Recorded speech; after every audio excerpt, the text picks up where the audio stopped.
When I was younger, I absolutely hated King of the Hill. I remember watching Cartoon Network as it would switch over to Adult Swim, and bam, there it was. It wasn't until I was a good bit older and talking with some friends that I was convinced to give the show another shot. And hot damn, it was absolutely fantastic, though I could definitely see why the younger version of me wouldn't have understood or appreciated it. And while I do absolutely love the show, between working an actual job in real life and doing YouTube videos on the side, I haven't had much time to watch the show in a while. So let's revisit Arlen, Texas and the Hill family and rank every episode in the first 13 seasons of the show, especially now that it seems like the series revival might not be happening. Time will tell. So, similar to what I did in previous videos where I ranked every episode of a series, let's go through exactly what I'll be doing in this one. I'll be going through each and every episode and giving my thoughts on them and then ranking them from best to worst by season. At the end of the video, I'll have what are my top and bottom 5 episodes. And obviously, this is all my opinion. I'm not looking at IMDb scores or anything like that. I'm also not going to be giving each episode an individual score because I don't really like the ideas of scores like that, and I'm also not very good at them. I fully expect that I'd get to the point where I'd be giving episodes 1 of 3 scores, a 1, a 5, or a 10, and that doesn't really get across what I want to say about each episode, and could honestly take away from my final thoughts on each episode. I also won't be going into an incredible amount of detail for each episode, but there will be ones where I talk more about the plot than others. It'll be kind of dependent on the episode and what all's going on in it. There's just going to be ones where I don't have a ton to say. Season 1, Episode 1, Pilot. And we're off. Kind of. This is a slow start to what's, in all honesty, a slow series. This is a show that bases a lot of humor on just how down-to-earth and realistic it is. Hank is being investigated by Child Services after Bobby takes a baseball to the face and has a black eye. It's a pretty fun episode overall, a lot of really solid jokes, and I think it does a really good job of showing you who all of the characters are, their dynamics, and what the typical episode format just might look like. I really appreciate how well defined all of these characters already are. Sometimes when you go back and watch a pilot or a season 1 episode of a series, you can get a bit of whiplash when seeing what the characters were like. Michael Scott in The Office being the prime example of this. But here these characters are incredibly well realized. A fantastic start to the series. Season 1, Episode 2, Square Peg. So while the previous episode focused more on Hank's position in the family and was mainly setting up their dynamic, this episode looks at Peggy and Hank's marriage and how they deal with the rest of the town gossiping about them. You see, Peggy is stepping in to teach sex ed, something that can be a bit of an awkward conversation, especially in the conservative South. This, of course, becomes the talk of the town, with many of Hank's friends even making jokes about Peggy knowing so much about sex. It's an okay episode that has its funny parts. Not nearly as good as the pilot, but it definitely shows that the series is able to stick the landing and will be a fun watch. Season 1, Episode 3, The Order of the Straight Arrow. So we've now had a couple of episodes focusing around different aspects of Hank's family. This is the perfect time to break away from that and help us get to know Hank's friends a bit more. They'll obviously become mainstays for the series run, so picking the right episode to show all of their characters' personalities, how they interact, and what their general dynamic is like is important. And putting them alone, together in the woods is a great way to do that. Anyways, Bobby kills a bird by accident, but not really. It's a good time. The B-plot is also this really subtle, weird plotline of Peggy going out of her way while she's home alone to buy special shoes because she has really big feet. There's little to no actual talking and barely any explanation as to what's happening, but it does a lot to inform us of Peggy's character. Another really good episode, between the first and the second so far. Season 1, Episode 4, Hank's Got the Willies. Now, my least favorite episodes whenever I'm watching a series is when they kind of force in a celebrity cameo for no other reason than, well, they could. Look at Elon Musk in The Simpsons, or Elon Musk in Rick and Morty, or Elon Musk in The Big Bang Theory. And this episode just kind of reeks of that to me. The difference being that most of the series waited a good bit before doing a celebrity cameo. This is episode 4 and we're bringing in Willie Nelson, who, don't get me wrong, I love, but still it feels a little out of place in my opinion. Also, Willie Nelson is supposed to be Hank's hero, right? Aren't they not similar at all? It's an alright episode, not bad by any stretch of the imagination, but the whole episode feels kind of filler adjacent almost, if that makes any sense. At the bottom of the list so far. Season 1, Episode 5, Luann's Saga. Alright, here's the first major Luann storyline. She's been living with the Hills for a bit now, and Hank is ready to have his den back. But when Luann and her boyfriend break up, Hank tries to help her get over it and get back out there. It goes about as well as you'd expect. Hank, despite really trying, is woefully out of his depths here, and just kind of makes everything worse. Luann in Boomhauer's home, expecting that he's going to make a move on her, but him being generally cool about it is pretty hilarious. And I really like the ending portion where Hank invites Luann back into his house, and her telling Hank that she loves him. It's a really nice moment. And Hank and Boomhauer's reconciliation is absolutely hilarious. A really good introduction to Luann's character, below the Order of the Straight Arrow. Also, this episode was written by Paul Lieberstein, Toby from The Office. He writes a lot for the series, but I just thought that was worth mentioning. Season 1, Episode 6, Hank's Unmentionable Problem. From what I remember from all of the King of the Hill episodes, some of the best episodes are episodes where Hank is generally made uncomfortable by something that's relatively normal. This time he's dealing with being constipated. And of course, this basically becomes the talk of the town. I mean, it's talked about on the news. That's hilarious and also my worst nightmare. So I've mentioned it a few times on the channel by this point, but I don't really like poop jokes or poop-centered stories. Or I always thought that Always Sunny and Bob's Burgers put a bit of a damper on that thought process. Though this go around I can stand by my original thought a bit more proudly. This isn't a fantastic episode. I think I like it more than Hank's Got the Willies, but not by much. Season 1, Episode 7, Westy Side Story. We've spent the last 6 episodes setting up the family, a bit of the town and neighbors, and the general story structure and life within the greater universe of King of the Hill. So let's shake that up by introducing some new characters, in the form of Con, Min, and Connie. This episode is full of the assumption of stereotypes on both sides of the new neighbors, and it's nice seeing them come together and get past these initial preconceived notions. They're not the best of friends, but they're friendly enough that they're not actively fighting each other or arguing constantly, just arguing mostly. Obviously, Connie and Bobby have a fun dynamic here and going forward, as do Hank and Con. I think that this episode is fairly funny and does a good job of introducing the new characters and where they'll fit into everything. But overall, I don't feel confident putting this too high in the list. Below Luann's Saga for now. Season 1, Episode 8, Shins of the Father. Another episode, another character being introduced. This time we're officially introduced to Cotton, Hank's father, who is just the absolute worst. In, a good way, I guess. He's a good character, just not a good person. Seeing Cotton being a generally terrible person and the absolutely horrific influence he's having on Bobby, who's basically a sponge for whatever's happening around him at any given point, makes for a fairly fun episode. Much like many of the previous episodes, I think this one does a wonderful job of introducing us to Cotton and the role that he can play for the show at large. And I also think that this episode works a lot better than many of the other episodes that were just around to introduce us to new characters. I'm actually placing this at the top of the list overall for now. Season 1, Episode 9, Peggy the Boggle Champ. So, I know that a lot of people don't like Peggy. I, however, am definitely a defender of the brilliance of her character, flaws and all. So while I can understand why some people would rate this episode off almost immediately because, yes, it's a Peggy-heavy episode, I think that this is actually one of the stronger episodes that we've seen so far.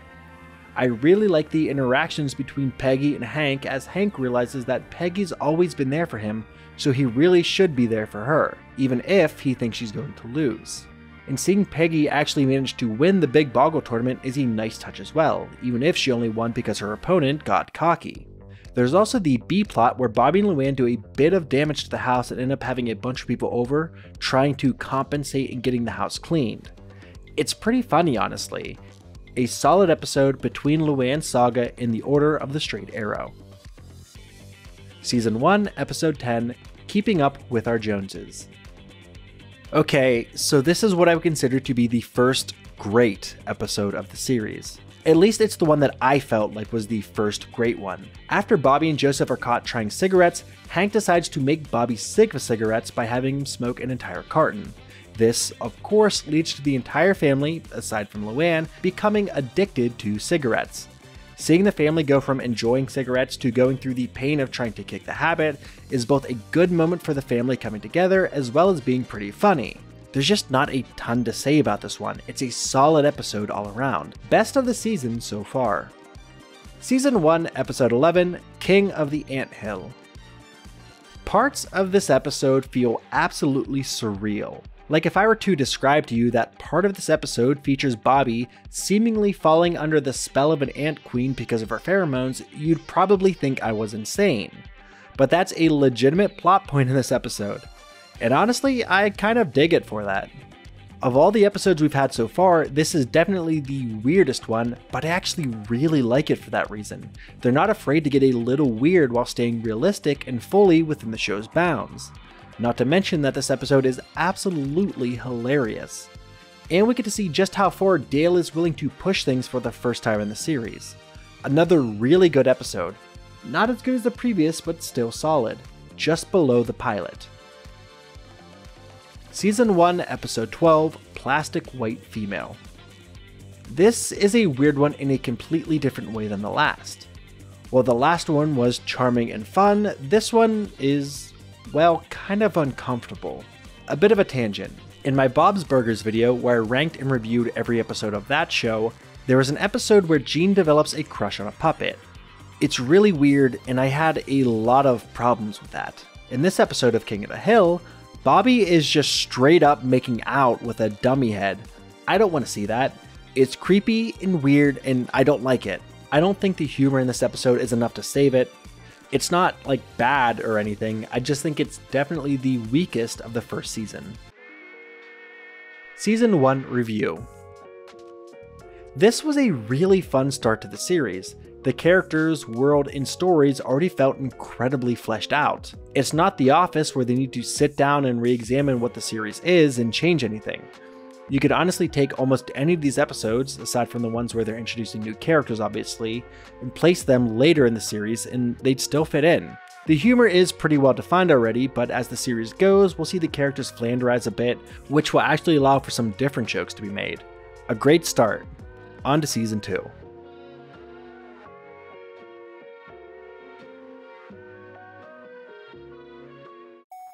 Season 2, Episode 1, How to Fire a Rifle Without Really Trying. Season 2 starts off with a bang, literally. It turns out that Bobby is a crack shot. He's absolutely amazing. And he's so excited to have something to do with Hank that he pushes Hank to enter them both into a father-son shooting competition. The problem being that Hank is having some issues shooting because of how terrible his father was when teaching him to shoot when he was younger. The episode itself has its fair share of funny moments, and it really does a pretty efficient job of drilling in just how terrible Cotton actually is, with him actively betting against Hank and Bobby in the competition. A really good and funny start to the season. Season 2, Episode 2, Texas City Twister. This is an episode that I go back and forth on from day to day. Some days I absolutely love it, and others, well, not quite as much. At least at the time I'm writing this, I think it's an absolutely amazing piece of media. By this point in the show, we've been introduced to all of the major characters. We have a good sense of who they are, what they're likely to do in any situation, and how they'll interact with each other. And this, to me, feels like the first time all of these facets really come together. Hank is ready to have Luann move back into her family's trailer. Luann is scared to go back because of all the negative experiences she had there, and because she wants to feel like she's a part of the Hill family proper. Peggy is taking Luann's side and is mad at Hank, and all of Hank's friends are helping to flip over the trailer and, well, making things worse. All before a tornado hits and Hank realizes what's right and learns a lesson. A really great episode overall. Best of the season, just below Keeping Up with Our Joneses for now. Season 2, Episode 3, The Arrowhead. I think that this episode is a much weaker showing than the previous. It's not bad by any means, I just like it a good bit less. After Hank finds a Native American artifact in his yard, a whole archaeological dig breaks out in his front yard, with Peggy even joining in because, well, it's an easy way to feed her ego. Hank does get a bit jealous and suspicious throughout the episode, and I don't really think that this works super well, at least in this instance. There's nothing incredibly memorable or any moments that really jump out at me, just above Plastic White Female. Season 2, Episode 4, Halloween. Now it's time for Halloween, and this episode is absolutely fantastic. While Hank and his friends work on a haunted house, an evangelical Christian is doing her best to get Halloween cancelled. So now Halloween is satanic and is getting shut down. It's fun and feels very different seeing Hank being some kind of anti-establishment figure in the situation. He's standing up for his values, but now he's going against the grain, so to speak. It's a pretty good character moment for him. This episode has its fair share of funny moments, and is a super enjoyable watch the whole way through. I'll be putting this between Shins of the Father and Pilot. Season 2, Episode 5, Jumpin' Crack Bass, It's Gas, Gas, Gas. This episode is such a stupid premise that it's almost genius. Hank, after a misunderstanding that's incredibly King of the Hill, ends up using crack as fishing bait. And as absolutely insane as that sounds, it's working incredibly well for him. The bit where Hank gets arrested and is on trial is absolute gold and makes me laugh every time I watch it. And Hank getting to prove his innocence by using crack as fishing bait, failing, then catching a fish using his tried and true live bait is a nice touch to end the episode out. I like that this is a Hank-centric episode, and I think it really does a good job showing Hank's usual thought process and how he ends up getting himself into these super strange situations. A really fun episode throughout. Season 2, Episode 6, Husky Bobby. This episode is a good bit of a step down from the others. In fact, this might be one of the first episodes that I don't really like. Bobby now needs to shop at a plus-sized kid store, and is discovered and is going to be a plus-sized kid model. This is also kind of the first of many episodes I'm tentatively titling Bobby Gets Into Something That Hank Doesn't Like. There's a bit of them littered throughout the series, and some of them work better than others. Of all the things that Bobby could really get into, this one feels like the biggest stretch to kind of start this with. While there are a few funny moments here and there throughout, I'm putting this at the bottom of the list for the time being. Season 2, Episode 7, The Man Who Shot Kane Skretterberg. This is another one of those episodes that I'm a good bit torn on. If I just have the show on in the background while I'm doing something else and not really paying attention, I find myself often skipping this episode. And I'm not really sure why, because I definitely found it to be a pretty solid viewing experience this go around. Probably more than I would have thought, to be perfectly honest. It's a pretty fun watch through, and seeing Hank and all of his friends dealing with being the old guys is a fun premise. Not to mention the ending bit where they light a bag of poop on fire and prank the kids with it, which is a great way to send the episode out. A really fun episode, towards the top of the list, but not deranking anything too major. Just below Halloween for the time being. Season 2, Episode 8, The Son That Got Away. This episode does a lot for a potential relationship between Connie and Bobby. Cobby? Bonnie? Probably Bonnie. Anyways, the two of them get into trouble at school for goofing around, so after they get punished, they end up running off to explore some caves with Joseph, who ends up maybe having a thing with or for Connie also. While this episode isn't the funniest by any stretch of the imagination, I think it does a pretty good job of actually being a good bit more serious than the typical King of the Hill episode. Bobby is growing up and getting more interested in girls, not mannequin heads. And Hank needs to grow to accept that Bobby isn't a kid anymore, he's becoming a teenager. That's exactly what happens by the end of the episode, with Hank actually letting Bobby ride his bike home as a bit of punishment, saying that Bobby was old enough to get there, he's old enough to get home. A pretty good episode, not the best, but still solid. Season 2, Episode 9, The Company Man. I like this episode a lot less than some of the previous. A Bostonian is coming to Texas and Hank has been charged with courting him to make a big sale. The Bostonian is absolutely obsessed with his idea of what exactly Texas is like, and, well, that's not really what Hank is like. So Hank goes full cowboy to try to make the sale, making up lies and just generally not being himself. But he eventually stands up for himself and he leaves Mr. Holloway to fight some guys Old West style. In a scene cut from the episode, it's revealed that it was actually Mrs. Holloway who's the account owner, and she awards the account to Strickland. We can't count that because it's not technically part of the episode, but there's your fun fact. The biggest laughs I get from the episode come from Mr. Holloway eating only one bite from the huge steak, and then the very end where Bobby mentions that he's not Hank's son because he had to have been out of the country, going based off the lies that Hank was telling throughout the episode. A mid-tier episode. Season 2, Episode 10, Bobby Slam. Bobby and Connie episodes are quickly becoming some of my favorites, though I can see a big part of what makes them work is kind of walking this very thin line of being genuinely sweet and being a little strange, which for the most part fits Bobby to a T. Anyways, Bobby and Connie are obsessed with wrestling, like WWE wrestling, not Olympic wrestling. But when they find out about a wrestling team at school, Bobby joins and Connie, with Peggy's overbearing backing, also ends up trying to join. But because of the stink that's made to get Connie onto the team, the coach ends up making Bobby and Connie wrestle, with the winner being allowed onto the team. It's a lose-lose situation for Bobby. If he wins, he's beat up a girl. If he loses, he's lost to a girl. But the two of them come up with an interesting solution where they just go the WWE route, a smart solution all things considered. Another episode I really like, just below Halloween. Season 2, Episode 11, The Unbearable Blindness of Laying. This episode introduces us officially to Tilly, Hank's mother. She's now dating a new man, Gary, someone who, all things considered, seems like a super cool guy. Like, real down to earth, enjoys the family, and they mainly seem to like him as well. And hey, this is the first Christmas episode as well. But things go a bit awry when Hank sees his mother and Gary doing the horizontal monster mash. The psychological trauma of this leads to Hank actually going blind. The episode is exceptionally funny, his friends making fun of him for being blind, Bobby's use of Gary's way of speaking, and Cotton being, well, Cotton all being prime examples. A very solid episode just below Shins of the Father. Season 2, Episode 12, Meet the Manger Babies.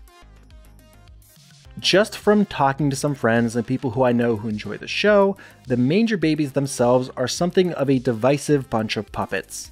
Some people like the first episode and hate the Manger Babies themselves, and some people can't stand them altogether.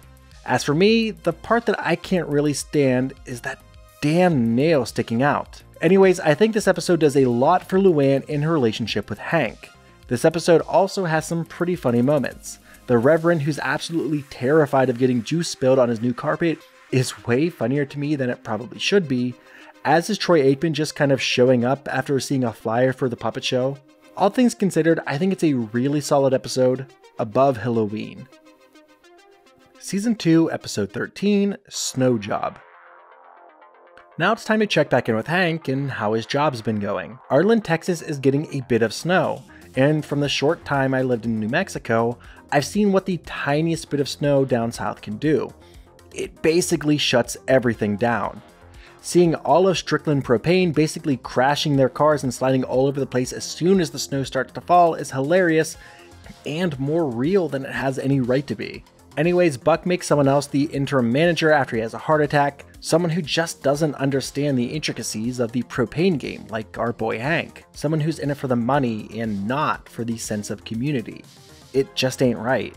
This is the first major role Buck Strickland has, and it does a lot to show us his character.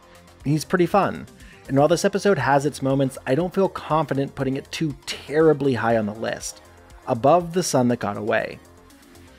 Season 2, Episode 14, I Remember Mono. Peggy has found out that her and Hank's entire relationship has been built on a lie. And not the lie that she told Hank that saved her relationship, but the lie that Hank told her that saved their relationship. So after Peggy finds out that Hank didn't break his back but actually had mono in high school while they were dating, she actually ends up tracking down and confronting the woman who gave him mono and confirms that Hank didn't cheat on her. That the woman had actually kissed Hank, who then freaked out and ran away. Which seems right. I don't know, I'm not the biggest fan of this episode. It's fine and everything, but it just never really jumped out to me as exceptional in any way. Season 2, Episode 15, 3 Days of the Condo. It's been a while since we've had a good Hank and Con episode, so what better way to get back into it than by having the families go to Mexico together. After a mix-up mainly caused by Peggy's lack of actual Spanish knowledge, the Hills end up accidentally squatting in a condo after Con lies to them. The episode is absolutely hilarious the whole way through. Dale showing up and ruining everything is about the most Dale thing that could happen, aside from Dale immediately bailing on Hank at the first sign of trouble. Despite this being a real chance for him to stand up to the American government, and Con, despite being generally terrible and partially responsible for everything that's happening, does actually stand by Hank after Hank also stands by him. It's a good moment and shows that these two aren't too different after all. Also, all of the Hills borderline breaking the laws in Mexico immediately is hilarious to me as well, with everyone absolutely scrambling when the Mexican police show up. Another great episode, second on the list overall. Season 2, Episode 16, Traffic Jam. I'm definitely less of a fan of this episode than some of the previous. After Hank and Con back into each other pulling out of their driveways, they both need to go to traffic school in order to keep their insurance costs from going up. So somehow they end up going to a driving school that's basically a comedy show. It's really not my favorite. While there are some funny moments throughout, I don't know if these few moments are enough to actually pull this above slightly less than a mid-tiering. Season 2, Episode 17, Hank's Dirty Laundry. Here's another classic example of an episode where Hank is made generally uncomfortable by something that's relatively natural. This time it's adult videotapes. And the fact that he's accused of renting and not returning one is leading to some pretty funny moments. Like Hank protesting outside of the video store, or my personal favorite, Hank doing extensive research and looking like he's, going to town. Peggy's reaction to this is absolutely hilarious. Like, this is legitimately probably the hardest I've laughed in this watch through the entire time. And once again, Hank sticking to his principles in the face of an absolute ton of adversity and a video company that's lying is always good to see. One of the best so far. Season 2, Episode 18, The Final Shinsult. Time, once again, for Cotton to show up and shake up the fabric of the Hills' life in one way or another.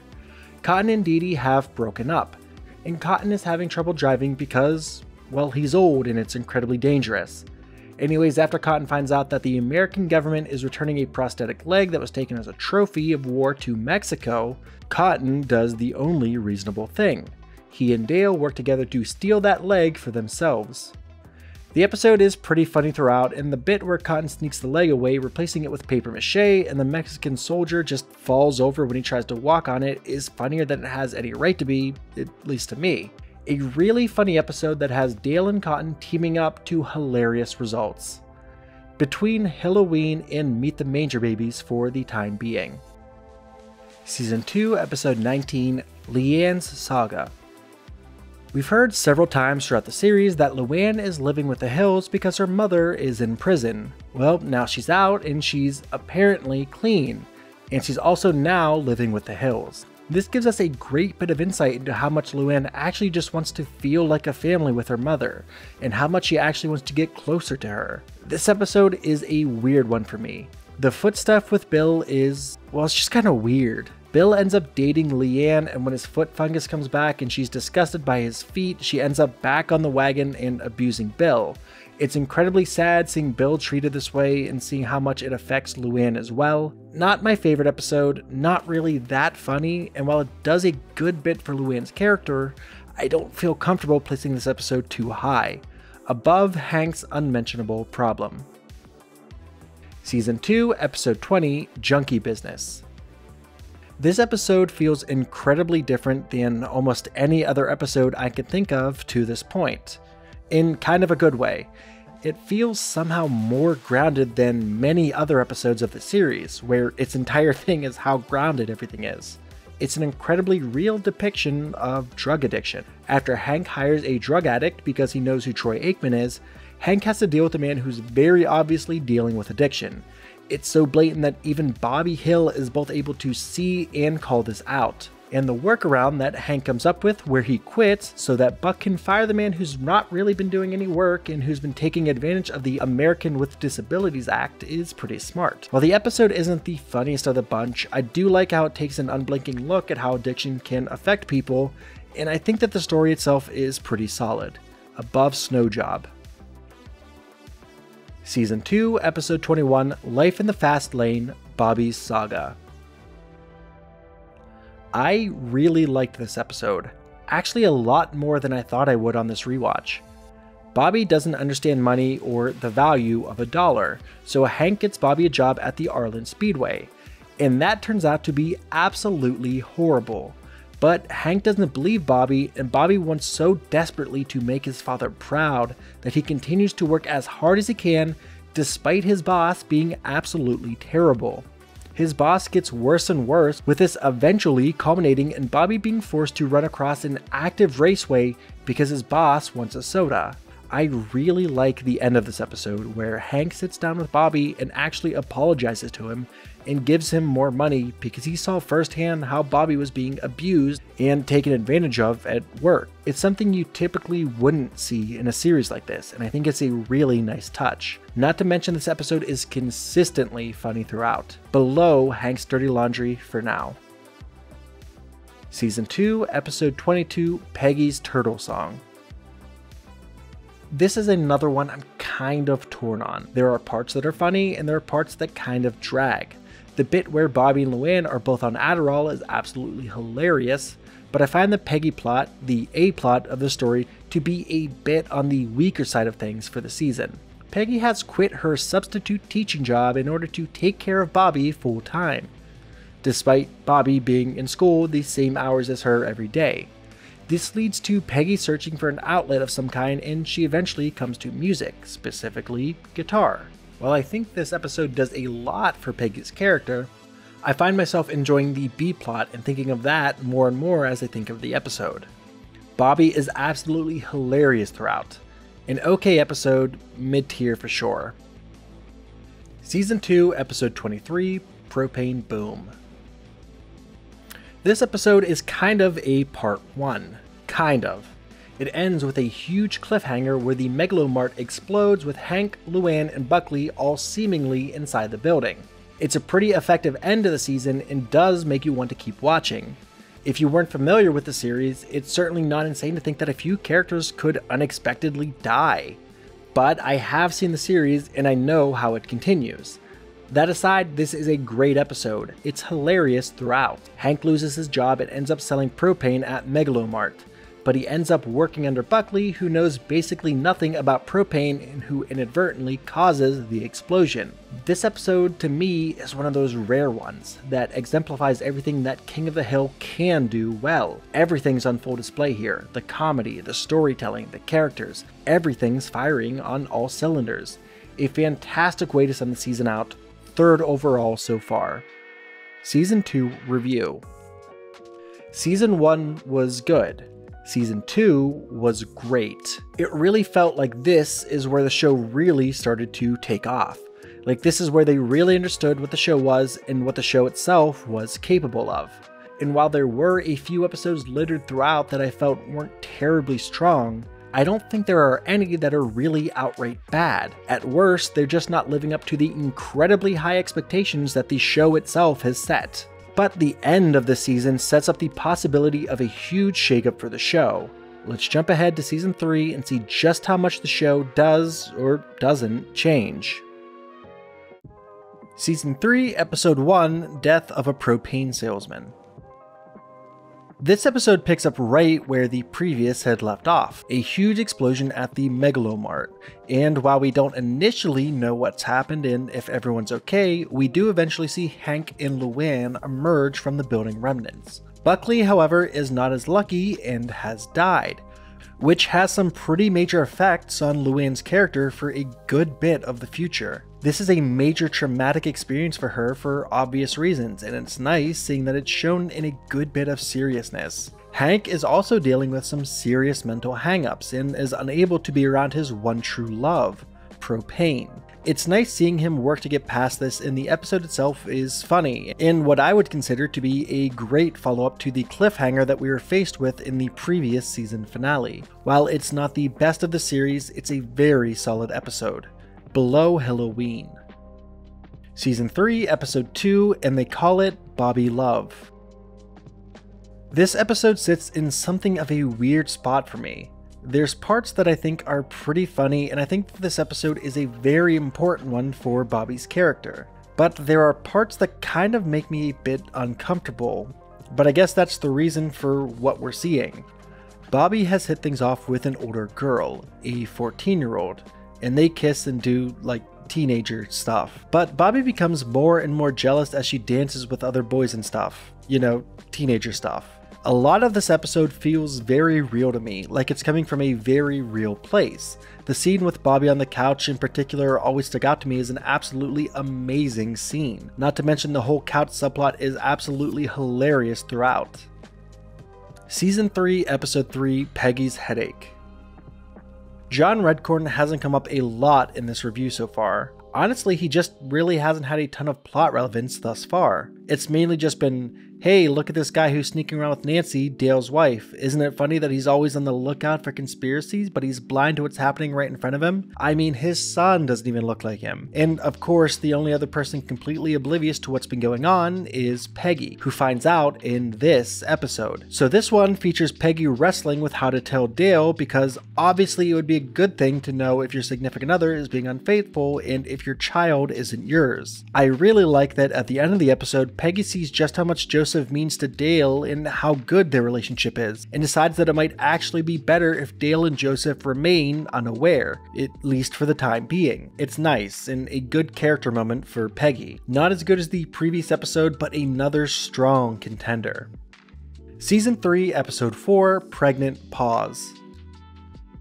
This is an episode that I feel like is kind of all over the place to me, but starts something of an ongoing plot for the rest of the season. Because what this episode ultimately builds to is Hank and Peggy deciding to try for another child. But it's a bit of a strange path to get there. Hank decides to finally breed Ladybird. He gets really into the process of it, and that eventually leads to Hank and Peggy making their decision. It's a bit messy. The B-plot of Dale working as a bounty hunter feels pretty tacked on as well. Weakest of the season so far. Season 3, Episode 5, Next of Shin. Hank and Peggy are now trying for another child. So, of course, Cotton shows up and reveals that he's having another child and Hank's going to be a brother. At least he's going to know he's a brother. We'll get to you later, Junichiro. Cotton episodes are usually some of the strongest of the bunch, but I feel like this one falls a bit more flat than the typical Cotton episode. He's at his best when he's being an absolute menace to the family. And this time he's just kind of running off. Humanizing Cotton more is something that I think could work pretty well, but it just doesn't in this instance. This episode isn't overly humorous and the plot feels like it doesn't really go anywhere interesting enough for my personal taste. Below Luann's Saga. Season 3, Episode 6, Peggy's Pageant Fever. This is probably my least favorite episode of the series so far. It's definitely the weakest of the early series, at least in my opinion. I could see that there are things about this episode that some others might enjoy, but I find myself struggling to find pretty much anything that I like about this one. Peggy decides to enter a beauty pageant. It goes about as well as you'd expect. Actually, it goes a bit better than I'd expect, but like, not by much. The funniest part of the episode is definitely when Peggy asks Hank if he thinks she can win the whole thing, and he replies, "You see, Peggy, that's what you call a loaded question." But that's really about it. Bottom of the entire list for now. Season 3, Episode 7, 9 Pretty Darn Angry Men. This episode is an absolutely staggering step up from the previous. Like, holy crap, it's so much better. As opposed to the Cotton we saw a few episodes back, this go around he feels like he's absolutely on fire with his one-liners. This whole episode is honestly one of the straight up funniest episodes I think I've seen so far in this watch through. It's nice seeing Hank ultimately stand up to Cotton as well.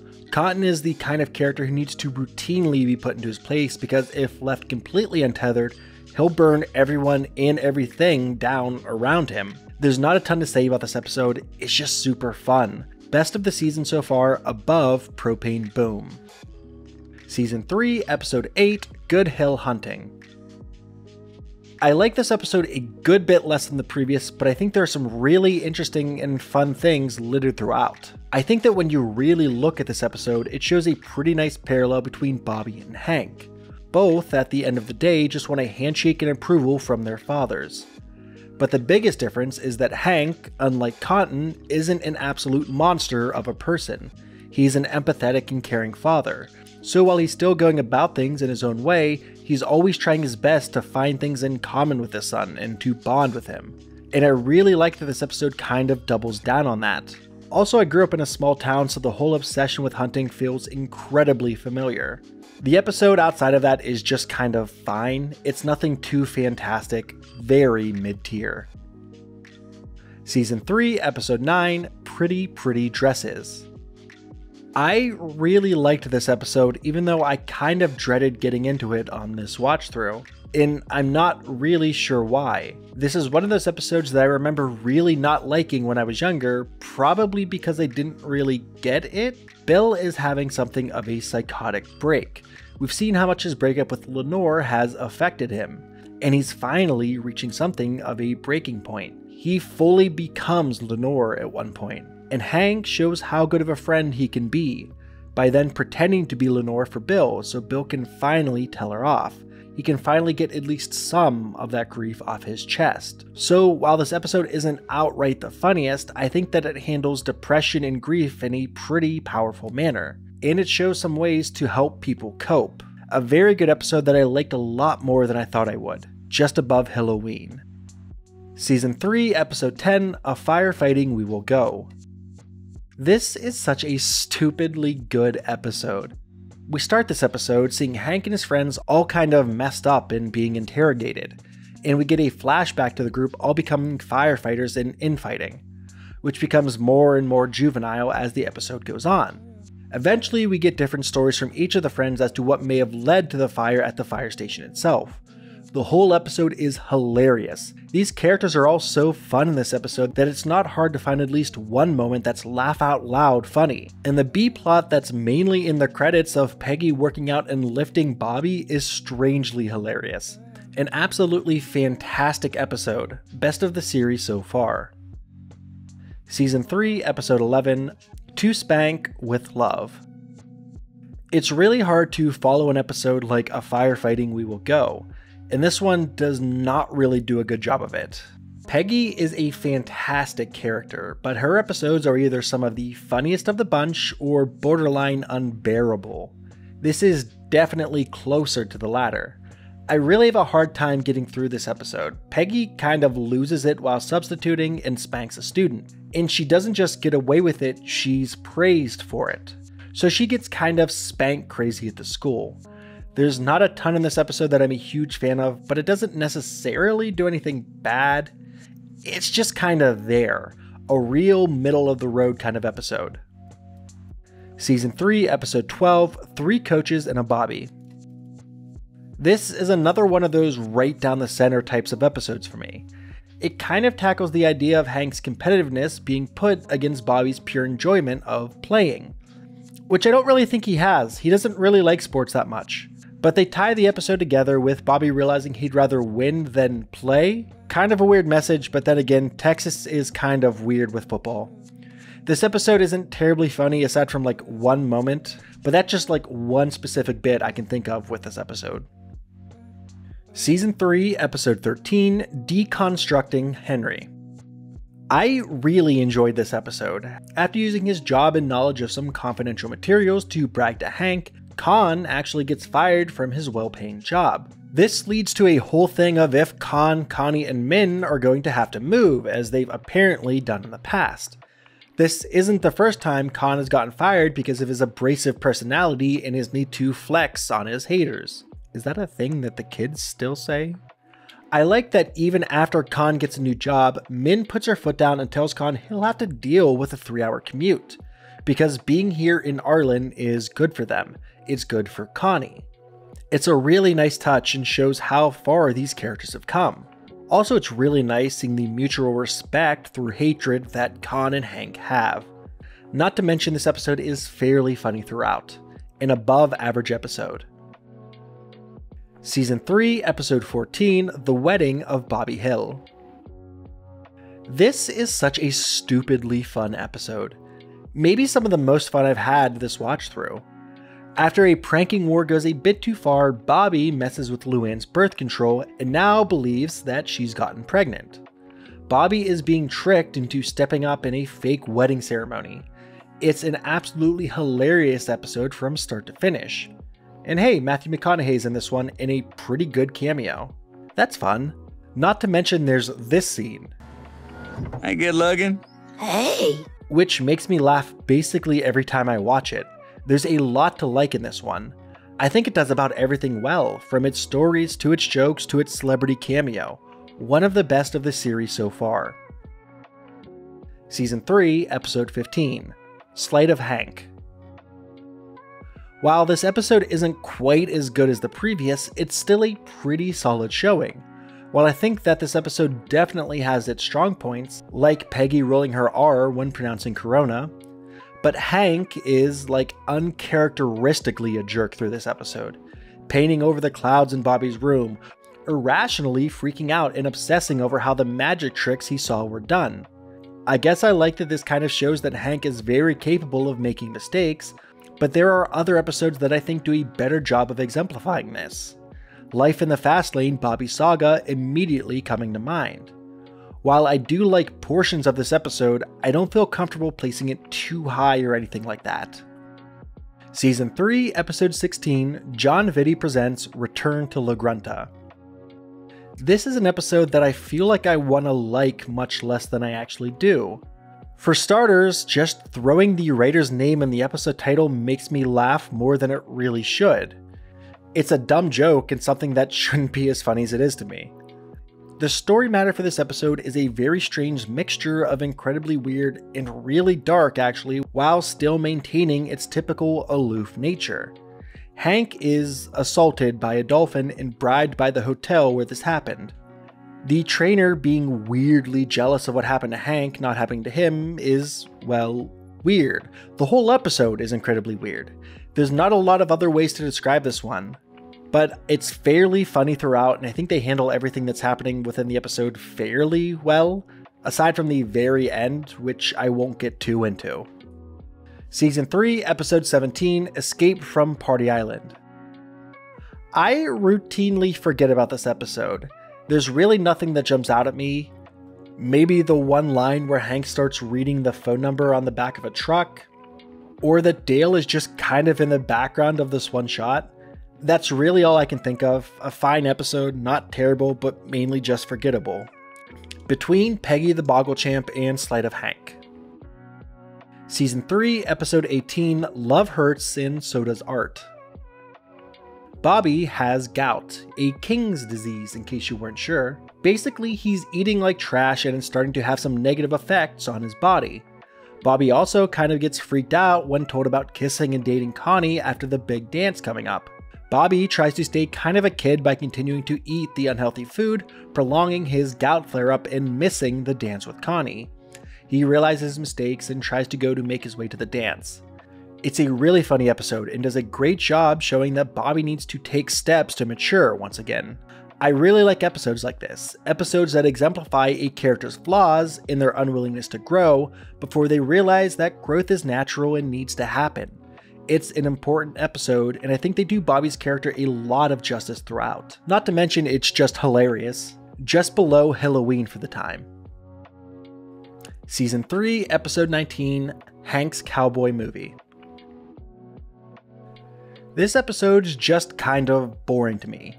I do like seeing Hank and Bobby bonding at the Cowboys training camp. I also relate pretty well to Bobby wanting to leave his hometown when he gets older, something that was always my goal when I was younger, something I ultimately did do. So while the ending of this episode is fairly sweet, Peggy putting all of their home movies together to show that they're what makes Arlen special, the rest of the episode just doesn't do it for me. The episodes are kind of blah.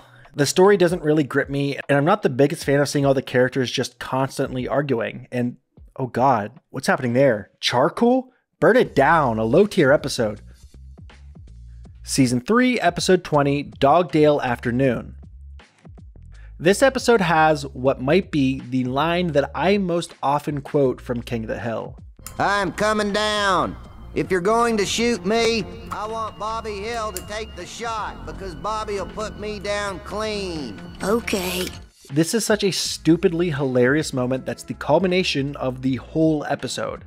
And Bobby being both willing and ready to take the shot and trying to grab the rifle out of the cop's hands is a genius touch. I love that they keep the continuity that Bobby's a crack shot.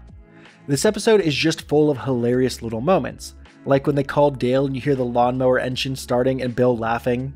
There's a lot that could be said about this episode, but it'll mainly just be me talking about all the dumb little jokes littered throughout.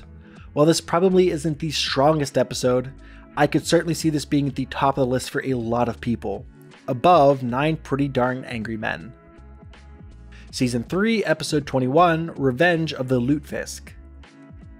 This is one of those weird King of the Hill stories that I don't think could work for basically any other series. It relies on informed character decisions that basically requires these specific characters to make a bunch of hyper-specific decisions. So a new reverend is at the Hills Church, and when she brings out a lutefisk, a gross plate with a, we'll say, distinctive smell, basically everyone avoids it. Everyone except Bobby, who eats the whole thing secretly and throws the plate away. This comes back to bite him during the church when he has to go to the bathroom. And during his smelly bathroom excursion, Cotton comes to the bathroom as well. And to avoid being caught as the one who ate the lutefisk, Bobby accidentally starts a fire. This episode actually shows us that Cotton, while being kind of indifferent towards Hank, really does care for Bobby. He takes the fall for him. It's a solid character moment.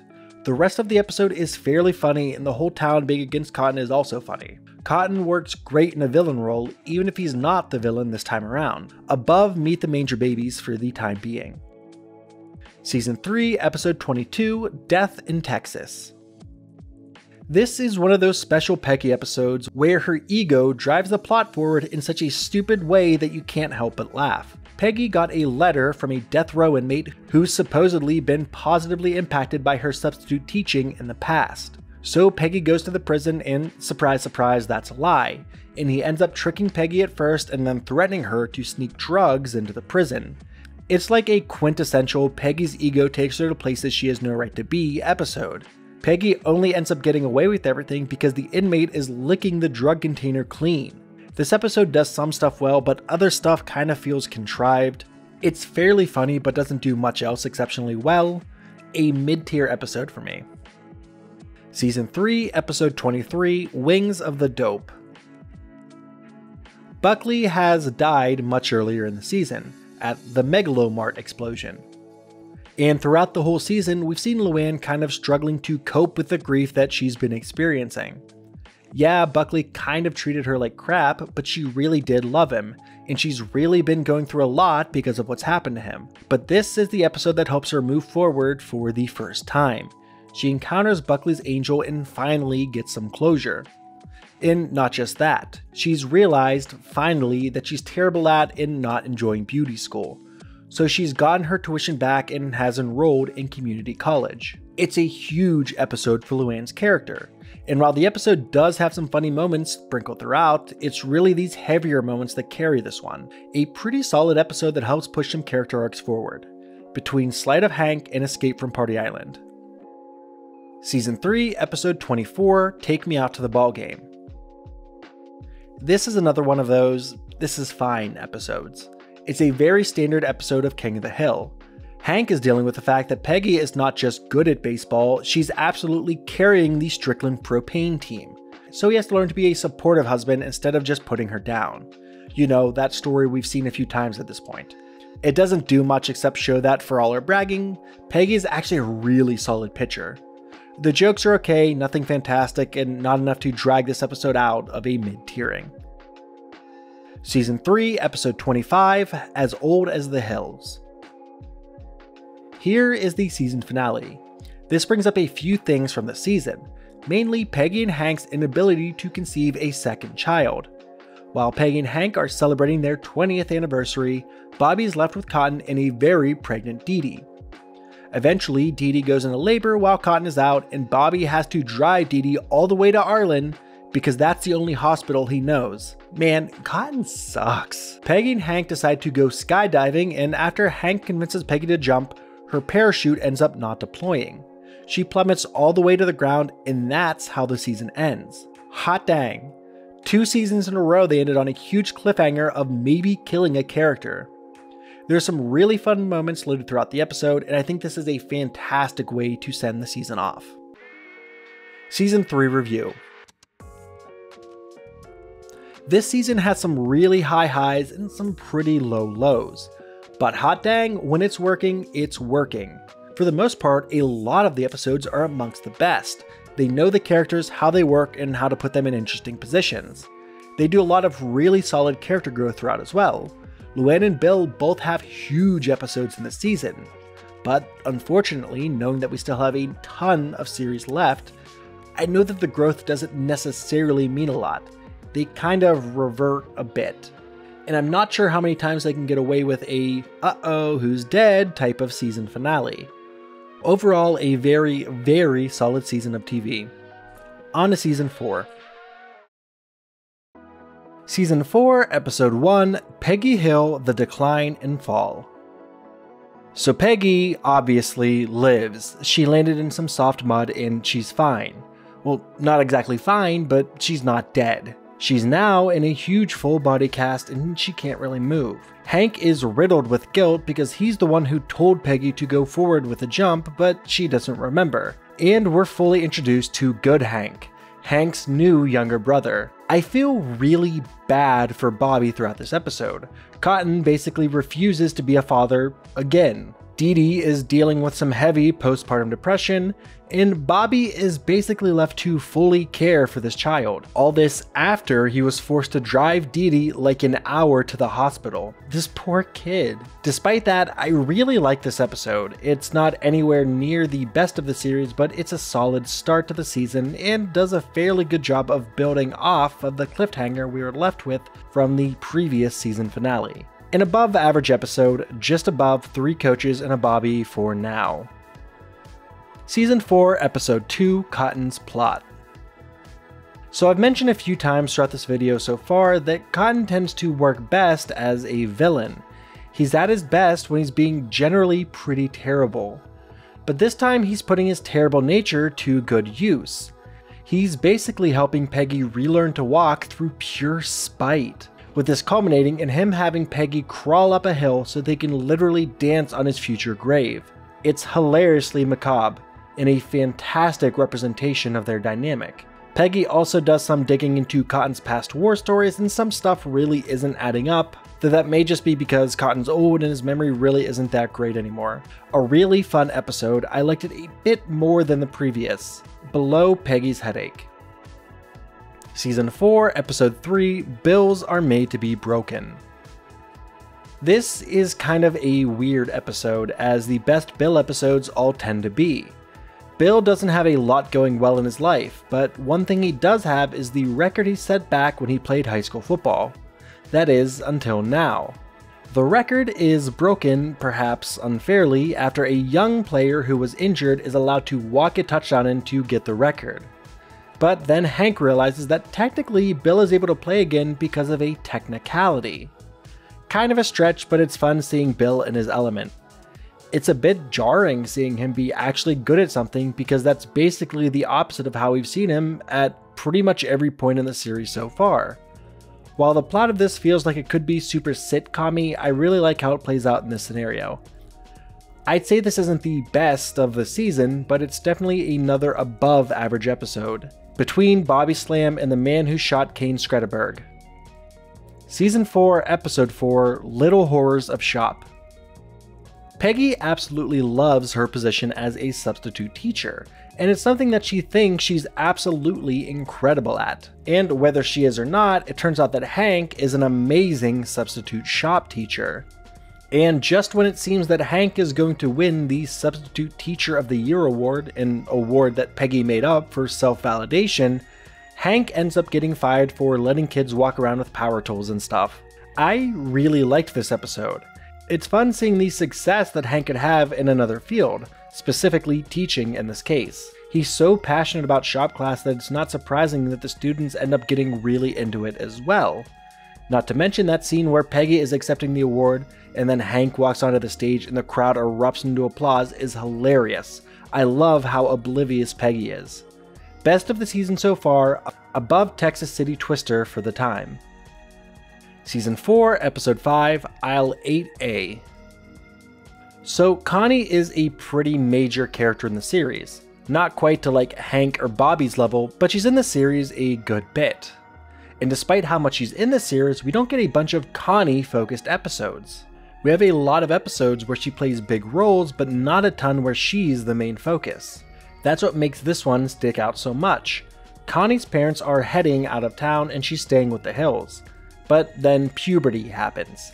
Connie's first period leads to a bunch of stuff between her and Bobby, and Con and Min cut their trip short to come home. I think this episode handles its subject matter fairly well. It does a lot for Bobby and Connie's relationship and is honestly pretty hilarious throughout. While I don't think this quite deserves being the top of the list or anything like that, for the time being I'm actually going to place this in the top 10. Just above Life in the Fast Lane, Bobby's Saga. Season 4, Episode 6, A Beer Can Named Desire. This episode's fantastic as well. Hot dang, what's going on this season? It's like banger episode after banger episode.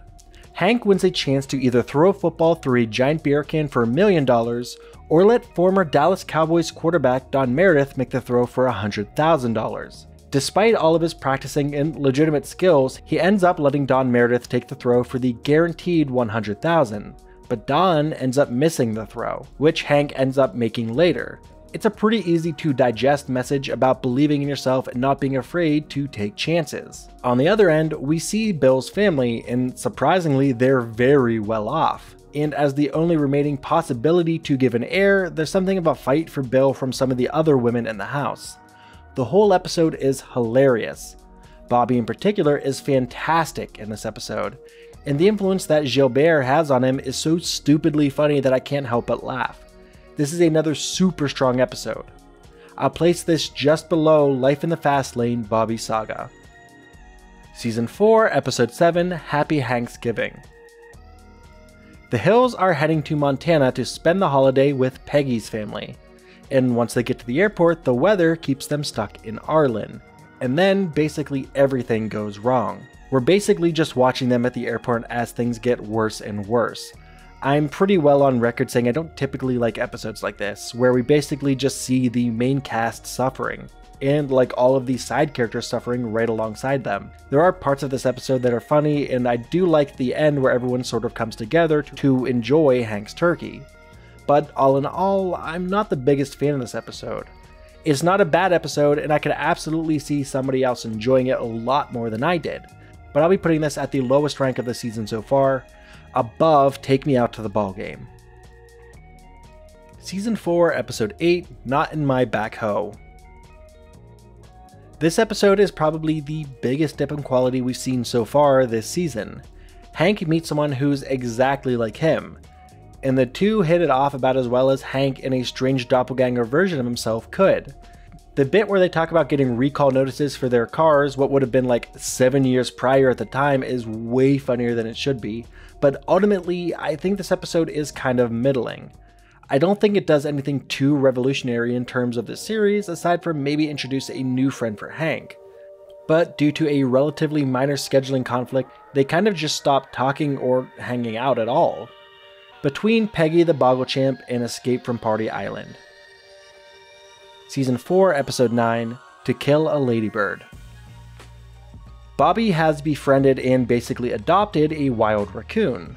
But when Hank finds out and has Dale try to take care of it, it manages to get outside and Ladybird gives chase. Hank kind of freaks, because who knows, that raccoon could have rabies. The episode itself is fine. Bobby needing to shoot the raccoon at the end of the episode is pretty sad, but it's nice seeing they're keeping it consistent that Bobby's an amazing shot. Dale's pretty funny in this episode, thinking that he may have rabies and going even further off the deep end than usual.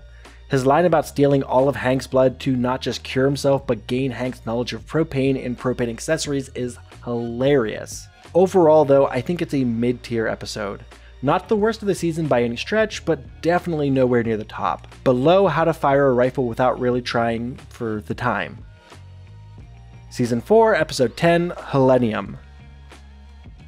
It's easy to write off now, but fear of Y2K was a very real thing.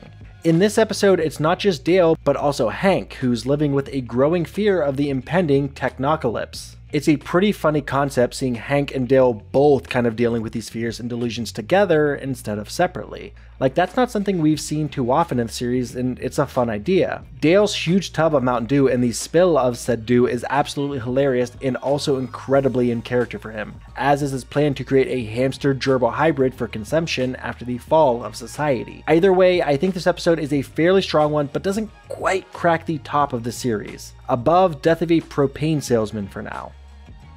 Season 4, Episode 11, Old Glory. This is another noticeable dip in quality for the season.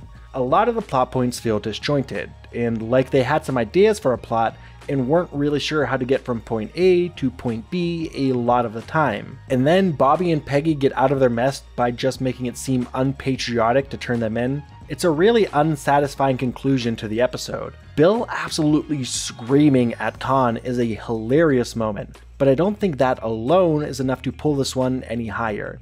I guess Peggy's ego being on full display is fairly fun, but I think this is probably the worst episode of the season so far. Season 4, Episode 12, Rodeo Days. This is an episode that sits in something of a strange place for me. There are parts where I think I can see glimpses of something more, but it just doesn't come together for me like I'd like it to. Not like the previous episode where the plot feels disjointed or anything, but it just feels like it's just scraping the surface of what could have been a stronger episode about different job positions being important in their own way and maintaining friendships despite peer pressure. Instead, we get to see Bobby and assless chaps, which leads us to a fairly funny Hank reaction. But overall, this episode just isn't where I think it could have been. New lowest of the season, between Hank's Got the Willies and Hank's Unmentionable Problem. Season 4, Episode 13, Hanky Panky. Episodes where Hank is made to feel uncomfortable always have the chance to be amongst the best. There's something about minor things making Hank feel incredibly uneasy and basically blowing these moments up in his head. But this time around, things are actually getting serious, with not just one, but two separate women trying desperately to seduce him. First his boss's wife after she finds out that Buck's been cheating on her, and then Debbie after Hank is named interim manager of Strickland by Buck's wife. Seeing Hank's misunderstanding of these situations turn pretty slowly into horror is hilarious every time, as is Peggy's absolute mismanagement of Sugarfoots, the restaurant Buck put in Hank's name to keep safe from his wife in case of divorce. Seeing how confident she is in all of her absolutely terrible decisions is always fun to watch. This is a really solid episode. It's hilarious, sets up a great hook for the next episode with Debbie being found dead, and gives us some absolutely stellar Hank moments. Best of the season so far, just below Dogdale Afternoon. Season 4, Episode 14, High Anxiety.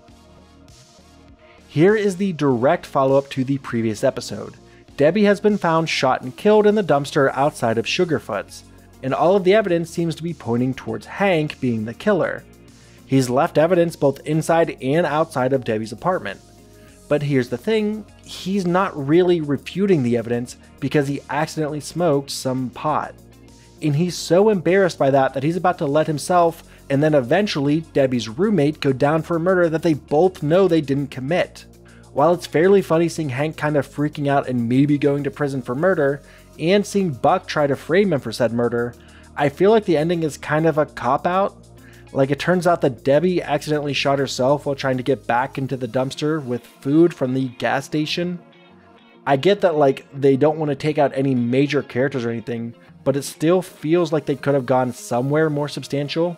Also, Buck just straight up admits to trying to frame Hank in front of all of the investigating police and no one bats an eye. Strange. A good follow-up to the previous episode, but not quite the same level. Above a beer can named Desire. Season 4, Episode 15, Naked Ambition. This is the horniest episode of King of the Hill, at least so far. Maybe something will come up later, but I don't know, I kinda doubt it.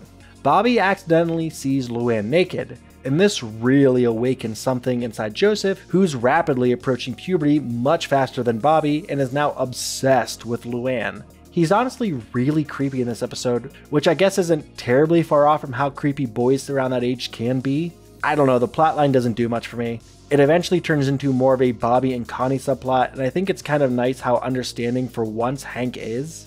Like, Hank can't understand most of what makes Bobby Bobby, but he can still remember and understand being girl crazy at that age. And it's a nice touch seeing that he fully trusts Bobby and his decision making. The B-plot in this episode is insane, in that it takes place in a mental health center where Boomhauer is being held for 72 hours. Hank showing up at the end of the episode and just casually saying, I was just getting the guys out of the insane asylum, is such a dumb moment that shouldn't make me laugh as much as it did. Another really good episode, above keeping up with our Joneses for the time being. Season 4, Episode 16, Moving On Up. It's finally time for Luann to move out, after she's broken several of the Hill family rules, mainly by walking in on Hank and Peggy about to do the horizontal monster mash. Anyways, Luann moves all the way across the street and her roommates are, well, absolutely terrible. They aren't paying bills and aren't really helping with anything around the house. It's supposed to be a parallel to how Luann was while living at the Hills home, but like, we never saw her do anything quite that malicious. I mean, she'd have her moments, but it wasn't seemingly a consistent thing. Hank eventually gives her the idea of finding a project to work on to help her get her mind off everything. She then gets really into taking care of her pool, something which earns her Hank's respect, as does when she reveals that she paid her bills and then just turned everything off, basically letting everyone else fend for themselves. This episode isn't quite as strong as the previous few. It's hard to follow such a freakishly strong string of episodes, between The Man Who Shot Kane Skretterberg and Junkie Business. Also, did this guy die? Season 4, Episode 17, Bill of Sales. There's a lot about this episode I don't personally like. Peggy just completely takes advantage of Bill throughout the episode. It's actually a really strange combination of an episode where Peggy goes completely off the rails and an episode where Bill is just absolutely pathetic. Peggy drags Bill into a pyramid scheme she's in and convinces him to sell tens of thousands of dollars worth of product on his army base. There's a whole thing where Peggy ends up working Bill so hard so they can go to nationals that Bill's feet start bleeding. Like, holy hell. There are a few funny moments littered throughout the episode, but I don't think that's enough to help this episode get to any major positions in my mind, just above Hank's cowboy movie. Season 4, Episode 18, Won't You Pee My Neighbor? So it turns out that Bobby might be the reincarnation of a Lama, a Buddhist spiritual teacher. In fact, even at the end of the episode, it leaves it kind of ambiguous if he actually is or not. But regardless, the episode explores the faith of the Hills and their knowledge of it. As soon as Hank is questioned by Bobby, like at all about their faith, he's basically unable to give answers. He just sort of believes what he believes without giving it too much thought. Bobby, on the other hand, gets pretty into Buddhism and becomes pretty knowledgeable. And similar to the wrestling episode much earlier, I think this episode does a fairly good job of showing Bobby's ability to think outside the box. He's put into a position where he needs to make an impossible decision and manages to sort of fudge the rules to save his relationship with Connie. Not a great episode, but nowhere near the bottom either. Definitely mid-tier. Though Bill's line of, So, how long you been celibate? 3 years. The 4th year is a tough one. is hilarious. Season 4, Episode 19, Hank's Bad Hair Day. Hank has been going to the same barber for 25 years, and now he's starting to kind of lose it. The barber's losing it, Hank isn't losing his hair. Though he does get a series of bad haircuts from this barber before Bill steps in to save Hank's hair. The bit where Bill is incredibly angry in Hank's kitchen because Hank doesn't trust him to cut his hair is hilarious, as are Hank's frosted tips. There's some commentary in here about the military spending and their willingness to spend money on relatively useless things. Like, even after Bill is reassigned and the on-site barbershop is cut down, he gets assigned as a pinball mechanic. It's an okay episode with an okay message, and there are a lot of funny moments littered throughout this episode, and it's nice seeing Bill be valued fairly high by his higher-ups and eventually Hank. He's surprisingly very good at what he does, and the bit of him in bed with like a diagram planning out Hank's haircut is hilarious, though I still don't feel comfortable placing this above mid-tier. Below Bills Are Made to Be Broken. Season 4, Episode 20, Meet the Propaniacs. This is an episode that I feel like I regularly want to skip. Nothing about it really jumps out as exceptional or funny, aside from one part where Peggy comes up with the name the Propane Maniacs, and Bobby makes it better as the Propaniacs, and Peggy looks absolutely pissed. But that's really all I liked about this episode. I guess maybe I like that Hank and Bobby really come together over propane-based comedy. It's pretty funny seeing how the comedy is really geared towards Hank specifically, a lower-tiered episode above Hank's unmentionable problem. Season 4, Episode 21, Nancy Boys. This is a very important episode in terms of everything happening in the show. This is the episode where Nancy and John Redcorn end their 14-year-long affair. It's really nice seeing Dale and Nancy reconnect, and it's kind of strange seeing Nancy fall for Dale all over again, but we do get to see a different side to him than we normally would. Of all the things you could say about Dale, he absolutely loves his family. He's always been a pretty dedicated father and husband, and it's nice seeing that be reciprocated. I also like that in this episode we kind of get the inverse of the Dale-Nancy relationship, as Dale sneaks around with John Redcorn as he tries to help him with some legal stuff involving the US government, leading to a true friendship with John Redcorn.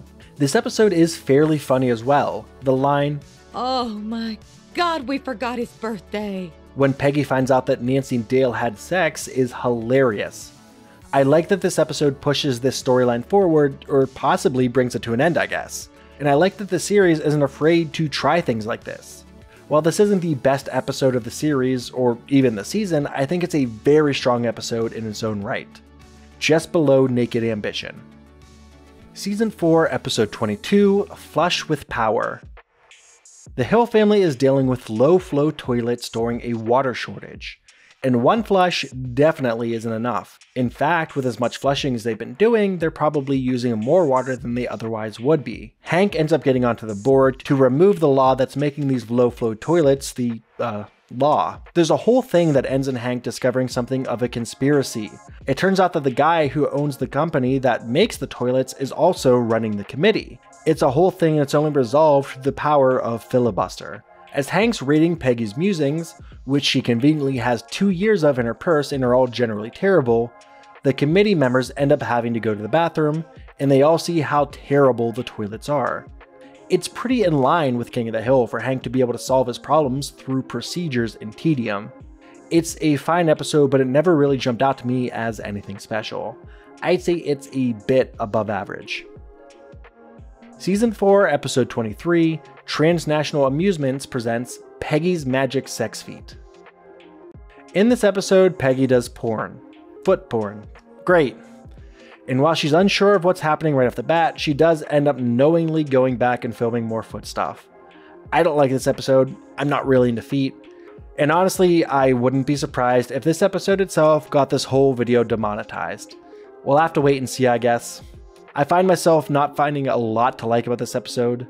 Maybe Peggy learning to accept her large feet and feeling more confident in them, but like, Peggy's character needs that kind of thing. She's too powerful, she's left with no restraints, as we'll soon see. Worst of the season, one of the worst of the series. Season 4, Episode 24, Peggy's Fanfare. Time for another Peggy episode. And unlike the previous, this time she's completely unbound. She's convinced that country music star Randy Travis has stolen a song that she wrote and sent to him. And surprisingly, she might be right in this case. We see throughout this episode that Randy Travis routinely sponges up other people's stories and passes them off as his own, kind of like Steven Seagal is known to do. She ends up punching him and basically getting called on her shit a little from Hank, something that's probably a little deserved, to be honest. Nothing he says is entirely untrue. It's just that in this one very specific case, Peggy is probably correct. There's a lot of story and setup going on in this episode, and I feel like because of all they're trying to accomplish, the episode feels like it rushes through a lot of plot points. But I do like that the A and B plot points, which in the beginning feel unrelated, actually end up kind of converging pretty well with the supposedly poisoned dessert. I think it's a fairly good episode and a fine way to send the season out. I'm glad they didn't decide to go with yet another cliffhanger, an above average episode, but not quite near the top. Season 4 review. This season was insane. The quality was incredibly high throughout. In fact, I'm almost afraid to keep watching because there were so many ridiculously good episodes in the season, and I know they can't keep this quality up forever. And there are still a ton of seasons and episodes left to go. I mean, I'm only like a third of the way through at this point. But yeah, what else can I say about the season? Even the lower end of episodes were generally pretty great. It felt like they knew what worked and executed on it perfectly. An absolutely fantastic season of TV. On to Season 5. Season 5, Episode 1, The Perils of Polling. It's election time, the 2000s election, and I'm sure there's nothing about this election in retrospect that might have any effect on perception of this episode. Regardless, the episode itself is pretty bland, all things considered. Hank losing all faith in George W. Bush because of a limp handshake is maybe the most Hank Hill way for someone to lose his vote. The bit of Dale tricking Hank into going to Mexico while they're both avoiding voting is pretty funny, as is Hank warning Luann that he's going to call her an idiot and make her cry and then just doing that. It's hilarious. Overall, it's a pretty middling episode, maybe a smidge below average, below bill of sales. Season 5, Episode 2, The Buck Stops Here. I'm kind of torn on some bits of this episode, but overall, I liked it. However, there are some parts that I don't think are great. Bobby is hired as Buck's official caddy, and as such, begins to pick up on some of Buck's colorful language. This leads to Bobby being left with Buck for a bit by Hank, who assumes that Buck will just turn him away. Buck ends up taking Bobby with him on a gambling trip that gets very sketchy very quick. In fact, Bobby almost gets attacked several times while out in the alley that Buck left him in. And it's nice seeing Hank stand up to Buck, or see Buck deal with at least some of the results of his actions at the end when Hank slows the truck down and he gets hit. Also, Hank pulling over a cop to let the cop know his brake light was out is peak King of the Hill. I like this episode more than the previous, but it's still not quite near the top of the list, between Peggy's headache and Peggy's fanfare. Season 5, Episode 3, I Don't Want to Wait. I knew that Joseph went through puberty really suddenly in the series, but I didn't realize it was quite this early. Anyways, while Joseph was away at camp, he had an absolutely insane growth spurt. Now he's much taller than Dale, who's most definitely his biological father. And while Bobby is incredibly jealous of Joseph's new height, Joseph isn't taking it super well. Everything he had is now too small, everyone's treating him different, it's a whole thing. In fact, he's still kind of jealous of Bobby and how confident Bobby is. So a few things right off the bat with this one. I really like that the show isn't afraid to throw in some major changes like Joseph's huge growth spurt. And this opens up a lot of opportunities for new stories. Not to mention, hearing from Hank about the 5 original industrial arts is hilarious as well. I think this is probably the best of the season so far. Still not anywhere near the top, but a good showing. Season 5, Episode 4, Spin the Choice. Oh my god, it's so juicy! God, I love this episode. There's so many stupidly quotable lines littered throughout. The game that Peggy makes up is so nonsensical that it's basically quintessential Peggy. The bit where she spins her arm as the roulette spinner and keeps it going so that Bill can't win anything is hilarious. Bobby steals absolutely every scene he's in this episode, and Dale's absolute cluelessness continues to be genius as well. And outside of the comedy, this episode does a lot for John Redcorn and his relationship with Joseph and the rest of the Gribbles. It's seemingly implied at this time that Nancy at least tells Joseph something in this episode, even if a little ways down the line it's kind of disproven. But just looking at this episode alone without knowing where it's going to lead or not lead kind of helps. I really like this episode. It's one that I find myself coming back to watch again and again, just below Halloween. Season 5, Episode 5, Peggy Makes the Big Leagues. Peggy has been substituting for a long time, and it's time for her to take the next step, substituting for high school. And Arlen High's star player is now failing Peggy's class. The rest of the school has been letting him skate by with absolutely no work because they want their team to do well. Man, Texas high school football is weird. I grew up in a big football family, and stuff like this is just weird. Anyways, Peggy tries to hold the student responsible, but basically the whole town ends up turning against her. Instead, the student is given a work study under Hank, who reluctantly passes him after witnessing firsthand how undereducated and unmotivated the student actually is. And I like that the student does realize what's happening and eventually holds himself responsible. Because I mean, what are the chances that he even makes the NFL? Like 50-50, right?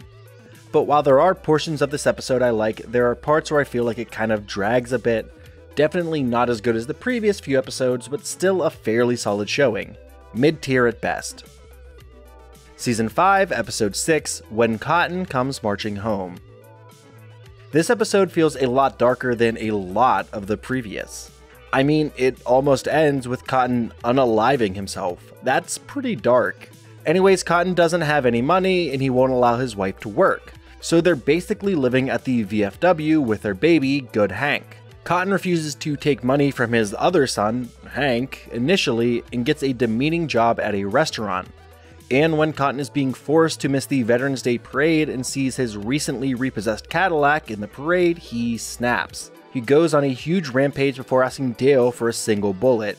Not a great sign. But he changes his mind when he sees GH and eventually asks, or I guess demands, money and help from Hank. It's a nice moment, but I'm not the biggest fan of most of this episode. It just doesn't really do much for me, it's not too funny, and the story feels like it kind of lingers for a bit. I'd say this is the worst of the season so far, above Leanne's Saga. Season 5, Episode 7, What Makes Bobby Run? Are Bobby and Connie still dating? So I know the series and there's a whole episode about it down the line, but earlier this season they had a pretty major fight and Connie kissed Joseph. I don't think they ever reconciled, did they? I don't know. Anyways, Bobby tries out and becomes Landry Longhorn, the school mascot. But then he finds out that there's this tradition where he's supposed to get beat up, and he's just sort of like, hey, I don't want to do that, and runs away. Shame ensues. So Bobby then tries to steal the other team's armadillo. It's not an overly exciting plot, and I don't think it's funny enough to justify this. Better than the previous episode, but not by much. Season 5, Episode 8, 'Twas the Nut Before Christmas. Here's another one of those Isn't Bill Pathetic episodes. This time he's becoming obsessed with Christmas, and he's opened a whole Christmas village type thing in his front yard for kids and families to come to, because he doesn't want to be alone on Christmas and he wants to see the faces on kids as they open presents. This actually goes really well. In fact, Bill even gets a date out of the whole thing, until he doesn't stop everything that he's doing, even after Christmas is done. And that, of course, scares away his potential date. But we do get to see how Bill could possibly be as a father. After this, teenager moves in with him and preys on all of Bill's insecurities to take advantage of him. I really like at the end where, with Hank's help, he realizes that the best way to actually help this kid, and that's mainly to get him away from Bill. It's a fine episode, it's fairly fun, but I don't think I could place it too terribly high. Maybe a bit above average. Above Bobby Slam for now. Season 5, Episode 9, Chasing Bobby. There's a few moments in this series where Hank shows a lot of real, genuine emotion, and he's never really lost anyone major in the series. We've seen Luann deal with that kind of trauma, and now it might be time for Hank to go through something similar. You see, Hank's truck is on its last legs, and this whole episode is kind of Hank coming to terms with that, But this episode isn't just about Hank losing his truck. It's about him closing a whole chapter of his life. He's had this truck for years now, and suddenly it's gone. And Hank driving his new truck and realizing how nice it actually is a great way for him to get a sense of closure. Not to mention, this episode is consistently funny throughout. The anti-brake line always makes me laugh for whatever reason. Anyways, I really like this episode. Definitely the best of the season so far. Not taking the top spot, but definitely close. 6th overall for now. Season 5, Episode 10, Yankee Hanky. In kind of a similar vein to the previous episode, this one has Hank dealing more with who he is as a person and where he comes from. Because, and you'll want to sit down for this, actually take a seat, go grab some water. Okay, ready? Hank was born in New York City, not in Texas. And now he's dealing with the fact that he's not a born and bred Texan. This somehow turns into Hank being roped into and being made the fall guy for a plan to kill Fidel Castro. So while I like the initial idea of this episode, I don't like how it sort of goes off the rails and ramps everything up to 11. It kind of feels almost more like Family Guy in that regard.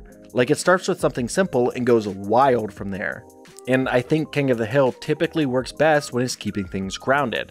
Not a fantastic episode, just below Bill of Sales. Season 5, Episode 11, Hank in the Great Glass Elevator. It's Bill's birthday and the gang is heading to Austin for the weekend. After some peer pressure, Hank ends up mooning former Governor Ann Richards. And after Bill takes the fall, he and Ann begin dating. Kind of a weird change up from where I thought the plot was going, but honestly I kinda like it. It's nice seeing Bill being happy and seemingly competent and loved for once. But then, of course, Bill's ex-wife Lenore shows up. And she throws a wrench in everything and even gets Bill to kind of cheat on Ann with Lenore.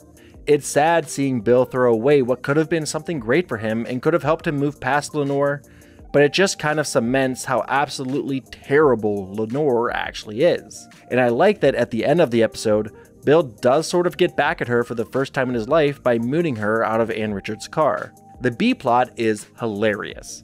Bobby and Peggy accidentally eat burgers cooked with charcoal instead of propane and fall in love with the rich, smoky taste. So they're running around all episode cooking things with charcoal and hiding it from Hank.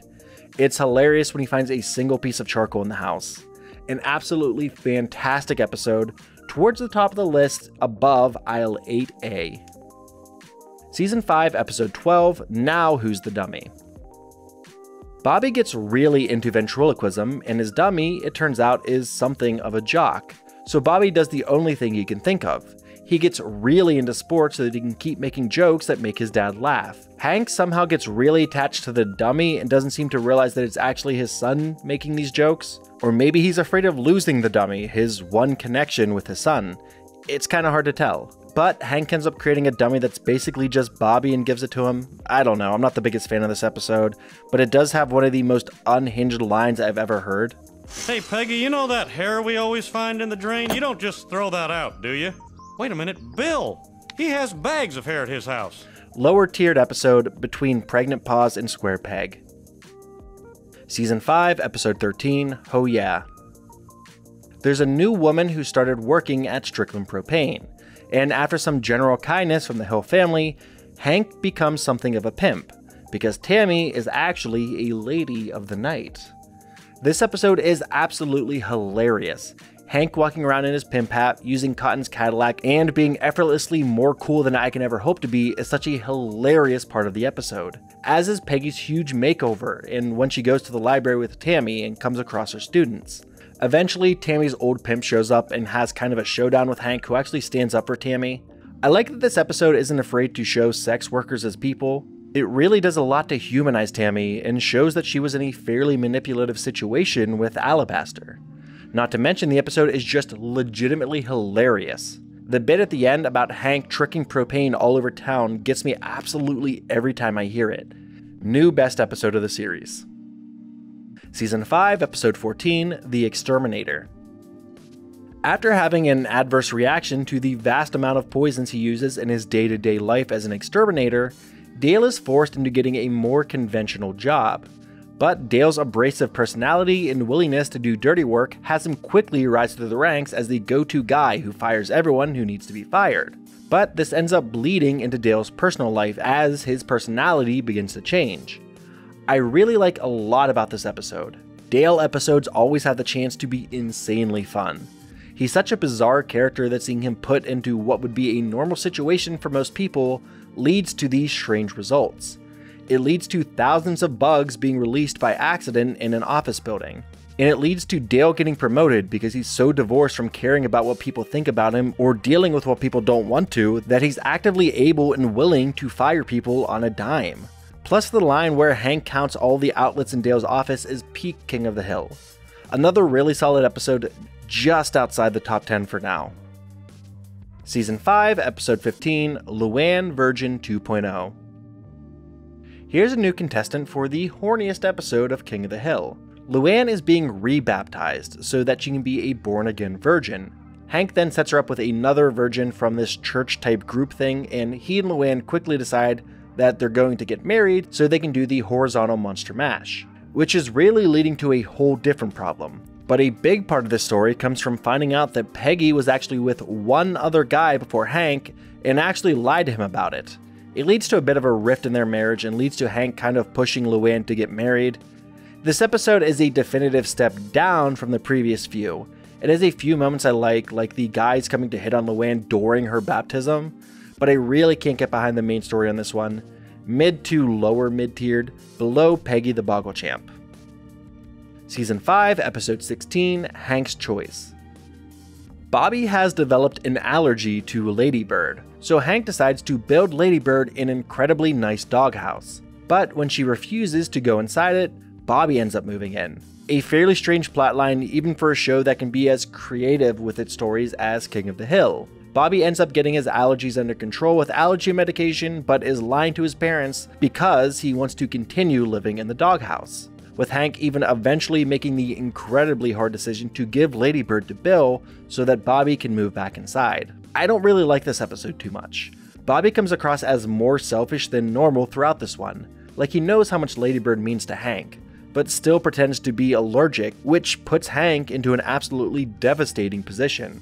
There are a few solid lines throughout, but nothing exceptional, above Peggy's turtle song. Season 5, Episode 17, It's Not Easy Being Green. One of Bobby's teachers is really getting him into environmentalism, and while he's initially not supportive of it, Hank changes his mind when he finds out they're going to drain the quarry where he, Dale, and Bill had accidentally crashed Boomhauer's car many years prior, a secret they've kept to this day. So the episode juggles Hank pretending to be interested in Bobby's environmentalism, and Dale and Bill trying to figure out how to hide Boomhauer's car and keep him from discovering the truth. There's not a lot about this episode that really grabbed me. Hank is just kind of mean to Bobby in this one, like meaner than normal. He's normally just complaining, but this time he feels like he's almost Cotton level of antagonistic. I don't know. There are some funny parts, I guess, mid-tier. Season 5, Episode 18, The Trouble with Gribbles. Nancy is turning 40 and is having a bit of a crisis at work. You see, TV is a young person's game, at least it was 20 years ago when this episode aired. No young people really watch cable anymore. But when she's in danger of being replaced by Luann, who can't read a teleprompter, not that whether people use teleprompters or haven't in my experience, Nancy decides that she wants to get some cosmetic touch-ups to help keep her youthful appearance. And Dale decides the easiest way to do this is to sue his cigarette brand. But this ends up going sideways and in a really ugly way. Dale correctly finds out that he's being bugged by the cigarette company, and he goes a really dark route with everything. He begins insulting Nancy's appearance to make it appear that the smoking has ruined his marriage. And Nancy isn't in on it. It's honestly kind of hard to watch, but what makes up for everything is Dale questioning himself at trial. It's an absolutely hilarious scene that ends fairly nicely, but I don't feel too comfortable placing this episode too terribly high, above Death in Texas. Season 5, Episode 19, Hank's Backstory. So we know that Hank has been suffering from a narrow urethra, but now it turns out that he's also suffering from something else, diminished gluteal syndrome, tiny butt. And this has been leading to some serious back pain, and that's getting in the way of the mower races that everyone's getting ready to compete in. So the episode has Hank dealing with his small butt disease, his friends making fun of him, and preparation for the upcoming mower race. I like that Hank comes to the realization that what he's dealing with isn't really anything to be ashamed of. My new personal favorite moment is Bobby running alongside his dad's mower for all of 10 seconds before giving up out of exhaustion. It's hilarious both how slow Hank is really going and how little Bobby can run. Another really solid episode. Season 5, Episode 20, Kidney Boy and Hamster Girl, A Love Story. Bobby, after being chased by some high school students, somehow ends up passing himself off as a sickly high school student, and this ends up getting in the way of Bobby and Connie going to the middle school prom together. In fact, Bobby gets so caught up in being a fake high school student that he ends up not going to the middle school prom with Connie at all. She goes with Joseph. There's a good bit about this episode that I really like. We get to see Bobby become incredibly popular in high school just by being who he is. Connie, despite her and Bobby fighting for the majority of the episode, gets her big prom dance at a high school prom with Bobby, and the porta potty subplot is fairly funny and even ends up playing into the main plot line. I always like when that happens, even in a small way. A fairly good episode and another solid season finale. Not dethroning anything too major, but earning a fairly solid place on the list. Just above Peggy's fanfare. Season 5 review. While the season isn't quite on the level of the previous in my mind, it's a serious contender. There are a lot of absolutely fantastic episodes of King of the Hill, but I think it's just a smidge less consistent than their previous. There are some episodes that are absolutely incredible that are followed by some major stinkers. But I think that the overall quality of the vast majority of this episode is enough to give this episode a fantastic overall rating. Another super solid season of TV, on to Season 6. Season 6, Episode 1, Bobby Goes Nuts. What can be said about this episode? It's probably the most widely quoted episode. Obviously, That's My Purse, I Don't Know You has transcended the show. But what about the episode around that iconic line that's yelled throughout? Yeah, it's absolutely fantastic. The whole episode is hilarious, and seeing Bobby standing up to bullies at first before becoming that which he sought to destroy is poetically hilarious. And Con yelling about Bobby needing to finish Peggy in their fight is such a stupidly funny moment as well. Second best of the series so far, and about as good as a kickoff to a season as you could wish for. Season 6, Episode 2, Soldier of Misfortune. Here's the first Dale episode of the season, and it's about as off the rails as you'd expect, in a good way.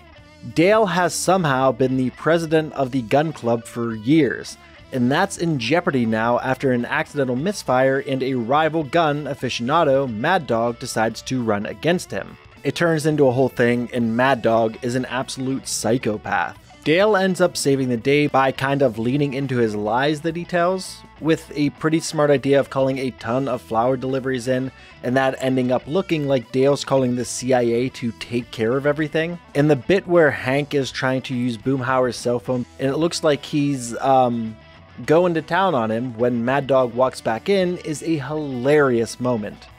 While this isn't quite as good as the previous, I still think it's a very solid episode.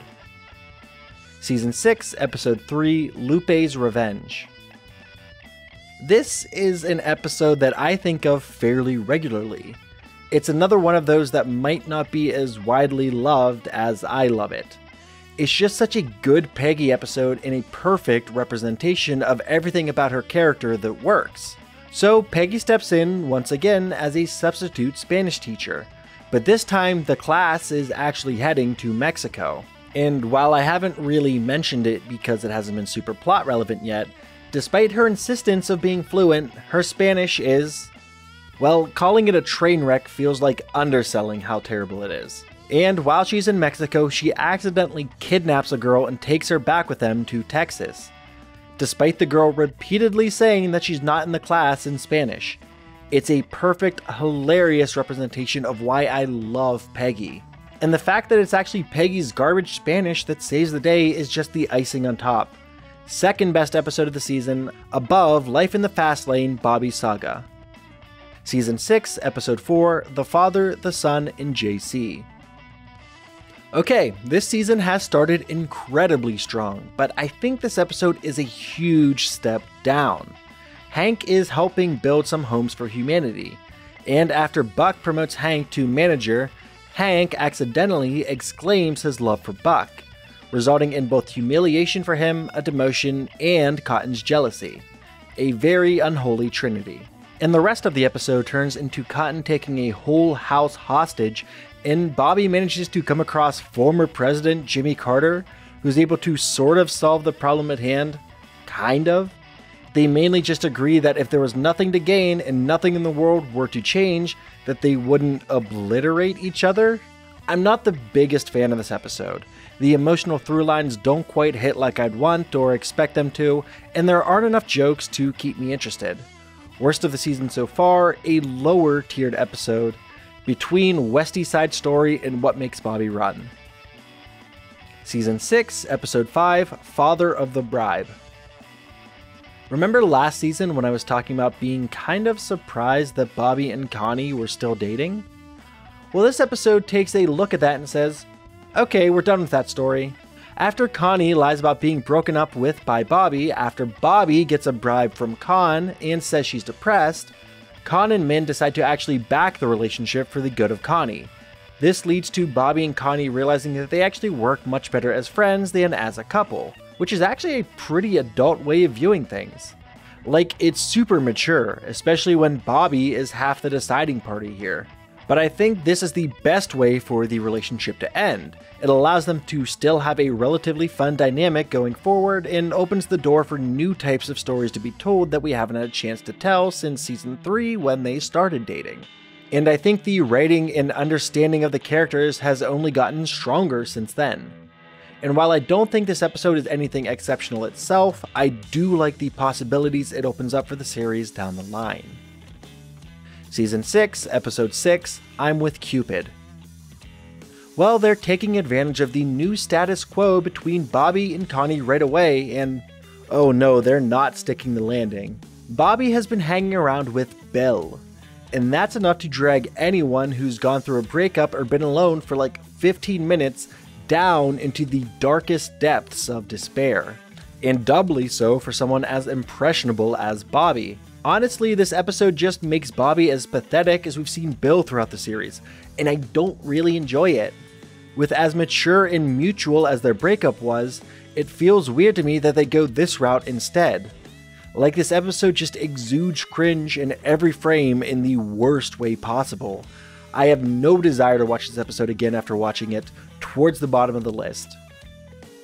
Season 6, Episode 7, Torch Song Hilogy. This episode feels almost directionless at times, or that it kind of jumps plots a bit. It starts with Bobby realizing he doesn't have any trophies like his father does, and somehow transitions to Hank carrying the Olympic flame. Hank is kind of learning a lesson about not being afraid to enjoy things in the moment, but then he ends up tripping and extinguishing the Olympic flame, which apparently is a thing that happens. I googled it, and they usually have a backup flame following the runner. Anyways, Hank trips and the fire goes out, but the day is saved with a cigarette that Dale lit on the Olympic flame. That's probably the funniest bit of the episode in all honesty. Nothing too fantastic this go around, not as bad as the previous, a mid to lower mid-tiered episode. Season 6, Episode 8, Joust Like a Woman. This is a pretty down-the-middle episode. Hank is trying to make a huge sale to a Renaissance fair, and Hank has the idea for Peggy to work at the fair to help him secure the deal, which is honestly not a great idea with what we know about how Peggy typically does things. She's a very, we'll say, forward woman and kind of breaks the illusion of what's a terrible workplace for all of the women there. In fact, Peggy even eventually unites all the ladies into suing for discrimination. I'm not a huge fan of this episode. There's not a ton I really like about it. Probably the best part is that Alan Rickman's in it. A fairly forgettable episode, all things considered. Season 6, Episode 9, The Bluegrass is Always Greener. Connie has been practicing her violin a ton lately, and it's been driving some of the guys in the alley crazy. Mainly because Con only has her practicing a singular part of a song, and also partly because it's not country. Hank pulls out his guitar to give them a break from all the Mozart, and Connie ends up joining and fiddling along. This leads to her and the typical alley gang all sort of forming a bluegrass band. Connie eventually lies to everyone and tricks Hank and his friends into taking her along with them to a bluegrass competition. Eventually, all of the lies sort of fall apart. Con learns to accept that Connie plays other types of music, Hank accepts Bobby's dream of comedy, and Dale, Bill, and Boomhauer trick Charlie Daniel into playing along with them.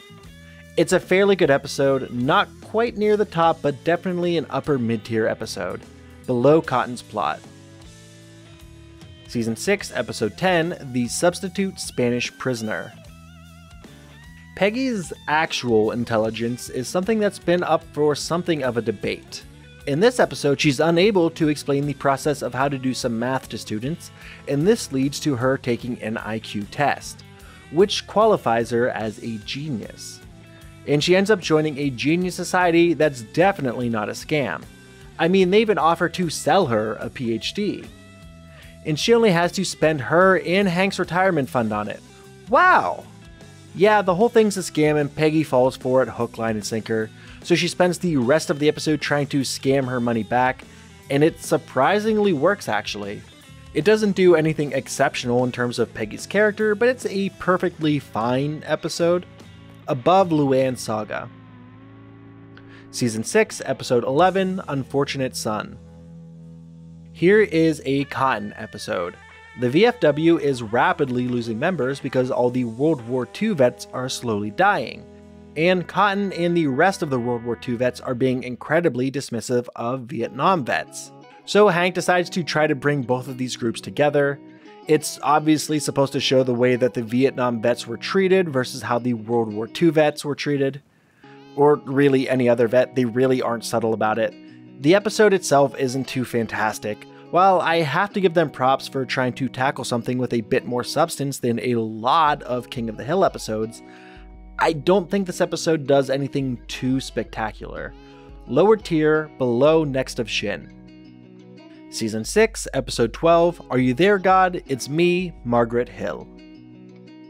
So, this episode takes Peggy's character to a place where I think her character doesn't work too well. We've seen her ego get her into some pretty gnarly situations, but this time feels like a step too far. Peggy learns of an opening for a full-time Spanish teaching job at a Catholic school, and to do this she pretends to be a nun, and this somehow works. And she continues working there, lying to Hank, herself, and the whole school, completely believing that she's never going to get caught. Obviously she does. Peggy episodes work best when she has good intentions but her ego kind of gets in the way. This isn't that. She's completely ego-driven this episode, and that leads her character to a place where I feel like she normally wouldn't be. She kidnapped a girl from Mexico because she fully believed she was fluent and made a mistake. She gets a job at a Catholic school posing as a nun because she wanted a full-time job.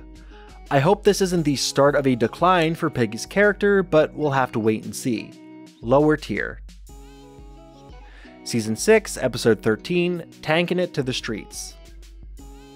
In this episode, Bill gets drunk and steals a tank from the army base he serves on. Which, like, how did he manage that? How lax is security on this army base? Anyways, Hank and the guys all come together to help him smuggle the tank back onto base, and all this happens because Dale manages to incorrectly read and assume that Bill was subject to some human-walrus hybrid tests. It's wild to me that Dale doesn't know what a placebo is with all the conspiracy readings he's done, and that he's managed to convince everyone, Hank included, of his findings.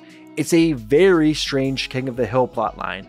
Like, it feels like a plot synopsis for a worst series in all honesty. Like, it's just so off the wall and kind of unbelievable itself that Hank and everyone else would just buy into this. I don't know. Lower mid-tier, below I Remember Mono. Season 6, Episode 14, Of Mice and Little Green Men. Hank and Dale kind of switch kids for a bit when they discover they have more in common with each other's kids.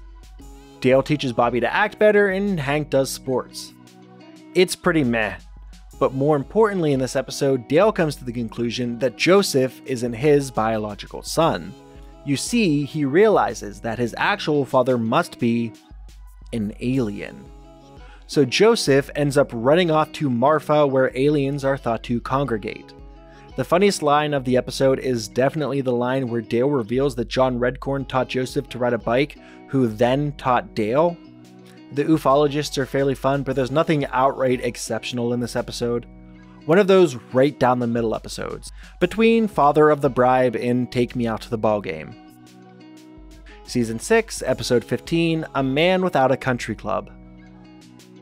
Hank is being courted for a pretty prestigious country club that Con really wants to get into. But the country club members are mostly Asian, so they really just want to get Hank in for diversity reasons. The episode is mainly Hank realizing, coming to terms with that, and figuring out what he wants to do.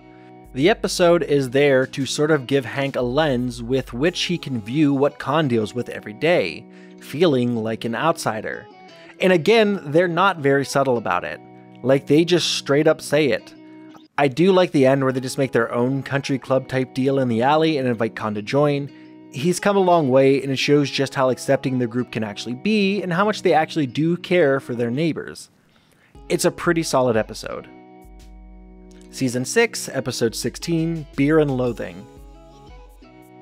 There's a beer shortage in Texas, and Peggy is going undercover at Alamo Beer to find out what exactly is happening. Turns out that the beer is making people sick in Mexico, and Peggy's trying to keep this from Hank because she signed an NDA. The lengths Peggy goes to keep her secret is pretty good. She voluntarily drinks the tainted beer and makes herself sick. It's a fairly fun episode overall, my favorite part being where Peggy critiques the Spanish of natural Spanish speakers. It's hilariously on brand for her. But I also like that she sticks with her morals throughout the episode, even going against the company that she's working for to do what she feels is right. A fairly solid episode, a bit above average overall, right below Spin the Choice.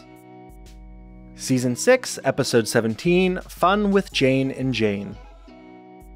If, without watching this episode, you had me guess which two characters would be tricked into joining a cult, Peggy and Luann would absolutely be two of my first guesses. Bill and Dale being close contenders as well. But yes, this go around it's Luann and Peggy who think they're initially joining a sorority and almost getting shipped off to some weird jam farm. The B plot, however, is a strange one. Hank and his friends are like hunting emus. It's a thing that happens. The only funny part of the B plot is Hank's line about the $300 meat bill. In fact, that's probably the single funniest line in the episode. I do like that Hank ends up using the meat to sort of like de-hypnotize or deprogram the whole cult by just grilling his heart out. Semi-related, do community colleges usually have sororities? I don't think they do. Anyways, it's a fine episode, above Joust Like a Woman. Season 6, Episode 18, My Own Private Rodeo. This episode has a good bit to unpack. We get some insight into Dale's family for the first time, and we find out that Dale hasn't talked to his father since his father kissed Nancy on their wedding day. But it turns out that Dale's father was in the closet the whole time. He was afraid of being seen with a caterer by his son, so he grabs the closest woman he can, Nancy. But Hank manages to kind of bring Dale and Bug back together, though when Bug tries to tell Dale that he's actually gay, Dale instead believes that his father is actually a government agent. Because of course he does. But in the end, Dale and his father do end up making up, and it's fairly sweet. I like that Dale has no problem with his father being gay or gay people in general, insisting that he likes John Redcorn and he's gay. Oh Dale, you oblivious angel. I think this episode does a fairly good job handling its subject matter, especially considering the episode first aired back in the early 2000s, right below the final Shinsault. Season 6, Episode 19, Suge Knight. Time for another entry in what may be one of King of the Hill's horniest episodes. In this episode, Hank has a dirty dream about Nancy and not his wife, and they were grilling burgers. So when Peggy finds out, she's obviously incredibly jealous, but Peggy referring to what's happening as sex nightmares is hilarious. I'm kind of torn on this episode. There are parts of it that are fairly funny, but jealous spouse episodes never really do it for me. And then there's the reveal that Hank was just bored with propane momentarily, not his marriage, which is kind of hinted at earlier in the episode when Hank is making a sale. The reveal doesn't do much for it, in all honesty. Hank doesn't seem like the kind of person who would ever even remotely tire of propane. Not to mention, Bill being there at the end is creepier than normal. Mid-tier at best, above to spank with love. Season 6, Episode 20, Dangled Love. We don't get a lot of Boomhauer-centric episodes, and that's for one major reason. His way of speaking is pretty funny in small doses, but it's hard to structure an episode around someone when you can understand maybe 10% of what he's actually saying. Boomhauer has fallen in love and has been rejected. Now he's basically spiraling. And while Hank is desperately trying to pull Boomhauer out of this, it's Bill who really comes to the rescue.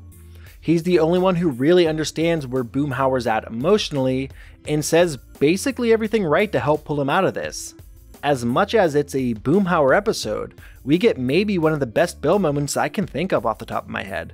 Also, this is the weirdest blur effect I've seen in animation maybe ever. Like, it reeks of post-production and not having been done in the actual animation. A fairly solid episode overall, between the buck stops here and Peggy's fanfare. Season 6, Episode 21, Returning Japanese. This is a pretty rare sight in the series, a two-part episode. In the first episode, Cotton is taking Hank, Peggy, and Bobby to Japan so he can make amends with the Japanese government for everything he did during the war. But in actuality, he's there to reconnect with a woman he loved many years prior. And with his family there to support him, aside from his wife Dee Dee and Good Hank, who weren't invited, we're given a pretty big twist ending. That Hank has a brother, or at least another brother that's not Good Hank, Junichiro. There's a lot that this episode does well and that it sets up. The sweat lodge scene in particular is fantastic. Everyone's hallucinations are hilarious. And the hills work well as fish out of water in Japan. Bobby takes to it immediately. There are a couple B-plots happening in this one, neither of them really grab my attention too much, but all that being said, this is an absolutely fantastic episode, above Propane Boom. Season 6, Episode 22, Returning Japanese 2. And here's the sequel episode. This picks up right where the previous episode left off. Junichiro is understandably angry at Cotton for never being there. He and Hank spend a good bit of this episode bonding while they're looking for Cotton, who's run off and redeclares war on Japan. It's nice seeing these two come together, though it's a bit strange that they look so similar, when Hank obviously gets a lot of his looks from his mother. The episode is fairly funny, though I do think the previous is the stronger of the two. I like that Cotton does actually get his closure in the end. Hank and Junichiro are able to get along fairly well and learn some lessons from each other, and Cotton even makes sure that Bobby is able to leave Japan without any unresolved issues of his own. Another really solid episode. I'll be putting this right below its predecessor. Season 6 Review. This season was a step down from the previous few, but while it wasn't great, it was probably more consistent. There were a few episodes that transcended the average, and one in particular that honestly kind of transcends the entire series. But on the opposite end of things, there were some worrying moments littered throughout. Small signs of possible flanderization that could do a lot to make the show much less enjoyable. But for now, we'll have to hope that doesn't happen, or at least doesn't happen too quickly. On to Season 7. Season 7, Episode 1, Get Your Freak Off. In his attempts to get Bobby to listen to some good, clean, family-friendly music, Hank finds and realizes he enjoys a popular boy band. So when Bobby and his friends get tickets to one of their concerts, Hank decides he's going to be their chaperone. But that eventually leads to Hank seeing Bobby grinding on a girl that has a crush on him, and Hank decides that's enough to drag everyone out of the concert. The rest of the episode sort of revolves around if Hank is right or not for being as overprotective of Bobby's childlike innocence and keeping his kids from getting desensitized. And he faces off against the girl's parents, who are much more lax in that regard. I think the moral is supposed to be that there should be a middle ground between the two ideologies, but I'm not entirely sure. The whole thing kind of reeks of that early 2000s reaction to huge boy bands, and I think the episode does an alright job of tackling this topic. An above average episode. Season 7, Episode 2, The Fat and the Furious. This is an episode I've been kind of dreading getting to. Bill gets into competitive eating, and while Hank and Boomhauer are somewhat supportive, Dale wants nothing to do with it. There's a bit of a reveal that not only is Dale better at competitive eating than Bill somehow, that he was actually trying to look out for Bill by being so dismissive of his eating ability. That he was worried that people would see him as a freak instead of a person. That's all fine and good, it's nothing too great, but it's passable. But then, for some reason, Kid Rock is in this episode. Not like voicing someone else or as a cameo or anything, just as Kid Rock. And holy hell, I can't stand Kid Rock. Like, I don't get it. His music is all hot garbage. And he serves absolutely zero relevance to the plot at large. He's just there. The only saving grace I can think of from this episode is the insane lengths Peggy goes to keep Bobby from discovering what competitive eating is. But that can really only carry the episode so far. Low tier episode, almost at the bottom of the list, above Husky Bobby. Season 7, Episode 3, Bad Girls, What You Gonna Do? This is another episode I'm really not the biggest fan of. Connie's cousin comes to town and she ends up being science partners with Bobby for an upcoming science fair. But in order to make enough money to make her way back to LA, she ends up using Bobby to make and sell meth. Yeah, they just cranked this one up to 11. And Bobby doesn't realize what he's been making because he's just a 13-year-old boy from Arlen, Texas, and almost ends up presenting his meth that he thinks is candy to a cop judge, just being saved in the end by Connie, who he was being fairly mean to all episode. This episode doesn't really do much for me. It's not egregiously obnoxious like the previous or anything like that, but I just can't really get into it. Another pretty low tier episode, just above Now Who's the Dummy. Season 7, Episode 4, Goodbye Normal Jeans. Here we are, this is the current halfway mark in the video, at least episode-wise. I like this episode a good bit more than the previous two. After a bit of a mishap when Peggy is helping him with his home ec homework, Bobby gets really into doing a lot of things around the home. And it turns out that he's better at almost everything he's doing than Peggy, which actually isn't too surprising in all honesty. But this is starting to drive Peggy absolutely crazy, and she feels as if she's lost her position in the home. This episode is arguably Peggy at the lowest point we've seen her so far in the series. And we've seen her in a full body cast needing to completely learn to re-walk. Hank and Bobby are finally really bonding. They're enjoying each other's company and really getting to know each other on a deeper level.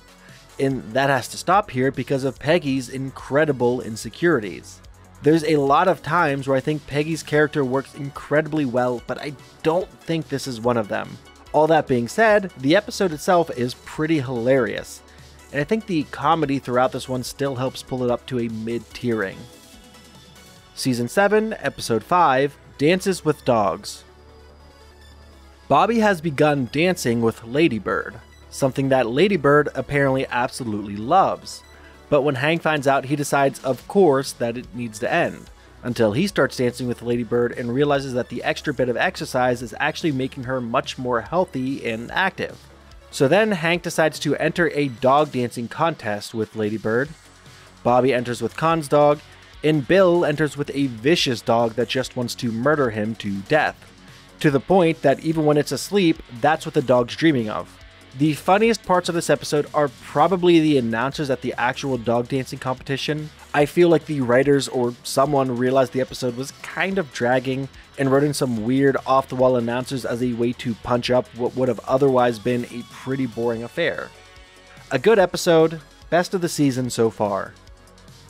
Season 7, Episode 6, The Sun Also Roses. This episode kind of feels like it's similar in theme to the previous. Bobby gets really into growing roses, Hank decides to join in and gets way too into it, and they end up kind of facing off a bit. Like it's very similar to the last one in my mind.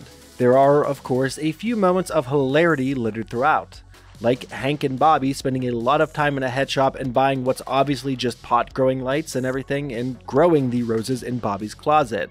The head shop workers are fairly fun as well, but overall I like this episode a bit less than the previous, even though they're pretty similar. Just below Hank's bad hair day. Season 7, Episode 7, The Texas Skillshaw Massacre. There's a lot to like about this episode. Dale is completely off the rails in this one. He's been tunneling under everyone's homes, and now Hank has fallen through the floor and into one of Dale's tunnels. And while Dale is annoying Hank shortly after, Hank accidentally slices Dale's finger off with a saw. I do find it funny that everyone thinks Hank and Dale are basically just an arguing couple. But Hank ends up in anger management, where he befriends a man who, when he gets angry later, suffers a stroke and dies. This gives Hank a reason to take his anger management a bit more seriously. Though Hank does need to tap into his anger once again at the end of the episode to save everyone from being crushed in Dale's tunnels by a garbage truck. The lesson being that anger can be a powerful emotion when channeled correctly. I really like this episode. It does a lot well, it's pretty hilarious throughout, and Dale is consistently on like another level of insanity. A solid episode. Season 7, Episode 8, Full Metal Dust Jacket. This feels like a really solid return to form in terms of a Peggy episode. In order to be accepted into a book club, Peggy ends up purchasing the lease of a local bookstore. But when she realizes the woman who was running it was just independently wealthy and that the bookstore is basically a money pit, she ends up allowing Dale to sell guns in the store. Kind of. That's not technically legal, so she's actually just selling books at a jacked up price with the ability to get a gun free. It's a whole thing. But Peggy does eventually get invited to the elitist book club, though she realizes a few things. First, that no one there is actually talking about or even read the book. And also that they don't really like Peggy. But then Hank realizes that the people who are coming into the store to buy guns and were given free books by Peggy actually read the books and wanted to talk about it. So Peggy starts her own book club with them. It's a nice subversion of where it seemed like everything was going. Not to mention, the imagery of the book club that Peggy's put together at the end of the episode is hilarious. A solid episode that shows a better understanding of Peggy's characters than a lot of recent episodes revolving around her have. Between Cotton's plot and the bluegrass is always greener. Season 7, Episode 9, Pygmalion. This episode is a bit of an infamous one for King of the Hill fans. It's substantially darker than basically any other episode in the series. I mean, dear God, it ends with a man being all mangled up by a pig slaughtering machine. And while part of me loves this episode for not being afraid to be strange and dark and grotesque, part of me doesn't really like it for those same reasons. It almost doesn't feel like it fits in with the rest of the King of the Hill series, for better or for worse. And while I said similar things a couple times throughout this huge review, this episode sticks out even when compared to those. And because of the dark moments that end this episode, there have been some creepypasta type legends that have been created. I think this is the only episode of King of the Hill to have that type of legacy. But I think I need to place this episode towards the middle of the pack because how I feel about it changes on a fairly regular basis. Below Snow Job. Season 7, Episode 10, Megalo Dale. We don't get to see Dale at work a lot, because, well, his life is something of an enigma. But while we know that he's an exterminator and we've seen him go absolutely crazy on some bugs in the past, we don't know exactly how overall competent he actually is at his job. So when Hank puts his reputation on the line for Dale, Dale knows that he needs to do an exemplary job. He's been hired to rid the Megalomart of rats. But after some investigation, Dale comes to the conclusion that there's something more happening. That it's actually Chuck Mangione hiding out in the store. Hank and the crew all join him in an overnight pest extermination, and long story short, Dale was actually right but keeps Chuck's secret. It's strange seeing Dale be, well, completely correct with his conspiracy theories for once. And I love how hard Dale's working to make sure that Hank's reputation isn't tarnished in any way. It says a lot about how much Dale actually does respect Hank. A very solid episode, best of the season so far, above Propane Boom. Season 7, Episode 11, Boxing Luann. Luann gets into boxing after being scouted by Buck and his brother, and the two of them proceed to basically fix a bunch of fights because they figure a bunch of horn dogs will pay to watch Luann kind of just jump around in a skimpy outfit. Luann doesn't realize the fights are all staged and challenges Frida Foreman, daughter of George Foreman, to a boxing match. And despite being severely outmatched, she manages to last a few rounds out of pure gumption. While I'm not the biggest fan of this episode, there are a few scattered bits that I like littered throughout. For starters, I think Luann and Hank's relationship throughout the episode is fairly solid. Hank is really doing his best to train Luann, and I think Luann really appreciates that. And I think this is one of the few times I can think of where real people played themselves and I didn't mind it. Frida and George Foreman's inserts fit nicely into the plot, and while you might not really expect them to show up, it doesn't feel too out of place for them to be there. Another perfectly fine episode below moving on up. Season 7, Episode 12, Vision Quest. Joseph is beginning to rebel, and John Redcorn is afraid that Dale isn't raising him as he should be raised. So John Redcorn has Hank trick everyone into going out into the woods on something of a vision quest. And of course, Dale has his own vision and becomes convinced that he's actually Native American. Joseph continues heading down a pretty dark path at Dale's insistence that he needs to do this to become popular. But when Joseph's friends reveal that they're going to be painting some pandas in the zoo, he starts to have second thoughts about everything. Eventually having his own vision that's pretty clearly about the dangers of following the pack, but instead Dale convinces him that he needs to lead the pack and kill a panda instead. Luckily he's stopped by John Redcorn doing maybe the most badass thing in the series run and just catching an arrow. I'm torn on this episode. It's going back and forth between both of Joseph's dads, and both are doing what they believe to be the best for him. But it's kind of strange to me that Nancy plays little to no role in this episode. Like, you think she'd be a great mediator for the insanity that's happening. I'm not the biggest fan of everything that's happening in this one, but I do like some of the ideas they're trying to push. Lower mid-tier episode, below Peggy's Turtle Song. Season 7, Episode 13, Queasy Rider. After some fighting, Hank decides to take Peggy to couples counseling, believing that because the counselor always sided with Dale, that he'll automatically side with Hank. This turns into Hank and Peggy buying a motorcycle and deciding to do a bit of a road trip. While the motorcycle is initially bringing them together, Hank's insecurity about riding in the back while Peggy drives leads to another argument. But when Hank breaks his glasses, he ends up being forced to rely on Peggy. And that seems to lead to them having an absolutely fantastic time, as there's no struggle for who has control. The episode is another one that sits in a bit of a weird spot for me. I like the focus on Hank and Peggy's marriage, and we get to see their marriage really work. Not that we're under any impression that it isn't, but this is another level of them just kind of being happy together. But Hank and Peggy both kind of vying for control over the motorcycle isn't the most fun plotline. So I'll place this in kind of a mid-tier position again, above How to Fire a Rifle Without Really Trying. Season 7, Episode 14, Board Games. Peggy, Min, and Nancy are all looking at running for school board to get after-school programs back up and running. But this quickly becomes a bit of an argument as to which of the three of them is actually going to be running. And eventually, all three of them run separately from each other and start infighting. I don't really like this episode too much overall, but there are a few parts here and there that I think are independently fun or funny. I like that Peggy, Min, and Nancy all kind of just hang out. It makes sense since at least two of their husbands have been friends for years and Min is home all day. It makes sense that she would get closer to her neighbors. Also, this exchange towards the beginning of the episode, no offense, none taken, I wasn't even listening, is peak Peggy Hill. Overall, I don't think this episode really comes together. Lower tier, below Hank's cowboy movie. Season 7, Episode 15, An Officer and a Gentle Boy. Bobby is an ungrateful kid and is basically refusing to do any of his chores or anything. So the Hills make the hard choice to send Bobby to the military school that Cotton went to. Hank wasn't allowed to go. But when Cotton finds out that the school isn't nearly as hardcore and brutal as it was when he was a kid, he takes matters into his own hand and takes over the school, with his ultimate goal being to break his grandson. But Bobby is like unbreakable. Another point in him actually being a reincarnated llama. He's real Zen.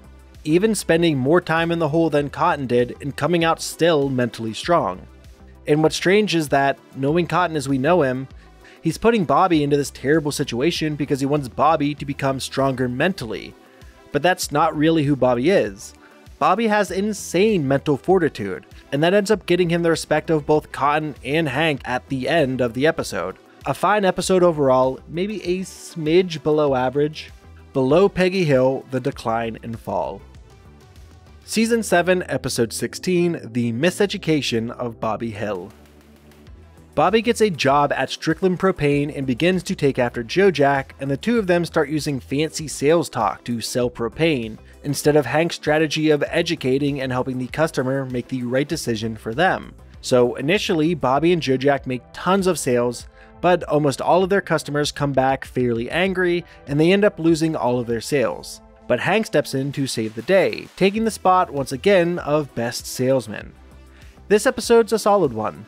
It shows that Hank sticking to his values above all else pays off in the long term. It's a great lesson for Bobby to learn. And in the B-plot, Bill is put along by a chair attached to a bunch of balloons through the sky.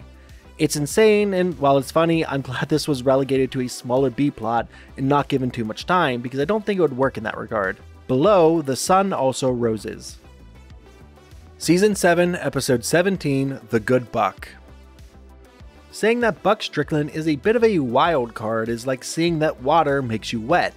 It's a given, it's natural. But lately, Buck has been kind of going off the deep end. He's been partying a bit too much, and even his wife has left him at this point. So Hank tries his best to help clean Buck up, but Buck ends up coming across Luann, who ends up starting a pool Bible study, which just turns into a bunch of creepy guys who want to be around Luann in a bikini. But it's ultimately Hank who kind of gets through to Buck at the end. When Buck sees that Hank has carried him into his office and given him his jacket to sleep on and is at work early to do extra work, he's reminded how positively he affected Hank's life once upon a time. And now Hank is sort of able to return the favor. It's a pretty good episode. Nothing exceptional, but definitely above average. Between Bobby Slam and Bills Are Made to Be Broken. Season 7, Episode 18, I Never Promised You an Organic Garden. After the previous teacher who was in charge of the organic garden retires, Peggy decides to volunteer to take it over. And Peggy is generally just bad at stuff. So despite Hank hopping in to help as much as he can because all the fresh grown veggies are going right to the football team, they just can't get the bugs to quit eating and killing the plants. So Peggy goes for desperate measures. Despite it supposedly being an organic garden, Peggy uses pesticides, and they actually work. But Peggy loses everyone's trust and Hank steps in to keep the garden from being destroyed by the football team. It's definitely an episode. The B-plot where Dale, Bill, and Boomhauer try to get guano to make their own garden grow better is fairly fun. It's just kind of overall one of those right down the middle types of episodes. Like there's episodes who do similar plots better and some who do it worse. Above King of the Anthill. Season 7, Episode 9, Be True to Your Fool. I'm not the biggest fan of this episode. Bill gives everyone lice because he got lice on purpose to try to talk to a woman. That's psychotic. And understandably, Hank and his friends are kinda done with Bill after this. But when shaving their heads, they find out that Hank has a tattoo of Bill's name. He got it many years prior after Bill protected him in a bar fight while drunk and forgot about it completely. So, real quick, Hank had to have had his head shaved before he got this tattoo, right? How would he have not known he got this tattoo? It would itch, and there's no way Cotton wouldn't have brought it up. Also, the lesson is that they should be thankful to Bill because he was a better person when they were teenagers. I don't know, the whole thing just doesn't grab me. It doesn't really hold up when you put more thought into it. Low tier episode, below Pregnant Pause.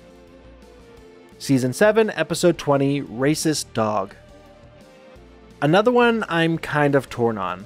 This is a really weird problem for me to have, but why would you get Bernie Mac to play a character who's not Bernie Mac and then just name the character Mac?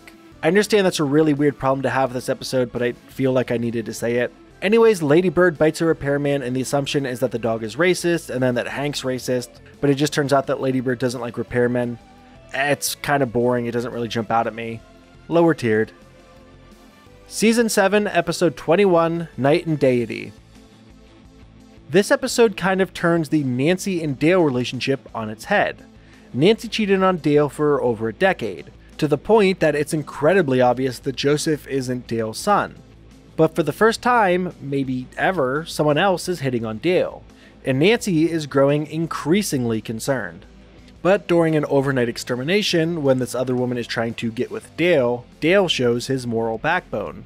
He shows how committed he is to his wife and family. What's surprising to me with this one is how well they actually juggle all three separate storylines. Each has room to breathe and develop in fun ways. Hank being the designated driver for Luann before accidentally getting plastered is hilarious. I love Drunk Hank. And the hard cut to Nancy trying to help Dale with his work is so hilarious I actually rewatched it a few times. A really solid episode, above Peggy's fanfare. Season 7, Episode 22, Made in Arlen. In this episode, Khan's mother comes to town, and in order to get out of the house or away from Min, and to stay busy, she begins working as a maid first at the Hill home, and then for Bill. And while working for Bill, the two of them start a relationship, which absolutely devastates Khan. The dirty undertones of what Khan is yelling at Bill right before he finds out about the relationship is hilarious. In fact, there are a lot of funny bits littered throughout this one. But unfortunately, despite this episode ending on a seemingly positive note for Bill and Lalma's relationship, I have the foresight of knowing that she never actually shows up again. Which is kind of strange, since they ended this episode with Khan even kind of accepting it. But not taking that into account, this is another pretty solid episode. Between Helenium and the Bluegrass is always greener. Season 7, Episode 23, The Witches of East Arlen. Alright, season finale. Bobby begins hanging out with some warlocks and getting into the rituals that go along with it, not realizing how dorky he looks in the process. But after he refuses to drink dog's blood, he takes a step back and realizes everyone involved in the ritual looks kinda dumb. One thing I noticed with this episode is the prototypical neckbeard / incel type of person. I mean, he just straight up says, "When the time is right, a maiden will be delivered up to me. Probably from the east." It's hilarious that they're able to nail down this type of person in the early 2000s. It's a pretty fun episode that introduces some really strange characters for a once-off. An okay way to send the season out, but nowhere near many of the previous season finales we've seen. Season 7 review. Season 7 was much more of a mixed bag than many of the previous seasons. It definitely can't touch the highs of many of the previous, but there were still a few episodes that were fairly solid. But I could honestly feel a bit of a decline beginning to happen. Still, there wasn't anything I would call egregiously bad or anything along those lines, but it felt consistently more down the middle than many of the previous seasons. We'll have to see if this continues or if they can pick the quality back up to where they were. Season 8. Season 8, Episode 1, Patch Boomhauer. We haven't seen much from Boomhauer's family in the past. His parents were present in the episode Spin the Choice, but now it turns out that Boomhauer's brother, Patch, is getting married, and his bride-to-be is one of Boomhauer's old flames, the one who got away for Boomhauer. This episode does a lot for Boomhauer's character as he ends up kind of confronting and fighting with his brother after he finds out that his brother isn't exactly being faithful to Catherine. And the episode ends with the wedding being broken off and Catherine and Boomhauer not fully getting together, though maybe that could happen somewhere down the line. I actually really like this episode. Brad Pitt absolutely nails the strange Boomhauer way of talking, and we get to see everyone's bachelor parties and flashbacks. It's pretty solid, but I think it's a bit out of character how ready Hank is to believe the worst about Non-Up. Season 8, Episode 2, Reborn to be Wild. Can't you see you're not making Christianity better? You're just making rock and roll worse. God, that's such a good line. But that aside, I'm not the biggest fan of most of this episode. Hank feels aggressively against what Bobby's getting into, which in this case is just like that early 2000s subset of cool Christianity or whatever. I get that Hank wouldn't be a big fan of this weird subculture, but he seems like almost uncharacteristically annoyed by this. It's actually kind of strange to see. I guess I like that Pastor K's father is super understanding of where Hank's coming from and completely understands what he's trying to get across. But I just can't get into this episode. Lower mid-tier, above Now Who's the Dummy.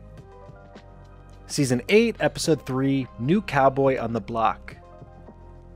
A former Dallas cowboy has moved into the alley. And not just a former cowboy who blocked a kick that led to the Cowboys winning a Super Bowl. Basically a Texas hero. But once he gets into his home, he quickly begins bullying Con, and eventually Hank, and eventually everyone else. And because of his hero status, especially in Arlen, the cops are unwilling to do basically anything. But Hank ends up getting punched by Willie Lane, and there's an imprint of the Super Bowl ring on his face. Hank uses this evidence to blackmail Willie into leaving the block for good. This is a fun episode at times, but it feels a little rough to watch at others because of how bad the bullying actually gets. Dale's scroll tactics he implements are hilarious, and I'm always happy seeing the neighbors come together over a common enemy or to protect each other. A pretty good episode. Season 8, Episode 4, The Incredible Hank. In this episode, Peggy starts to drug Hank with testosterone. And while the doctor later claims that he wasn't suggesting the drugging, I gotta agree with Peggy here that the doctor was dropping some serious hints. But basically, Hank is going through a second puberty and training to run with some bulls. He ends up getting much more muscular because of the extra testosterone, but also has to sort of wean off of it when he finds out that Peggy's been drugging him. Obviously, it's not okay to drug someone under any circumstances. That being said, it does lead to some fairly funny moments. Like Hank completely calling Dale on his shit while he's babbling about some conspiracy, citing all the previous things he's told him and punching holes in the logic that's being, or not being, I guess, presented. The Bobby subplot is fine. Thematically, it fits well with Hank's plot, and I always like when they have the two subplots overlap. A pretty solid episode between Texas City Twister and Shins of the Father. Season 8, Episode 5, Flirting with the Master. We've seen the Hills watching a TV show a few times throughout the series run, Monsignor Martinez.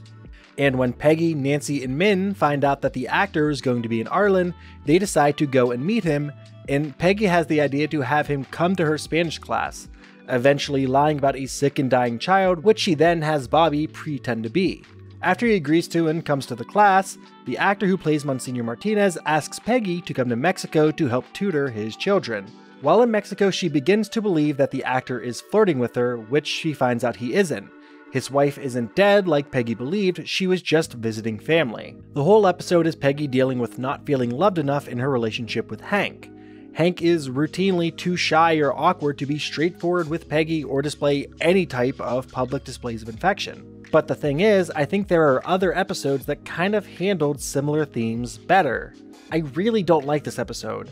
Its humor is mainly derived from the thought process of, oh man, how could Peggy really think that this guy was flirting with her?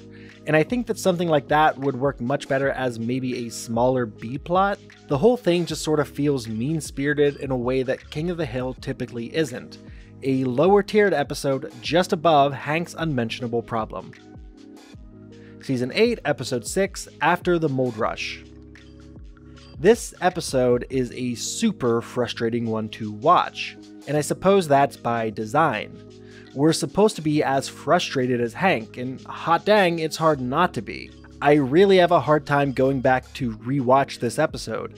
There's nothing exceptionally funny in this one, and the plot doesn't really do too much for me. But I guess I have to give them props for making me relate so much to how annoyed or angry Hank is in this episode. Bit of a lower tiered episode, above When Cotton Comes Marching Home. Season 8, Episode 7, Living on Reds, Vitamin C, and Propane. Time for Hank to live one of his dreams. He's going to be driving a big rig truck all the way to Arizona. And he's bringing Bobby with him, who's also incredibly excited. Speaking of excited, Dale, Bill, and Boomhauer all snuck into the back of the truck with the furniture because they also wanted to go along for the ride. But after Hank is made fun of by some truckers who say he's not a real trucker, Hank drives himself until exhaustion and falls asleep after they've parked. Wanting to make his father's trip better and help him actually achieve his goal of getting home for Christmas, Bobby has Dale, Bill, and Boomhauer take over driving, but they get lost and stranded on top of a mountain and have killed the truck's battery. So Hank has to do both hilarious and a great example of Hank and Bobby coming together to do something great. I love that even after everything that happened when Hank was asleep, he still recognizes that it isn't Bobby's fault and that he just wanted to help. Definitely the best episode of the season, a fantastic episode. Season 8, Episode 8, Rich Hank, Poor Hank.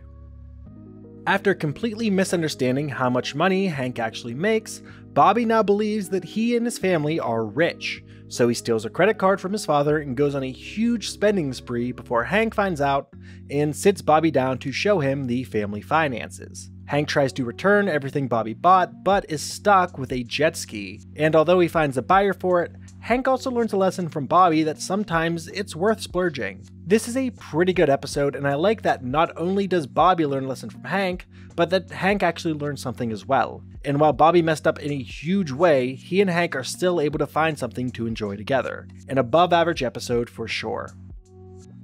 Season 8, Episode 9, Ceci n'est pas un king of the hill. As being uneducated, but she ends up actually selling some of her propane art to locals in Arlen, giving her a sense of closure of the whole thing. I like how this episode handles Peggy getting brought back to reality a bit more than the Monsignor Martinez episode. The whole episode isn't just about being mean to Peggy, and she ends this one on a bit of a higher note. The B-plot of Dale in a suit of armor is pretty funny and doesn't overstay its welcome, and Hank and Bobby in the Art Collective is hilarious as well. A good episode, a bit above mid-tier. Season 8, Episode 10, That's What She Said. This episode used the phrase, "That's what she said" before The Office. It's not like they came up with it anyways, but still strange to see. Anyway, Strickland has hired a new propane salesman who started making dirty jokes. Fun fact, this guy's voiced by Ben Stiller. The show has so many celebrity cameos, it's actually kind of insane. These jokes slowly start making everyone at Strickland uncomfortable and ends up affecting business. Hank stands up to him and everything kind of gets back to normal. It's honestly kind of a boring episode. While I like the premise, neither of the plots really grab me. I mean, one is just Dale quitting smoking for a few days. I don't know. It's not bad or anything, just forgettable. Lower mid-tier, below Vision Quest. Season 8, Episode 11, My Hair Lady.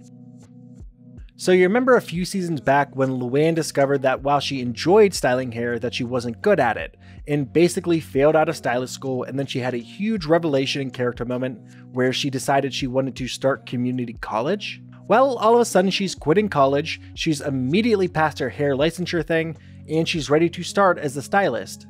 In fact, she even just immediately gets offered a chair at a salon called Hottie's. Bill pretends to be gay throughout the episode, so that's a whole thing. So, a couple questions about this episode.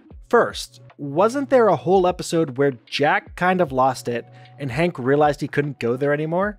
Second, if it was that easy for Luann to get into being a stylist, why did we have so many episodes in seasons where she was struggling? Third, isn't Bill supposed to be only allowed to cut hair on his army base? This episode feels like it goes against a lot of the lore and character moments that the series has set up, but I guess at least they're doing something with Luann's character. It kind of felt like they weren't sure what to do with her while she was in college, so maybe this could open up more opportunities. Below, When Cotton Comes Marching Home. Season 8, Episode 12, Fish and Wildlife. This is a pretty fun episode. Hank takes Bobby out on a fishing trip with the guys, but the trip is kind of ruined by a bunch of hippies. The whole trip is about Hank trying to help change Bobby by making him fend for himself a bit, and he's able to learn this lesson by taking a look at the hippies that are kind of freeloading off of him and Hank. And they ultimately get everyone else to leave the campgrounds by shutting off all of the amenities available to them. The episode is fairly funny, and Bobby really takes the lesson that he learns in this one to heart, even telling Hank that they need to stay and get dinner after Hank says it's time to leave. And Bill going in with the hippies is fairly fun as well. A mid-tiered episode overall. Season 8, Episode 13, Cheer Factor. Peggy manages to take over the cheerleading team when she leads actual cheers and not gymnastics, and the football team starts to do better as a direct result. But the former cheerleading coach, in a fit of jealous rage, tricks Peggy into putting on a racist display during a halftime show. But if you're the principal, wouldn't the solution here be to have the cheerleading squad both focus more on doing actual cheers during the game and then doing their dance/gymnastic routines during their competitions? Like, you can do both, and it's not like what Peggy was teaching them was going to take all week to practice. I don't know, just a minor thought on that episode. I like that Connie ends up realizing that Peggy was right, and then helps lead cheers that helps Arlen score. but overall, I don't know if this episode is that great. I don't think it really wraps up too nicely or comes together in any meaningful way. Lower mid-tier, just above Old Glory. Season 8, Episode 14, Dale Be Not Proud. A race car driver desperately needs a kidney transplant, and Dale is the only possibility. So he agrees to undergo surgery, but it turns out that the driver actually didn't need the transplant, and Dale's kidney can instead be used to save a kid. And Hank makes the decision for him as he's to act as Dale while he's in surgery. While we think Dale's going to be doing what he can to get out of this, even at one point trying to get his kidney put back into him, he ends up selling it to the kid for a few toys. It's a pretty good insight into the insanity that is Dale's life as Hank fills in for him, doing some weird stuff like buying alien urine. And Dale, despite being out of commission for part of the episode, still has some pretty solid lines, like when he tells the kid to give the kidney Mountain Dew at least once a week. A solid episode, one of the best of the season, but still not near the top overall, between deconstructing Henry and Revenge of the Lutefisk. Season 8, Episode 15, Après Hank, Le Deluge. Yet another episode I have some conflicting thoughts on. There's a huge flood hitting Arlen, and while everyone is gathering at the middle school for safety, Hank needs to go check on the floodgates. He ends up having to make an incredibly difficult decision and decides to open the floodgates, destroying a few homes but saving many, many more. Meanwhile, Bill is taking charge of the shelter, and when Hank finally shows up, Bill has already gotten drunk with power, throwing some people into a prison, lying about Hank, and eventually keeping everyone in the storm shelter well after the storm's finished. So while I think the episode does all of its character moments fairly well, I also think it's an incredibly frustrating episode to watch. Bill is at his absolute worst throughout. I mean, he's basically holding the entire town hostage and ends up getting praised for it. I also wish they would have focused more on the toll that having to make that incredibly hard decision must have been for Hank. Like, they end up kind of glossing past it. I'll be placing it near the middle of the pack, above Pilot. Season 8, Episode 16, Dale Tech. This episode feels kind of all over the place. Dale is beginning to try and charge people for his constant surveillance of them, acting as something of a security firm. And Cotton has somehow become an auxiliary policeman and is investigating things being moved around in Hank's home. It turns out that Con and Min have been breaking into the Hill's house to do some weird roleplay in the horizontal monster mash, and Cotton and Dale end up blackmailing Con into putting up a privacy hedge so the Hills can't see inside Con's bathroom anymore. And we learn that Topsy died sometime prior to this episode. Anyways, I think the episode is fun, if not a bit directionless. Another right down the middle one, below Queasy Rider. Season 8, Episode 17, How I Learned to Stop Worrying and Love the Alamo. Bobby is finally getting ready to learn about Texas history in school. And look at that, they just got some brand new textbooks. But unfortunately, it doesn't go into a lot of history and instead focuses on some cursory stuff. So Hank decides to put on a play reenactment of the Alamo to help keep the memory alive. The A-plot is fun, but in all honesty, I think the B-plot is the highlight of the episode. After Nancy gets a flat Stanley in the mail, Peggy and Luann take it for an authentic Arlen experience, which is just them taking pictures of the flat Stanley essentially being tortured. The bit at the end where they mail back the flat Stanley and they get all the photos of it being shot and stabbed and it's just in pieces is hilarious. An average A-plot pulled up by an above-average B-plot. Season 8, Episode 18, Girl, You'll Be a Giant Soon. No one is taking Luann seriously. In fact, they're mainly treating her like a child. Mostly because she's been routinely acting like a child. But she ends up getting into propane after a talk with Hank. And when she finds out that Hank isn't allowed to enter a grill-off because he refuses to use charcoal, she ends up starting a whole protest group. There's not a lot to say about this episode because I don't really think a ton happens in it. I guess there's the B-plot where Peggy, Min, and Nancy tried to get inside a home for sale to see a room where a murder took place. It's pretty forgettable. Lower tier episode just above Meet the Propaniacs. Season 8, Episode 19, Stressed for Success. This episode is a huge step up from some of the previous few. Bobby's joined the quiz team at school as their pop culture ringer, because apparently kids in the early 2000s didn't know Tobey Maguire played Spider-Man. I'm terrified of letting the team down. He actually ends up having a huge panic attack over the whole thing. But Hank ultimately ends up helping Bobby relax and learn to take things seriously without stressing himself out. A good ending overall. I really like this episode and how they handle Bobby learning to take things a bit more seriously, even if it's just the Quiz Bowl. The stress he's undergoing the whole time is taken very seriously as well. One of the better episodes this season for sure. Season 8, Episode 20, Hank's Back, The Unbearable Lightness of Hank. This is a much stronger episode than a lot of what we've seen this season. Hank has injured his back at work, and now he's getting harassed after filing for workers' comp. They all think he's lying because they can't find anything physically wrong with him through x-rays and whatnot. But eventually, Hank tries yoga out of absolute desperation, and that surprisingly fixes his back. But when he's spotted getting ready to head back to work, he ends up in court being accused of faking everything. But he manages to prove his innocence with the yoga teacher, voiced by Johnny Depp. I think this episode has a lot of hilarious parts, like Hank just taking a welcome mat to yoga, and I like that Hank actually did learn something from everything he went through when we see him doing yoga with several Strickland employees, all who have their own welcome mats. A really good episode, right above 3 days of the condo.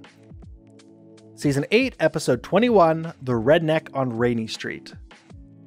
Khan has given up. He's going full redneck, and Min's going right along with him. And they very quickly quit paying bills and are about to lose their home. But they kind of snap out of it at the end with Hank's help. It's fun seeing Khan and Min sort of cut loose and not really care about anything for a hot minute. And Khan makes some interesting friends. Is this the first time we see Lucky in the series? That's not really too good of a sign for things to come. He's kind of the harbinger of the series' dark age. But for now, I like this episode for the most part. It's an interesting episode concept, and I think they execute on it pretty well. And it's nice to see that Hank is still looking out for the best for his neighbors, or at least Connie. A pretty good episode overall, above Hank's bad hair day, to this manipulative monster. Like he's trying to get girls to date him by taking advantage of them in their darkest moments. And it kind of works in a really strange way. I don't really like that plotline, to be honest. Bobby is impressionable, but this is him taking stuff to a completely different level. The B-plot of Hank and the guys looking for a beat-up car for Hank and Bobby to fix together is pretty funny, and it turns out that fixing that car is how the A-plot sort of revolves itself. Lower tier episode and a very underwhelming season finale. Season 8 Review. This season felt like a huge step down. The writing felt slower, the plots felt more disjointed, there were characters who got rewound back several seasons, and overall it just wasn't as fun. There were a few points where you could still see or feel what felt like classic moments from the show or plot lines that had a lot of potential, but it just didn't feel quite right. A few seasons left to go still. On to Season 9. Season 9, Episode 1, A Rover Runs Through It. We've heard mention of Peggy's family in Montana a few times, and we've seen her mother once way back, but that's not her mother anymore. A bit of a retcon happening here. Now we're being officially introduced to Peggy's family, and her mother feels like she's just as terrible to her as Cotton is to Hank. Something that adds a bit of extra character development for Peggy. It doesn't excuse the way she is, but it certainly helps to explain it. And it shows why Peggy tends to be so protective of Bobby. Like Hank, she's trying to be a better parent than the ones she grew up with. And this might sound weird, but I'm also happy that Peggy didn't immediately connect with her mother at the end of the episode. That's not usually how life works. People don't just change who they are or how they are on a dime. And you can't just erase 40 plus years of being terrible. And surprisingly, I think the celebrity cameos in this one worked better than a lot of the previous episodes. Because they're actually in the story for a reason. Henry Winkler is the villain in this one. He needs to be him for the story to work how they're presenting it. An above average episode and a fairly solid start to the season. Season 9, Episode 2, Ms. Wakefield. An old woman who used to live in the Hills home has come back to visit the home a final time. Emphasis on a final time because she wants the Hills to allow her to die in the home. And when they tell her no, she keeps trying to break into their house to unalive herself. So Hank eventually calls the police and all of his neighbors act like he's in the wrong, which is psychotic. He's absolutely in the right for not wanting this random woman to die in his home, and he's been about as patient as someone can be expected to be considering these circumstances. Did we also mention this is all happening during Christmas time? Just to help dampen the mood a bit more. Anyways, they end up convincing her to live by telling her to unalive herself in front of everyone at a party. Dark. I don't really like this episode, but I think the plotline is definitely a fairly unique one. I can't think of another show that's done something similar. But that being said, I think they sort of botched some parts of it. Lower tier episode, below Girl You'll Be a Giant Soon. Season 9, Episode 3, Death Buys a Timeshare. Cotton has inherited a pretty solid amount of money from Topsy, and so he and Bill head to Mexico with plans to buy a timeshare, which is an absolutely terrible investment, by the way. Don't buy timeshares. Not to mention they can't even legally own property in Mexico, so it's like a double scam. Hank goes down to try and stop Cotton from making a terrible decision, but ends up buying a timeshare himself in an attempt to make his father happy by getting him onto some yacht thing. It's not my favorite plotline. It feels super slow and like it could have done what it wanted to in like half the time. The B plot is also pretty forgettable, with Bobby, Peggy, and Dale trying to find a good pool to lounge in. Another pretty low tier episode, better than the previous but not by much, above My Hair Lady. Season 9, Episode 4, Yard She Blows. Peggy decided that she wants to have a bigger say in how the front yard looks, so she decides to start a garden. But because Peggy is generally terrible at most things, she is unable to grow anything, and everything in her garden dies. But then she discovers this supposedly rare garden gnome and places it out in front of her house, and Hank hates it and is embarrassed of it. Bobby accidentally breaks it, and Hank does the reasonable thing. He breaks it further, buries it out in the woods, and drives over it a few times. Maybe a smidge overly aggressive. What I don't like is that even when Hank admits to Peggy what he did, Bobby still gets entirely blamed for the whole thing in Grounded, despite him telling Hank immediately and wanting to tell Peggy. A fine episode overall, I guess. Nothing great, nothing terrible. Season 9, Episode 5, Dale to the Chief. Dale is a person of extremes. When he does something, he goes all in. Typically, so far, that's mainly been in his love of conspiracies and distrust of the US government. But after his latest read-through of the Warren Commission as a bedtime story for Joseph, he realizes that everything kind of makes sense. And this gives Dale a bit of a crisis. He comes through the other end as an incredibly patriotic person.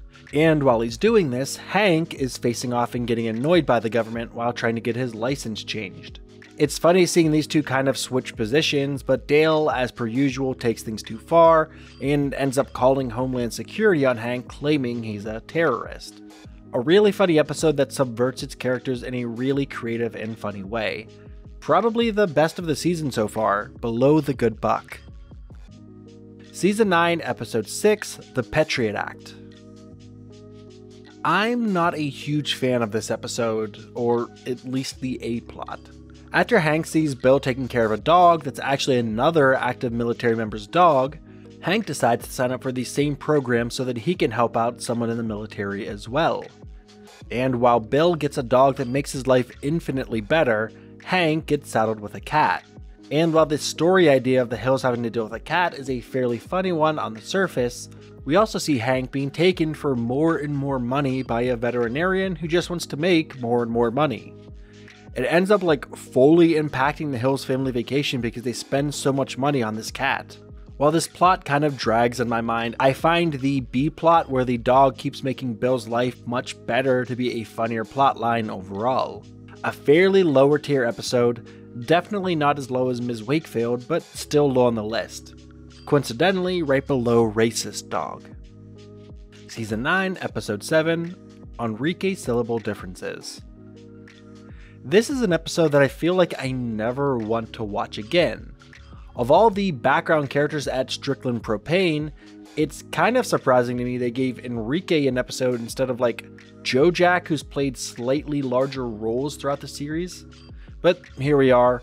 Enrique is having marital problems, and he's spending a bunch of time at the Hills house and driving them crazy. In fact, Hank somehow gets blamed for their problems. It's a whole thing, and I'm really not here for it. One of the lowest of the series so far, definitely the low point of the season. Just above Peggy's Pageant Fever, and only above Peggy's Pageant Fever. Season 9, Episode 8, Mutual of Omabois. Okay, so the difference in quality between this episode and the previous might be the single biggest difference in a single week that I've ever seen from a series. Not that this episode is perfect, but it's just so much better, it's ridiculous. Anyways, Hank's insurance has run out. All of it. So he's freaking out and having everyone remain exactly where they are. Hank and Bobby at home, and Luann and Peggy at some random rest area. This episode is absolutely hilarious, and the B-plot is just as hilarious. Dale's selling bee stings as a natural remedy, and Bill and Boomhauer are deep frying things. And everything comes together in a hilarious manner when Bill and Boomhauer take their deep frying too far, and Dale is attacked by his bees. Hank ends up showing Bobby that you can't just live your life in fear, that sometimes you need to step outside of your comfort zone to save people. A fantastic episode, definitely one of the better ones of the series, just above Megalodale. Season 9, Episode 9, Care Taken Care of Business. Well, we're back fairly low on the list. That was a good, one episode run. Anyways, the guy who's been in charge of Arlen's football field is doing just an absolutely terrible job at it. So Hank and his friends to do a bit of stealth landscaping and lawn care.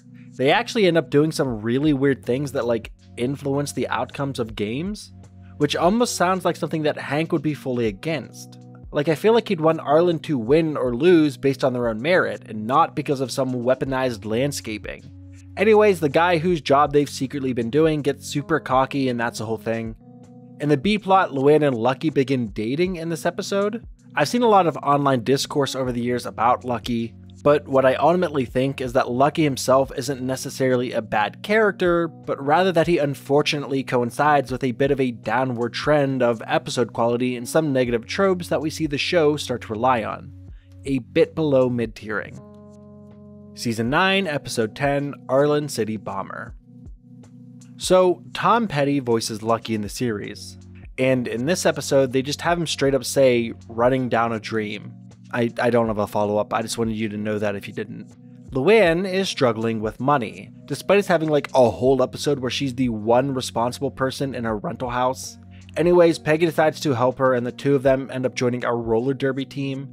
It's a pretty forgettable plot that doesn't go anywhere interesting enough in my opinion. The B-plot is okay enough, it's a good introduction to how Lucky will interact with some of the main characters, Bobby in this case. It's a fairly fun subplot, but man, this A-plot just really doesn't do anything for me. Another pretty lower tiered episode, maybe between low and mid tier, above Leanne's saga. Season 9, Episode 11, Redcorn Gambles with His Future. Hank is organizing a family fun day type thing for Strickland Propane, and he's having trouble finding some live entertainment. But like, why didn't Hank just reform his bluegrass band? Probably because we've barely seen Connie at all this season, and that would give them an excuse to use her as a character again. In fact, she's been getting used less and less, and that's really weird. She felt like such an important character for Bobby, but maybe they weren't sure what to do with her after her and Bobby break up. I don't know, it's a bit of a tangent. Anyways, John Redcorn is trying to get Hank to let his band play, but they're not very good and not quite what Hank is looking for. And somehow this all turns into John Redcorn opening a casino despite not being allowed to. It's a whole thing and feels kind of disjointed. John Redcorn ends up reworking some of his music as children's music and finds more success. Not fantastic and kind of boring. Also, it's really random that John Redcorn and Lucky happen to be in the same band, right? Like, it feels like they're just working him into stories where he doesn't need to be to get more use out of him. Above Square Peg. Season 9, Episode 12, Smoking and the Bandit. Joseph doesn't respect Dale, despite everything we've seen from him in this series. including like earlier this season. Like their relationship is legitimately the best father-son dynamic in the series. But getting past that admittedly small annoyance, I think this is a pretty fun episode. Dale is as unhinged as always. In fact, his insanity and willingness to go against laws that he views as dumb is kind of the crux of this whole episode.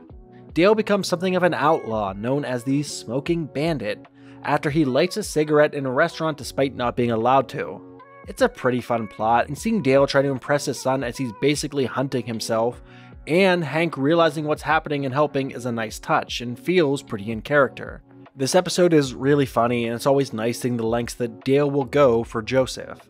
One of the better episodes of the season, above mid-tier for sure, between Hank's bad hair day and the sun also roses. Season 9, Episode 13, Gone with the Windstorm.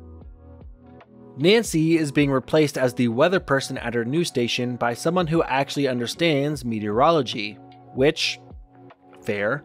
So the episode ends up following Nancy as she's trying to reclaim her position. She ends up with Dale and Peggy in the middle of a huge forest fire, and that boosts ratings for the station. As a result, Nancy doesn't get her job back as a weather girl, but rather gets a job as a main anchor. It's fine. The B-plot of Bobby getting bullied by some kid who keeps like pranking him or just jumping out and scaring him is really forgettable. It doesn't add anything to the episode aside from runtime. Another pretty forgettable episode, right above Arlen City Bomber. Season 9, Episode 14, Bobby on Track. Bobby has somehow joined the track and field team, mainly as a way to punish any of the kids who aren't taking track serious or anything like that, just because Bobby's so terribly unathletic. But in the end, Bobby ends up actually winning the whole thing for his school after every other racer who were neck and neck trip and fall over each other.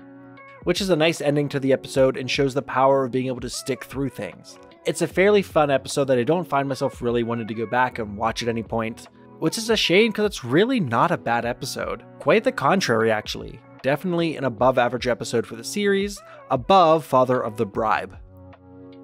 Season 9, Episode 15, It Ain't Over Till the Fat Neighbor Sings.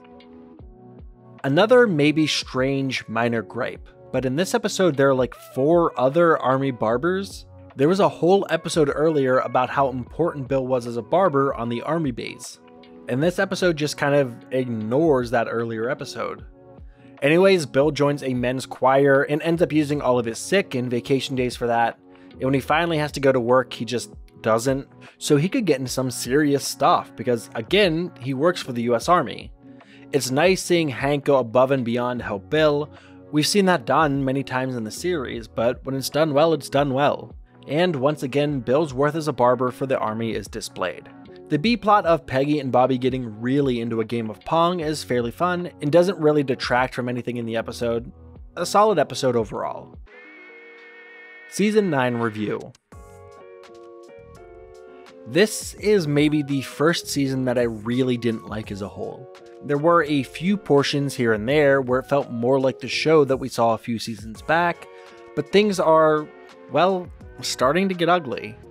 More and more episodes are landing towards the bottom of the list, and quite frankly, I'm kinda scared that trend will continue. Not to mention their use of characters is getting a little confusing here and there. I ended up looking it up as I was writing this portion, and Connie's only in 2 episodes this season. That's insane. She was such a major part of Bobby's life, and she's right next door. Instead, Enrique got a full episode. There's also the disregard of past events and episodes, like Bill being the only barber on the army base, and then the fact that that's supposed to be like under the radar now. I'm hoping this is the low point, but I'm ready for that to not be the case. On to Season 10. Season 10, Episode 1, Hank's on Board. This episode is a great way to start the season, and a much better episode than many of the previous from the last season. Hank realizes that Dale and Boomhauer have been going on vacation, just the 2 of them, because they don't want to hang out with Bill, but later realizes that they wanted to get away from both Bill and him. This leads to Hank trying to let loose a bit as he tries to go with the flow. And of course, the 4 of them all get trapped at sea after they jump into the water without letting the ladder down. And the B-plot of Peggy and Bobby trying to metal detect is pretty funny as well, a very solid start to the season, Above average for sure, between Dances with Dogs and Death of a Propane Salesman. Season 10, Episode 2, Bystand Me. Peggy is starting to write an article for the Arlen Bystander, the local newspaper. In fact, she's writing a column with house cleaning tips. The problem being that, as we've seen in previous episodes, Peggy isn't the best at typical homemaker duties. Thus, she's relying on Min and Lauma. Things go well until Min and her mother-in-law fight, and that's the end of the tips that she's been getting. But Peggy decides to do some experimenting and somehow accidentally almost publishes the recipe for mustard gas. It's a pretty fun idea for an episode, and it delivers on its premise for the most part. The B-plot of Bobby and Dale teaming up and doing like 10 different paper routes is a funny concept as well, but I don't think it quite gets there. A mid-tier episode with an above-average plot idea. Season 10, Episode 3, Bill's House. It doesn't appear anywhere in this episode. One thing I do like about this one is that they cut off where it seems like the plot is going to go, when Hank immediately catches Bill trying to poison them. After they get better, Bill ends up starting a halfway home for alcoholics, and Peggy decides to try to learn and ride a bike, despite us seeing her ride a bike earlier in the series. Another kind of strange continuity error, but whatever. Anyways, there's not a lot to say about this episode. It's your standard Bill takes on more than he can handle episode. Hank comes to the rescue in a pretty creative way after realizing that, once again, Bill is just being taken advantage of. It's a fine episode that doesn't do anything too extraordinary. Right down the middle. Season 10, Episode 4, Harlot Town. After doing the smallest amount of research and putting together an article about the history of Arlen, it turns out that Arlen was basically a giant brothel town that attracted some incredibly prominent men throughout history, even including Mark Twain, to a specific spot known as the Tea Kettle. After Peggy's bombshell article, the town actually starts to lean into its sordid past, even offering to and hosting an adult film award show. But while on their way out of town, the Hills come across and help a couple of adult film stars, and they quickly bond with Candy, and she ends up wanting to keep the town free from some of these influences. After she makes her speech at the Adult Film Awards, the rest of the town comes around to the same line of thinking. I like parts of this episode. I like that, similar to the episode with the prostitute, the show does a pretty good job of humanizing someone who does something that many would consider to be more taboo. But overall, I think the episode is probably a smidge below average. There are some funny parts and I think the story is interesting, but I don't know if it all comes together as well as many of the previous episodes. Above the Patriot Act. Season 10, Episode 5, A Portrait of the Artist of a Young Clown. Bobby as a comedian or a clown is something that we've heard a lot of talk about throughout the series run. In fact, we've even just straight up heard him mention more than once that he wanted to be a comedian. So the next logical step is obviously for him to attend some clown classes at the local community college.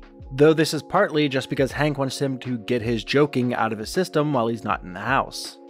But Bobby's clown teacher is like one of those highbrow comedy types of clowns, and because of his desire to do well, Bobby becomes something of a comedy snob, eventually almost doing a weird comedy routine for a talent show, which probably would have gotten him made fun of. I'm not a huge fan of this episode. There's nothing about it that really jumps out at me. The main plot isn't anything fantastic, and it's not funny enough to boost it any higher. Season 10, Episode 6, Orange You Sad I Did Say Banana. Khan is being shamed into reconnecting with his Laotian roots, and this is making the rest of the family miserable. Oh hey, Connie's actually in this one. Anyways, the plot culminates in Khan almost being conscripted to go fight against a communist regime. He eventually decides, hey, this is kind of insane for a father of two who no longer lives in that country and has a pretty happy. So Khan decides he's happy living his life as he is now and kind of tells Ted Wasanasong off, which is a nice change of pace from the usual ass-kissing that we typically see from Khan. While I like how this episode ultimately ends, with Khan sticking up for himself and his family, the route it takes to get there feels a bit messy and maybe a smidge unfocused, but it's always nice seeing the whole neighborhood hanging out. Not the worst of the season, but not the best either, maybe a smidge below the overall average, below board games for now. Season 10, Episode 7, You Gotta Believe in Moderation. Here's an episode that I don't really like. The idea of Hank understanding that he's not playing against the baseball equivalent of the Harlem Globetrotters is funny, but you're telling me that no one in the entire neighborhood knew what the game was going to be? Not to mention this episode feels like only half an episode to me. Like, it feels like it takes a long time to get going and then resolves its plot in like 3 minutes.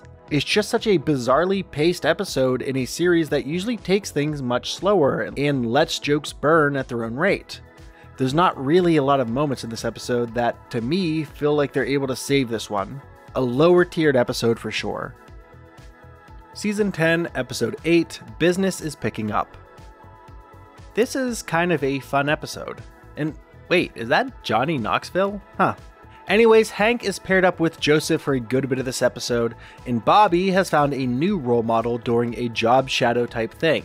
Joseph is pretty funny because he's as creepy as he always is throughout, and Hank doesn't really know how to handle that. Bobby is shadowing a guy who has a business picking up dog poop, and while he makes a ton of money and owns his own business, Hank and Peggy are pretty against the whole thing because, well, it's gross.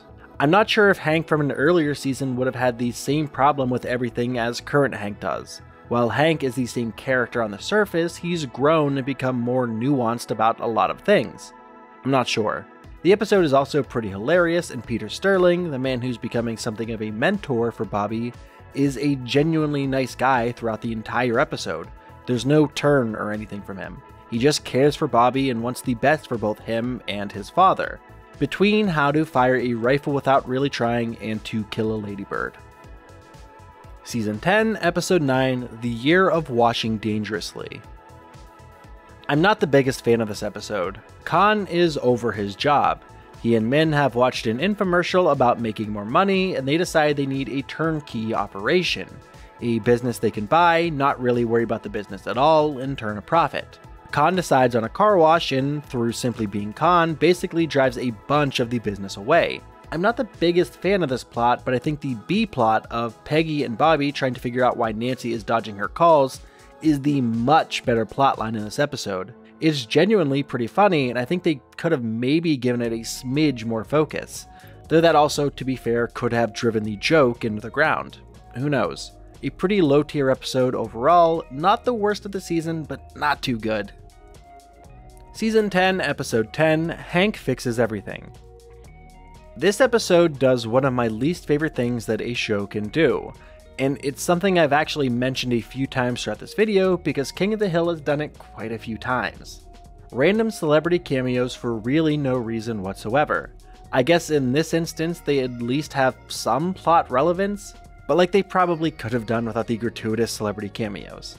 Anyways, I'm not the biggest fan of what's happening in the plot in this one. Hank accidentally convinces Bobby and all the other propane magnates in the area to illegally hike up prices and almost goes to prison over it. It's a whole thing. The Lucky subplot adds really nothing to the story and isn't too funny aside from maybe one line here or there. Another pretty low episode. Season 10, Episode 11, Church Hopping. In this episode, Hank throws a fit because, while they're running late for church, another family has sat in their usual seats, and this is, obviously, completely unacceptable.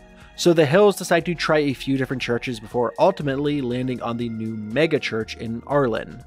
And while this is amazing for Peggy, who is worming her way into becoming a someone at the church, while actively annoying the pastor, Bobby and Hank are quickly exhausted by the numerous activities. They ultimately end up back at their original church. It's a whole thing. I don't really think the plot does too much. In fact, I feel like Hank is a smidge out of character in this one. Like, even if someone takes his seat at church, he doesn't seem like the kind of guy who would get this offended and make this big of a life change as a result. I don't know, mid to lower tier. Season 6, Episode 12, 24-Hour Propane People. Buck Strickland has been banned from his favorite adult club, and this, somehow, leads him to going to an ice cream parlor and changing the way Strickland Propane does business. He turns it into like a fun parlor place. This episode's plot really doesn't make much sense to me. It feels like it's not very cohesive and just randomly goes from plot point to plot point. Not to mention that even if he was kicked out of the club, Buck has like a million other vices he could and probably would fall back on. Why does not being in this specific club cause him to spiral in such a weirdly specific way? I don't know, this one doesn't do it for me, lower tier. Season 10, Episode 13, The Texas Panhandler. Bobby and Joseph begin panhandling in this episode because they realize they can make more money than by working, and also because there's some cool young adults that they want to be like. In fact, the idea that they're living on the streets and begging makes a lot of their classmates think they're really cool. Obviously, Hank finds out and it's a whole thing. One thing that I think is weird is how they've sort of changed Bobby's character a bit. Like early in the series, the joke with Joseph and Bobby was that Joseph had the looks and athleticism, but was incredibly awkward, while Bobby looked more childlike, but he was incredibly confident and had more success with women. But now they've also reduced Bobby to that strange awkwardness and made him seem much less popular. Though I guess, to be fair, that Cupid episode from earlier in the series probably would have had a pretty huge effect on his social standings. But that aside, I think the episode is fun, slightly above the middle of the pack. Season 10, Episode 14, Hank's Bully. In this episode, Hank is being bullied by a child next door, who's yelling classic zingers like, "Dusty old bones full of green dust," and white shirt, how'd you get your shirt so white shirt?" And he's not really sure how to handle this because, again, this is a child and the kid's parents aren't really doing anything about it. So eventually, Hank has the idea to have Bobby just kind of annoy the kid's parents with what the kid's doing to him, and it takes the guy like 35 seconds to break before he finally gets his kid under control. While I think the kid's insults are pretty hilarious, this episode just doesn't really do it for me. God, Caleb just sucks. I get that's his defining character trait, but man, they really nailed it. Anyways, a mid-tier to below mid-tier episode, right below the Patriot Act.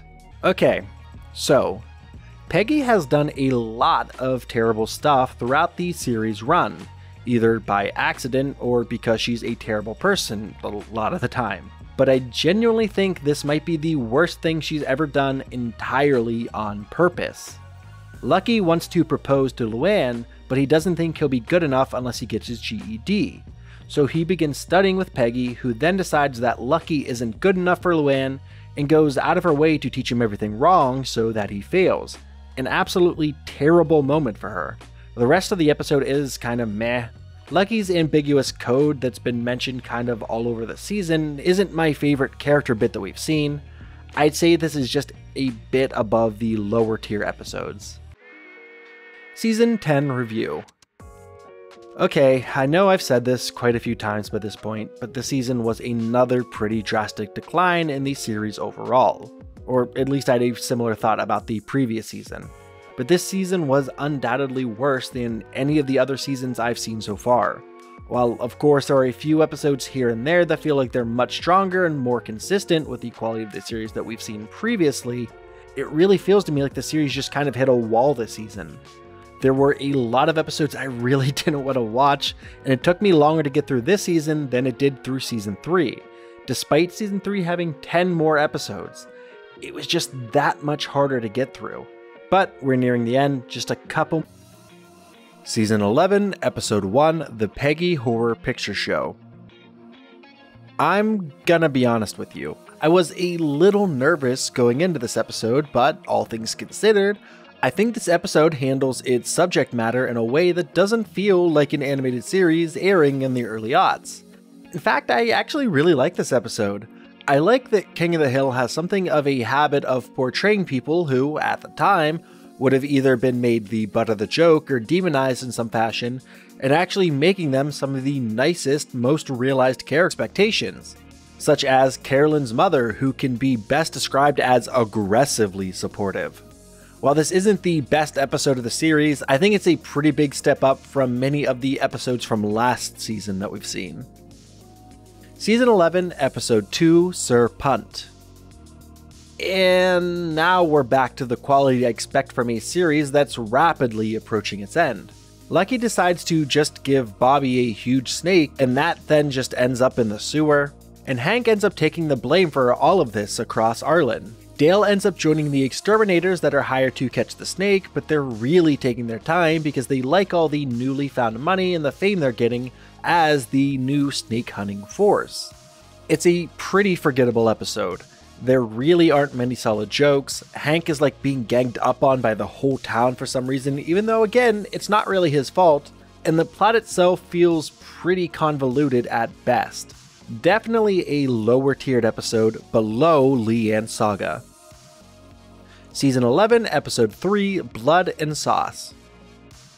This episode kind of confuses me a bit, because I really like the concept for the episode, and all things considered, it portrays Bill in a relatively positive light, which is always a fairly nice change of pace. But Gilbert returns in this episode, and while he was absolutely one of the highlights of his previous showing, I don't know if I get him in this one. So he sold the Daughtry family estate to fund his newspaper, which is definitely a decision. Those aren't dying and definitely weren't at the time. But then when he finds out that Bill is planning on selling the family barbecue recipe, suddenly that's too far. I just don't understand the reasoning and think it could have been a great chance to do some cool things with Bill's character. But aside from that, I like a good bit about this episode. I think seeing Bill and Bobby bond as Bill realizes that Bobby is his chance to pass down his family recipe is a nice touch. And I like this version of Bill and Bobby a lot more than many of the others we've seen. Not the best of the season, but definitely an above average episode. Below An Officer and a Gentle Boy. Season 11, Episode 4, Luann Gets Lucky. This is the most confusing season I think I've seen. It's just such a constant jump from okay to hard to watch. In this episode, despite being engaged to Lucky, Luann decides to go to prom with a high school student. And I don't know how much sense it makes to me that Lucky would be like super dismissive and not want to hang around with his pregnant fiancée. Like, what does his code say about that? It's a weird situation all around.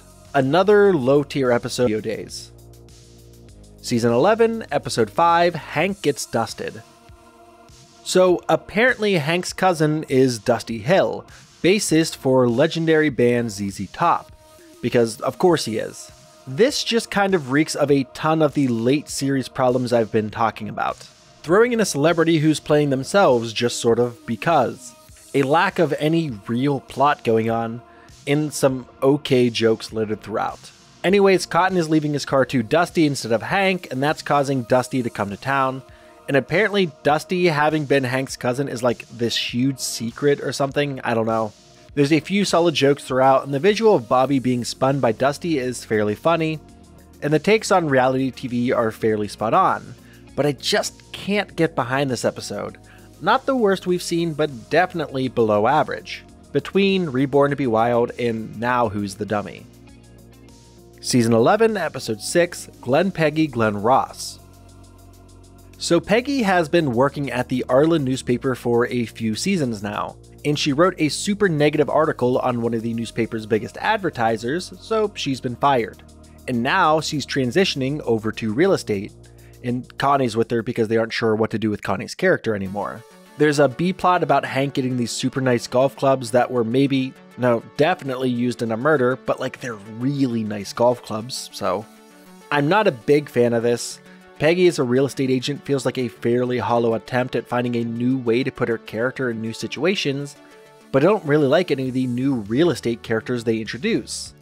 Another low tier episode above edumacating Lucky. Season 11, Episode 7, The Passion of the Daughtry. So it was hinted at a while back that Reverend Stroop had something of a crush on Bill, which, sure, good for her I guess. Anyways, they actually start dating in this episode, and that results in her being removed from her position as Reverend, because everyone's grossed out by the idea of her and Bill being together, which is kinda fair. Anyway, she moves in with Bill, and he almost immediately decides that for some reason he's over her. Bill is very unlikable in this episode. The minute he's given what he's wanted, he immediately throws it all away to go back to wallowing in self-pity. Again, I think they could have done many more interesting plot lines with these two if they were together. It could have been a great way to give Bill some character development or something, but they just revert back to status quo at the end. Another fairly low tier episode, just below Luann Gets Lucky. Season 11, Episode 8, Grand Theft Arlen. So now it's time for King of the Hill to take on violent video games, in the form of Grand Theft Auto. Except in this case, the game is about Hank, propane, and propane accessories. Somehow. Hank gets like addicted to this game that is somehow fully online with a ton of people.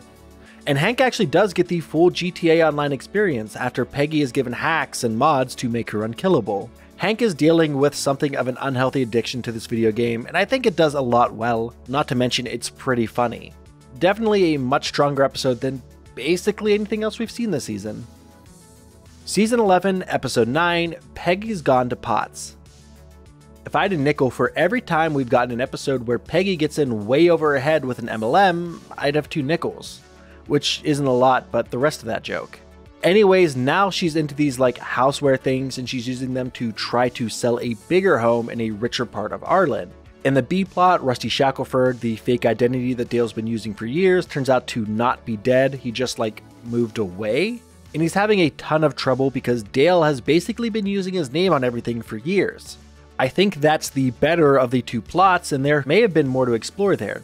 Hard to tell if the plot would have gotten stale if it had more time to breathe. Either way, I think I actually like the other MLM episode where Bill and Peggy team up more, between church hopping and Redcorn gambles with his future. Season 11, Episode 10, Here Today, Gone Tomorrow. This episode is kind of looking at if Nancy and John Redcorn are going to reignite their affair. Nancy is losing her hair and she finds out that her mother also lost her hair after she ended her affair some years back. So Nancy needs to make a decision. She ends up choosing Dale and resigning herself to lose her hair at some point. But like, wouldn't John Redcorn not want to restart his affair with Nancy after what he said in the past about not doing that kind of thing to friends? It's kind of walking back his character a bit, or maybe it's supposed to say that John Redcorn doesn't really have the moral compass he says he does. There's not a lot to say about this episode. It's fairly low on my list and doesn't do anything great. Below the Patriot Act. Season 11, Episode 11, Bill, Bulk, and the Body Buddies. Bill needs to get in shape for his army physical, and I don't think he's actually been in shape since like his early 20s. So Bill starts working out at a home gym, and eventually makes some friends who end up basically ruining the whole thing for the neighborhood, who are all going and working out in Bill's garage. Bill ends up getting pretty shredded but ends up injuring himself and loses all of the mass he'd put on. This is a really fun episode. Bill gets kind of drunk on power when he starts working out, as he's known to do, and seeing Bill as he could be, super muscular, is hilarious. One of the better episodes of the season, I'd say. Season 11, Episode 12, Lucky's Wedding Suit. It's finally time for Lucky and Luann's wedding. They really haven't been planning it at all, but sure, it's here. And Luann apparently doesn't understand how much money Lucky actually has and how much stuff costs. She wants a much more lavish wedding than they can afford, but buying a house, a much more realistic and practical idea. And Lucky ends up getting more settlement money after faking a slip and fall despite actually hurting himself earlier in the episode. It's a whole thing that doesn't really go anywhere and is used more as an excuse to keep Lucky from working long term or growing too much as a character. It's fun seeing all of the cameos from characters we've seen throughout the series who show up at Luann's wedding, even if it doesn't make sense for some of them to be there. This was actually almost the series finale, so that sort of makes sense. It's fun enough, but it's definitely not the strongest of the series, probably closer towards the middle of the pack. Season 11 Review. This season, again, was a new low. Most of the episodes were definitely towards the bottom overall. Yes, there was the occasional episode that was better, mainly towards the beginning of the season, but man, it was a rough season to get through. Honestly, the best I can say about this one is that it was only 12 episodes, so you can get through it quicker. Almost done, a few more seasons, Season 12. Season 12, Episode 1, Sweet Smell of Excess. Oh yeah, Nebraska wasn't hot garbage at football at one point. Actually, here's a football fun fact. Since Hank Hill called that play, Nebraska has had a .554 win percentage. Anyways, Bobby has randomly decided to get into football now, and Hank has decided to take full advantage of this by taking him and his friends to a Longhorns game. And they eventually sneak into a box to enjoy the game more. Hank is accidentally asked to call a play for Nebraska, and he calls what he thinks is a guaranteed losing play for Nebraska, but ends up winning them the game, so they have to, like, sneak out. I really like that this episode actually has Hank going above and beyond to bond with Bobby, even if it's only because, for one of the first times, Bobby is finally interested in something that Hank also enjoys. And I like that the rest of Hank's friends are incredibly supportive of this and are trying to help with this as well. And the episode is fairly funny throughout.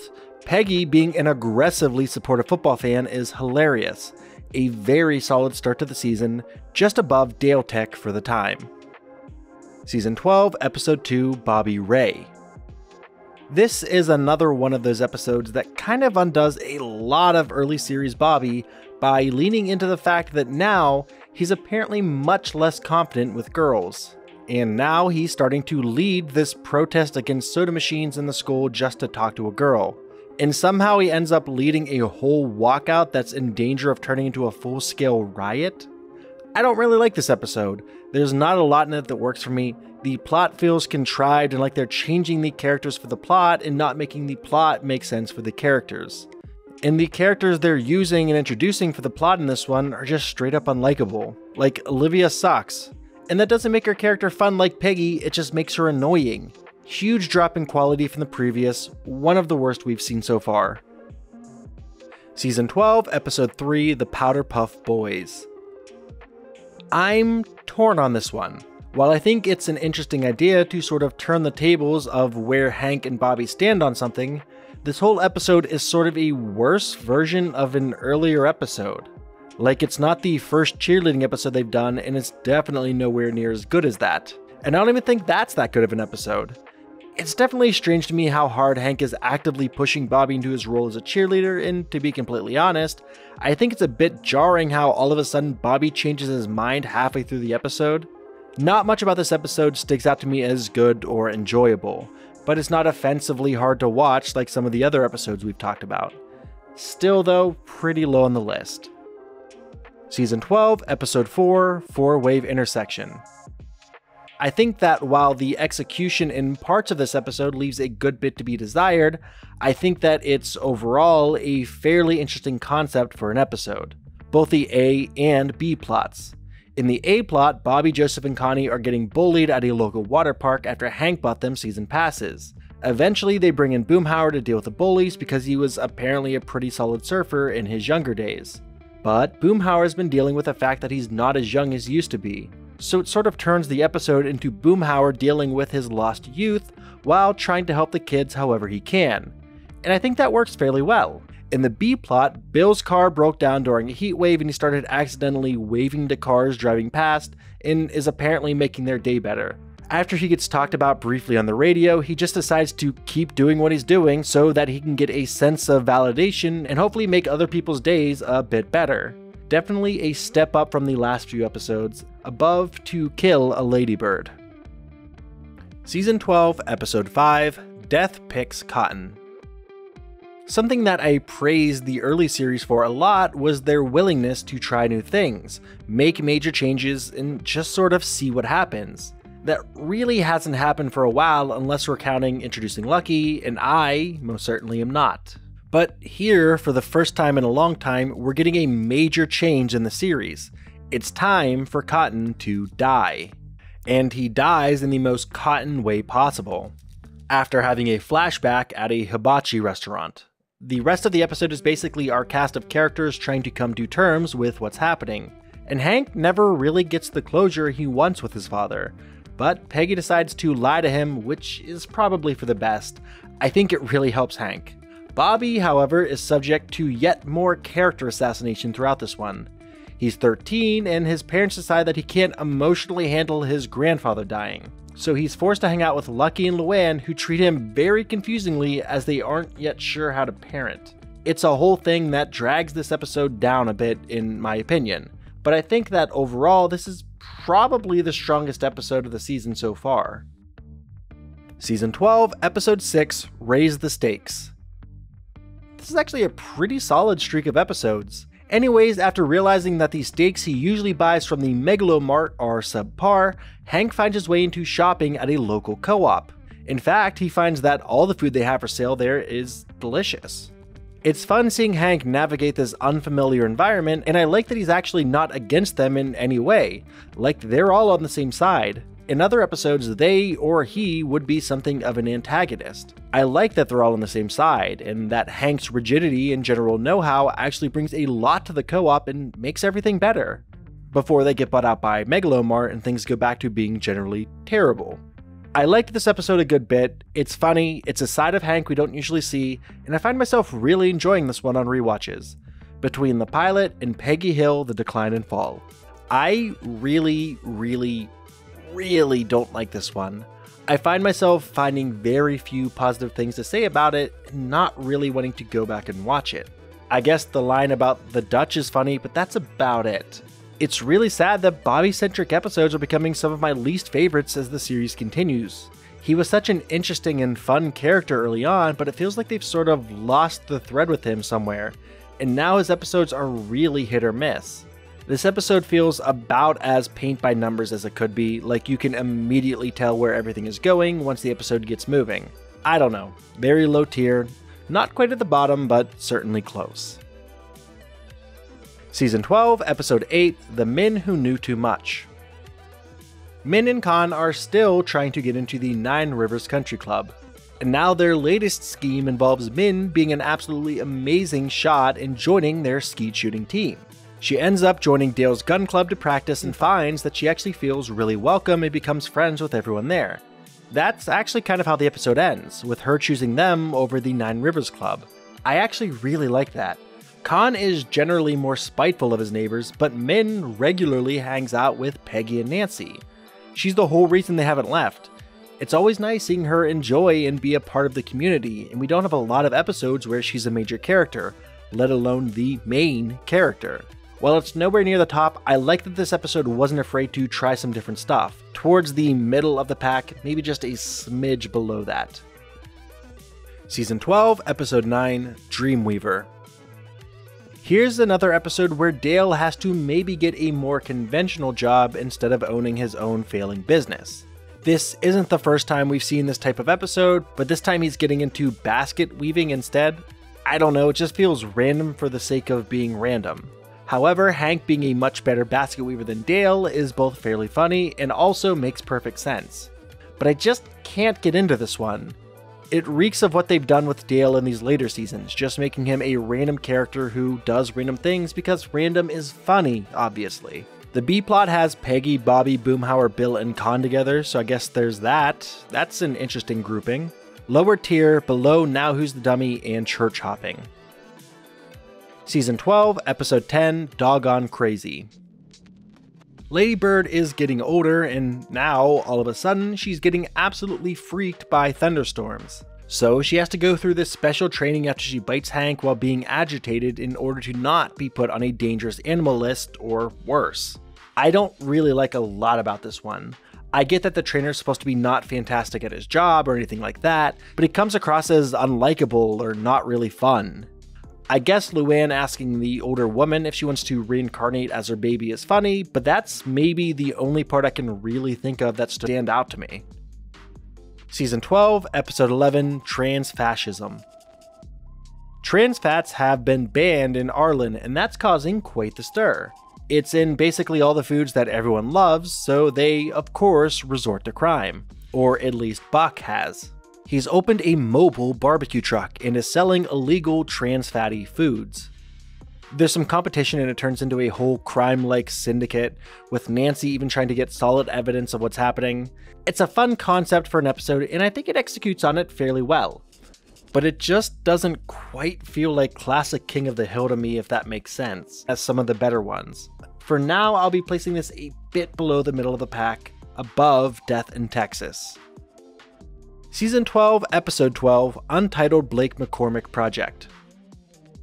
This episode's kind of weird, for a few different reasons. And a big part of that is because if Dale hadn't interfered, Joseph might have done some really weird stuff with his half-sister down the line.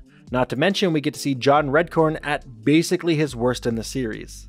Anyways, in this episode we see Bill dating a woman and acting as a stepfather to her two children. While it initially seems like everything is going well, Bill slowly realizes that he doesn't actually want children, and that ends up kind of being a deal breaker for him, which is actually a pretty solid amount of introspection from Bill for once.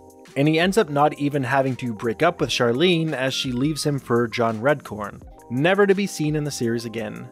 I'm not a big fan of this one, another low tier episode below the Patriot Act. Season 12, Episode 13, The Accidental Terrorist. Hank finds out that he's been taken advantage of his entire life by a sleazy car dealer by being told he's getting a deal when he's absolutely not. So when the news is finally broken to him, he kinda goes crazy. He plans on posting these flyers all over the car saying how unfair the dealership is, but he ends up making friends with some people who end up burning the whole place down, and Hank is the one getting the blame. Man, for someone as straight-laced as Hank, he's really been suspected of some pretty major crimes throughout the series. Anyways, the dealer whose place was burned down ends up sticking up for Hank, saying that he's just not the kind of person who would do that, and even declining to press charges. I think this episode's a weird one, or at least the ending is.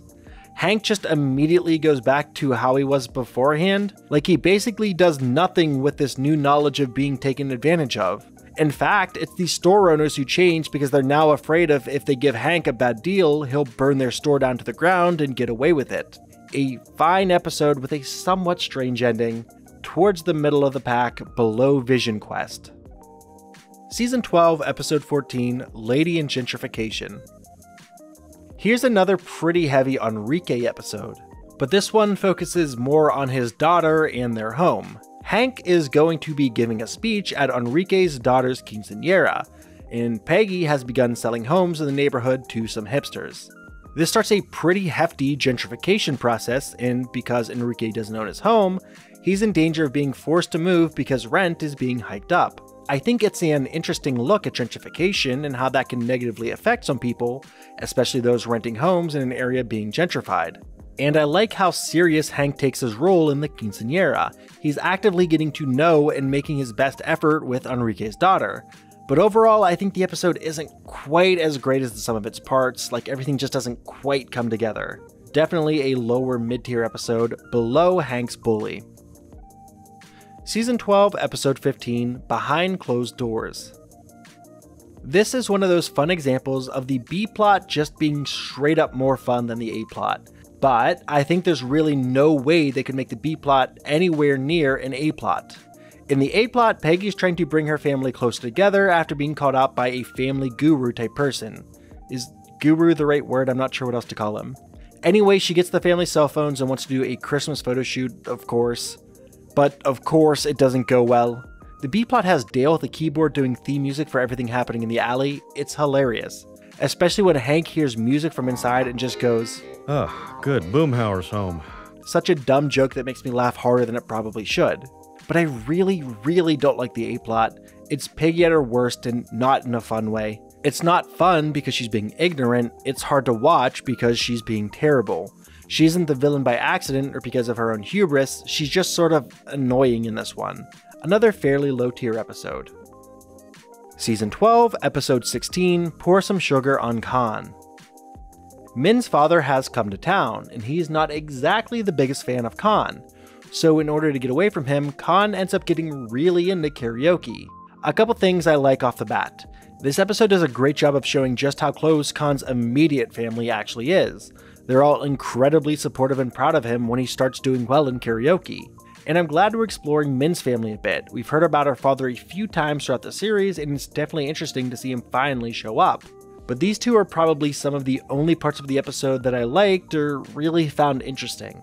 It's not a bad episode, but it just doesn't do anything to grab your attention or stick out in any way. Above Hank's bully. Season 12, Episode 17, 6 Characters in Search of a House. I'm honestly not that big a fan of Peggy the real estate agent. These plots never really did much for me, and it kind of felt like they were scraping the bottom of the barrel for what they could do with her in this job. Anyways, she's having trouble selling a house or something, and she's now putting on a whole play centered around a house, and ends up agreeing to sell her own home for some reason. So they have to do a whole thing where Hank makes the house look terrible and not well kept so the buyer backs out. It all feels pretty contrived and just doesn't grab me as many other episodes have. There are just little to no redeeming qualities here, between the passion of the Dauterive and Luann Gets Lucky. Season 12, Episode 18, The Courtship of Joseph's Father. Joseph is good at football. We've seen this and heard this for a long time now. So now that he's really coming into his own as a quarterback, he's starting to get some offers to come play at a private school instead of Tom Landry. Dale wants him to go to private school because he can leverage that into a super lucrative deal for his business, but Joseph wants to stay at Tom Landry. While I don't like most of this episode, I do like that Joseph and Dale are both the same kind of insane characters. Like, they're able to feed off each other in such a fun way, and it shows how close these two actually are. But I do think that Dale is a smidge out of character in this. Like, he's usually pretty good at putting his selfishness away so that Joseph can be happy, but maybe he views this private school as better long-term for Joseph? I don't know. A lower-tiered episode that I don't really think works with what could have been an okay plotline. Right above, I'm with Cupid. Season 12, Episode 19, Strangeness on a Train. Peggy has, apparently, always just had absolutely terrible luck when it comes to her birthdays, including all kinds of fun things like robberies and flash floods, so she and Hank are determined for her to have a good birthday for once. They're doing a disco murder mystery thing on a train, and that seems like it's going well for maybe 5 minutes before Luann reveals the whole mystery's answer by accident and ruins everything. Then Peggy and Hank do the horizontal monster mash on the train, and it turns into a mystery of everyone else trying to figure out who did the deed. The episode's fine, it's fairly fun, gives us a good look at Peggy and Hank's relationship in a way that we really haven't seen in a while, and the B-plot is pretty fun. The only thing I really have to say negative about this is that Dale seems a bit out of character in this one again. Like, he's usually not this big of a dick on purpose, right? Usually if he is, it's because he's wrapped up in his own thing, he's not being active about it. But this time he's just being mean to and making fun of Peggy and her terrible luck with parties. An above average episode for the most part though. Season 12, Episode 20, Cops and Robert. I actually like the idea behind the plot for this episode, but how they get there is kind of strange. The idea of Hank accidentally stealing someone's wallet because he thinks it's his is a hilarious idea for a story. But they get there by Hank calling the guy after realizing what happened and not fully explaining his side of the story. Like, the plot for the episode would have been entirely avoided if Hank had just been more straightforward and said, "Hey, sorry, I thought you'd stolen my wallet, I'd like to give yours back," or something along those lines. I mean, just put the thing in the mail, you have the guy's address. But he's unnecessarily avoidant of admitting fault or whatever. But that aside, the episode has some moments. Dale's subplot is fun for the most part, and you know I'm always a fan of when these subplots all tie together in some fashion. Definitely a contender for middlest of the road. Season 12, Episode 21, It Came from the Garage. Throughout the series, we really haven't seen Hank dealing with too much fear. There are the occasional moments throughout when someone's in danger, or if someone jumps out of a plane and the parachute doesn't go off or something, you know, normal stuff. But we haven't seen him have a consistent fear of something, no phobias, until now. Turns out he's terrified of bats and there's one in the garage, while he and Bobby are trying to work on their boat for the upcoming regatta. So instead of being able to bond with Bobby and help with the boat, Hank is kind of standing outside the garage as Bobby makes the boat less and less safe. But eventually Hank gets over his fear by jumping onto the boat as it's falling apart and helping Bobby salvage what he can. It's a nice moment in all honesty. It shows that Hank is willing and able to get past his own thing to help his son. I actually kind of like this episode more than I probably should. I think it's a good look into where Bobby and Hank's relationship is and where it could possibly go.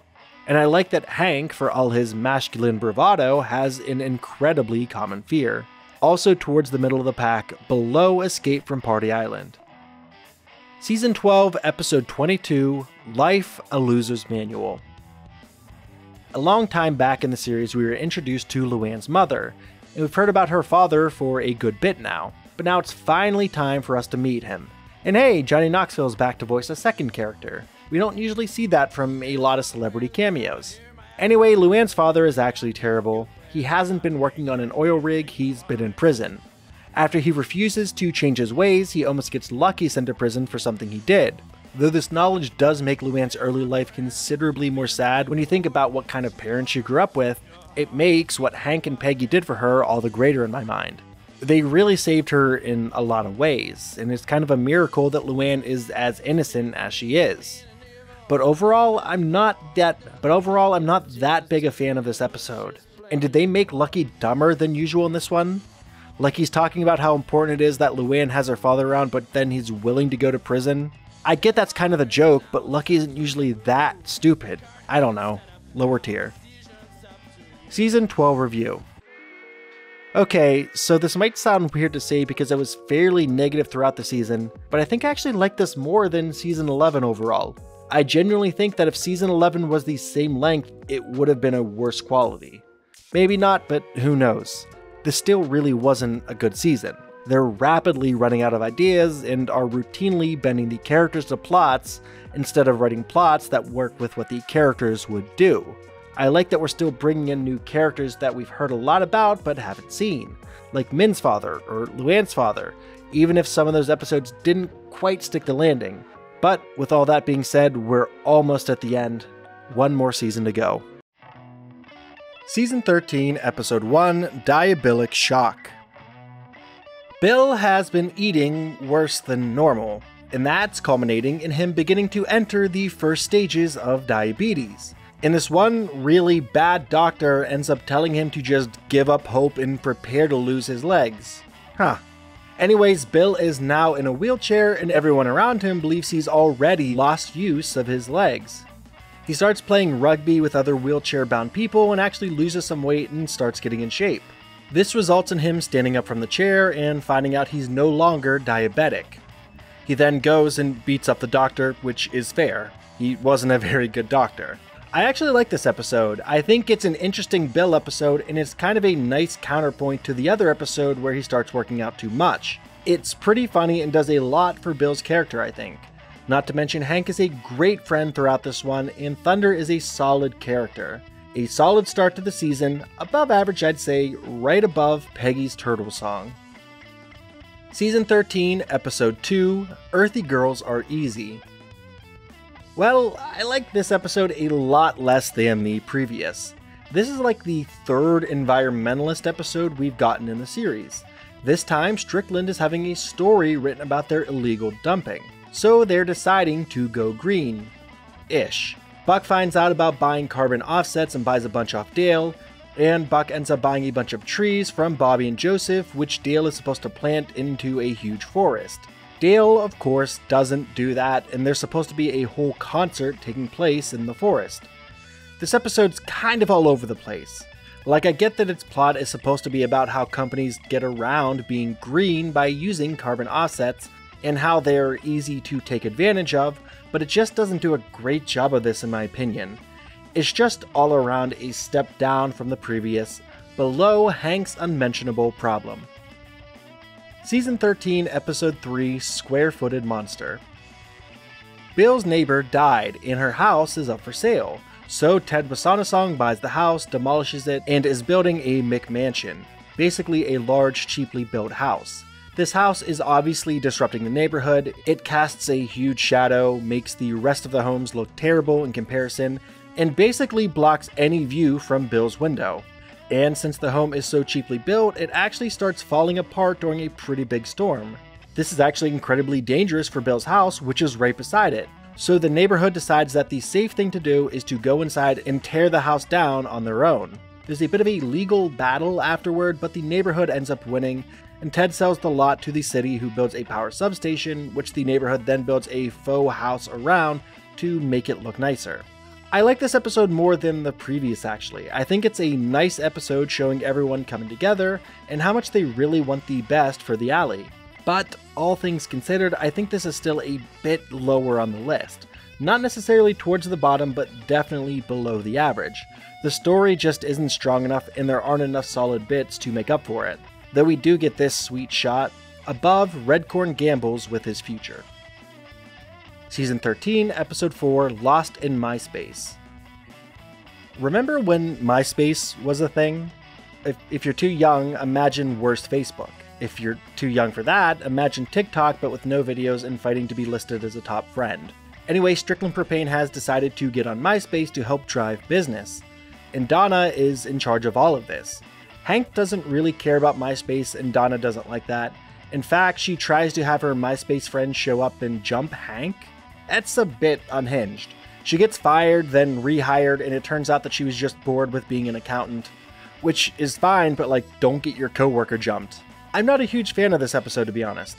Ironically, it's episodes like this that really show the show's age. Episodes like Bobby's crotch-kicking adventures stand the test of time much more. I actually find it funny that the first Iron Man movie kind of has the same problem. A really weird MySpace reference. Anyways, another fairly low-tier episode above Miss Wakefield for now. Season 13, Episode 5, No Bobby Left Behind. Oh man, this episode.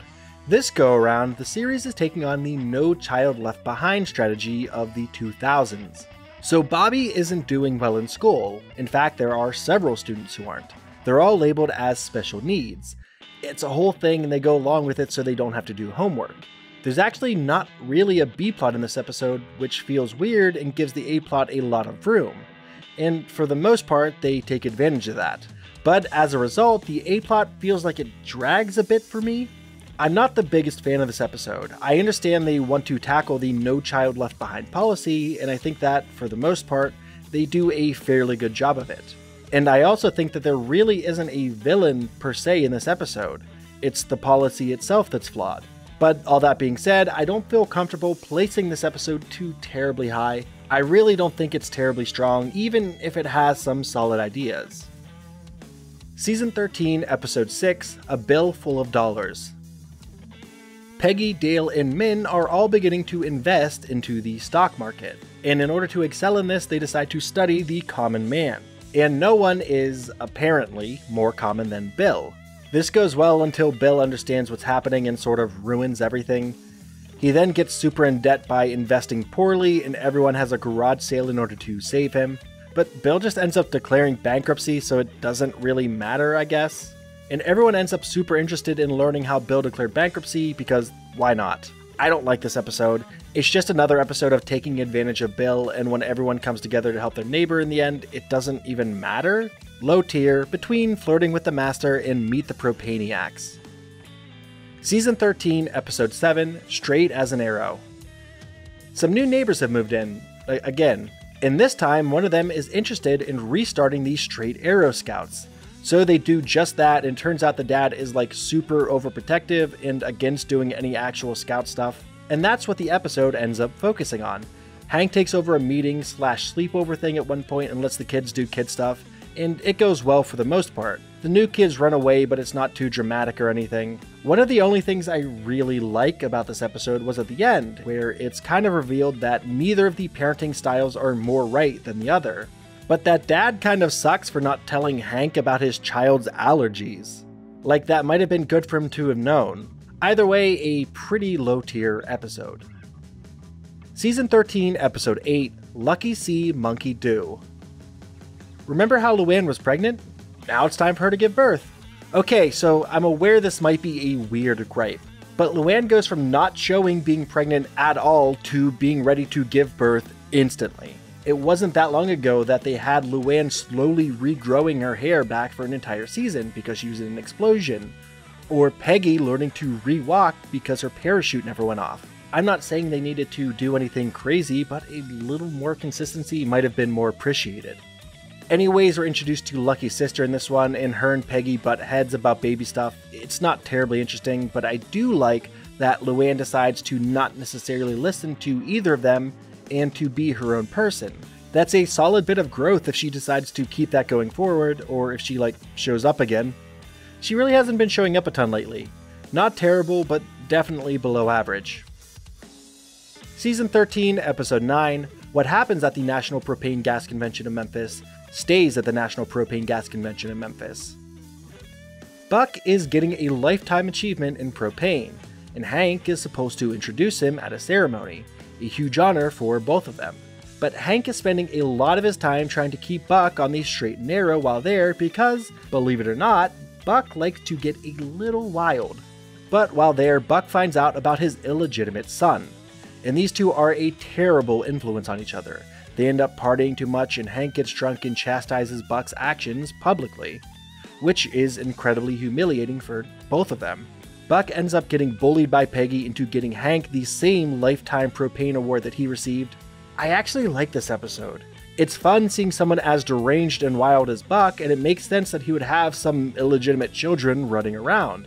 I love how these two feed off each other and that they recognize how negatively they're affecting each other. And Buck jumping into his son's car at the end is hilarious. This is one of the better episodes of the season. Not really above middle of the pack overall, but a fine episode. Just below Joust Like a Woman. Season 13, Episode 10, Master of Puppets. Hank and Peggy have gone out for a date night and left Bobby at the mall. But after they lose track of time, they realize they never went to pick him up, so Bobby ends up pitting his parents against each other in order to have him not be mad at them or just blame one of them. I don't really like this one too much. The lengths Hank and Peggy go to are fairly funny, but Bobby comes across to me as fairly unlikable throughout this one. The Dale subplot is probably the stronger of the plots happening in this one, but I don't think that's really enough to pull this one any higher than it otherwise would have been. A below average episode, but not too terribly low on the list. Above Harlot Town. Season 13, Episode 11, Bois My Nose. Apparently, ever since they lost the state championship some years ago, the rival team has been showing up on the anniversary and mocking Hank and the entire team. So now they decide to play that game again. They get everyone back together and Hank breaks his nose. He needs to get surgery and then is afraid of getting hit in the nose again. He gets over it, plays in the end of the game, and they end up winning. It's fine. I feel like it kind of jumps around from plot to plot a bit in this one, and while I personally don't have any problems with it, I know some people who have a hard time watching this episode because of the blood and watching Hank get banged up, so something to keep in the back of your mind. Anyways, a mid to lower mid-tier episode, just below Hank Fixes Everything. Season 13, Episode 12, Uncool Customer. Bobby has a crush on a new girl, and Peggy wants to be friends with her mom because Peggy is getting fearful that she just isn't cool anymore. I still don't really like that Bobby has been turned into generally being bad at talking to girls and whatnot, but here we are again. Eventually this turns into them trying to look super cool for a party, but they go overboard and look, well, not cool at all. It's a super forgettable episode, lower tier, below Lost in MySpace. Season 13, Episode 13, Nancy Does Dallas.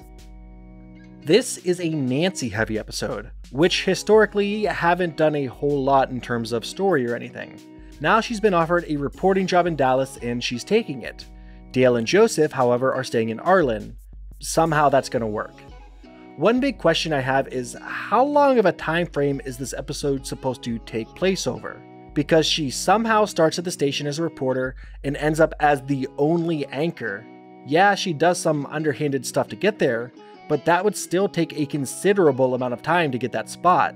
Anyways, the episode ends with the realization that Nancy actually needs Dale to ground her more than Dale actually needs Nancy, which is kind of a wild thought to have. This is another pretty low tier episode. It's not funny and I don't think it does anything good or interesting for any of its characters. Just above the previous.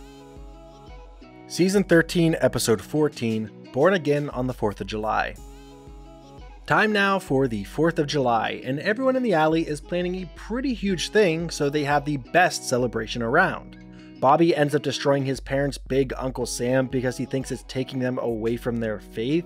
It feels kind of contrived, and when Bobby eventually apologizes and takes the blame for everything, Bill just sort of keeps the fighting and rioting going. This is another episode I'm not a big fan of. Man, these last few episodes have been a real slog to get through. I don't really think they know how to use Lucky at this point in the series. Like now he's taking Bobby to his church, when a while back we learned that he very specifically doesn't have one. It's just kind of getting sloppy at this point. Another fairly low tier episode, below Flirting with the Master. Season 13, Episode 15, Serves Me Right for Giving General George S. Patton the bathroom key. Hank is still trying to get some sort of closure with his father who died a while back, so when Dee Dee shows up and gives Hank a note that names Hank as the executor of Cotton's will, Hank finally has some more hope. He manages to do basically everything that Cotton wanted done except for one thing. Cotton has a specific bathroom he wants to be flushed down, because of course he does. Though Hank does manage to flush his father's ashes and then has to pay a $300 fine. Hank gets some sort of closure realizing how much Cotton's friends meant to him, and how much Hank's friends mean to him, and how willing they were to help. It's a nice moment and honestly one of the better episodes we've seen this season. And even when he's not around anymore, Cotton still manages to bring a pretty solid emotional through line to an episode. Above average overall, right below Goodbye Normal Jeans. Season 13, Episode 16, Bad News Bill. Here's another Bobby playing baseball episode. We're back. Bobby isn't good at sports. We know this, we love him anyways. But now he's playing on a team with a coach who's actually incredibly supportive. And Bobby actually gets a hit. Maybe all he needed was some genuine encouragement. So Hank tries to be more supportive but is getting chastised by all the other coaches and is banned from games eventually. Bobby ends up getting embarrassed in a game, and even when he asks to be taken out of the game, the coach refuses. Hank eventually shows up and saves Bobby and tells him that even if he isn't good at baseball, he's good at other things. Not everyone's good at everything. That's a fairly solid lesson to take away from this one. Some people just aren't good at things, but I think the path they take to get to this point is kind of messy. Bill's just sort of mean in this episode, and I don't really like him in it. It's kind of a hard episode to watch for a solid bit of its runtime. Lower tier between the Powderpuff Boys and You Gotta Believe in moderation. Season 13, Episode 17, Manger Baby Einstein. For better or for worse, definitely for better, we haven't heard about the Manger Babies for a while. And now they're back because Luann isn't working because she just gave birth. The Manger Babies end up getting fairly famous in Arlen, and Luann ends up putting more and more time into the Manger Babies and kind of neglecting her family. I don't like this episode. Luann wanted a family for so long that it seems strange to me that she would kind of backburner them when she got an iota of fame. I'm also still surprised we never really got a character arc of Lucky learning he has to work eventually or something. I mean, we kind of got that, but he ended up better off than where he was after threatening to sue a lawyer. I don't know. I didn't really like the Manger Babies too much in better episodes they were in, so this is just kind of hard to watch. One of the worst of the series. Season 13, Episode 18, Uh-Oh Canada. Boomhauer is spending the summer in Canada and switching homes temporarily with a Canadian family, which is a thing that people just do? So this Canadian family comes to Arlen for the summer and they're just actively the worst. They go to a party the Hills are having, leave, and then call a noise complaint. Just the worst. I don't really like this episode. I guess seeing Boomhauer in Canada every so often is fun. He's met a girl and they're really getting along. God, this family just sucks, and not in a way that makes the episode any more enjoyable. Another very low tier episode, just above the previous and not by much. Season 13, Episode 19, The Boy Can't Help It. I don't know if I fully understand this episode. Hank has been uncomfortable with what Bobby does for a long time now. Bobby is being taken advantage of by some girls who just want to hang out with him as a friend and are kind of leading him on. He obviously doesn't see that until he's with them at a football game. Hank shows up to comfort Bobby and Bobby ends up standing up for the girls. The only thing I think is even slightly memorable about this episode is that there was a search for some songs in the background of this episode for a long time. The songs in question being Veterans of Foreign Film and Between Shadows and Silhouettes by Measure, with the band's Bandcamp actually even confirming that their music was the missing songs in the episode for a long time. I'll link their music down in the description. Another pretty low tier episode, not as bad as the last few, but still fairly rough. Season 13, Episode 20, To Sirloin with Love. Here we are, the finale. And holy hell, they nailed it. Maybe I have a soft spot for finales, or maybe they just put way more care into the script for this one than every other episode this season. But this episode just really captures the heart of what made the show great. Bobby joins the meat inspecting team, which I guess is a thing, and Hank is incredibly proud of him for once. His team and the other contestants are incredibly weird about the whole thing, and Hank doesn't listen to Bobby when he tells him about this. Bobby decides to compete despite being bullied and wins the entire thing by himself. And we end the whole series on a scene of Hank and Bobby grilling. Together. Finally finding something that they both love to do and want to do together. The whole alley ends up coming over to the Hills house. And we see how all their lives have changed for the better over the series run. And similar to how the first episode began, we pan back up from the Hills home to the Arlen water tower. This whole episode is fantastic. It's funny, it's heartwarming, it's everything the show needed its finale to be. And I love that this is the last episode. One of the best of the series. And that's all of the episodes. So now let's get into...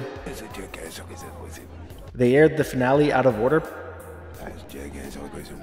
They aired a few more rogue episodes way down the line. And now it's worse because I'm repeating everything you say into the microphone. Season 13, Episode 21, The Honeymooners.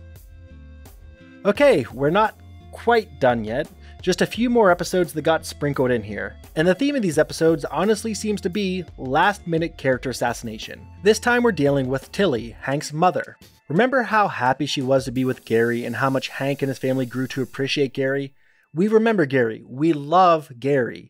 Well, she cheated on Gary and married Chuck. And now she's pressured Chuck into selling their places in Arizona and are traveling across the country in an RV. This episode does a lot to make Tilly a much more dislikable character, and for really no reason. She hasn't appeared in a while and this is her last appearance. Why do this to her character last minute? I don't get it. Very low tier, just above plastic white female. Season 13, Episode 22, Bill Gathers Moss. This episode does a lot to show how absolutely terrible Principal Moss is. Again, the theme here for the last few episodes seems to be quick and efficient character assassination. Bill wants a roommate and Hank basically forces him to move in with Principal Moss. Things go terribly because Principal Moss is just kind of terrible himself. He's making Bill's life absolutely miserable, or at least more miserable than it was. Eventually, Bill plans on kicking Principal Moss out and inviting a former Playboy girl to live with him, but Principal Moss and the Playboy model end up immediately hooking up somehow. And now they're both living with Bill?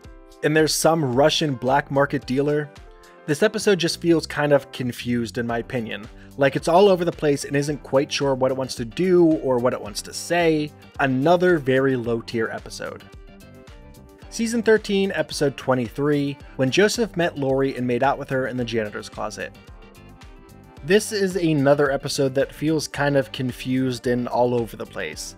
Dale is apparently suffering from dementia now. This, surprisingly, isn't the first episode revolving around some characters getting committed to a mental hospital, and it's probably the worst of the two episodes. It just feels like this one was really phoned in. Like they aren't super sure what they want to do with some of the characters, or the plots aren't fully thought out. Maybe I'm just mad that these aired after such a great finale. Who knows? Another really low tier episode. Season 13, Episode 24, Just Another Manic Con Day. Okay, now on to the actual last episode of the series. At least so far, and probably forever. We'll see. Anyways, Min is leaving town, and Con ends up going off his meds. This leads to a whole thing of Con and Hank working together on this weird futuristic grill. Hank ends up getting Con back onto his meds, and they manage to finish off their grill for Strickland. I actually like this episode. Not nearly as much as the actual series finale, mind you, but it's a solid entry all things considered. It's fairly funny, does a lot for Con and Hank's relationship, and feels like a classic down-the-middle episode of King of the Hill. I'd say this is towards the middle of the pack, which, after some of these last few, feels like high praise. Not the worst way to send the series out, but man, I wish we could have ended where the series was meant to. Okay, now that we've gone through every episode, let's go through our official rankings from worst to best. Starting with Season 3, Episode 6, Peggy's Pageant Fever. Season 9, Episode 7, Enrique Syllable Differences. Season 2, Episode 6, Husky Bobby. Season 13, Episode 17, Manger Baby Einstein.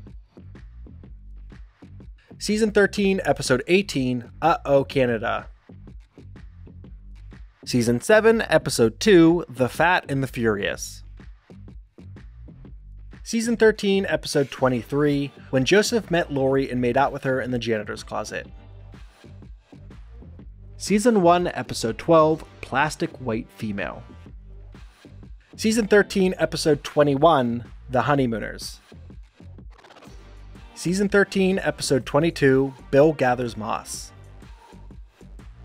Season 4, Episode 23, Transnational Amusements presents Peggy's Magic Sex Feet. Season 13, Episode 19, The Boy Can't Help It. Season 2, Episode 3, The Arrowhead.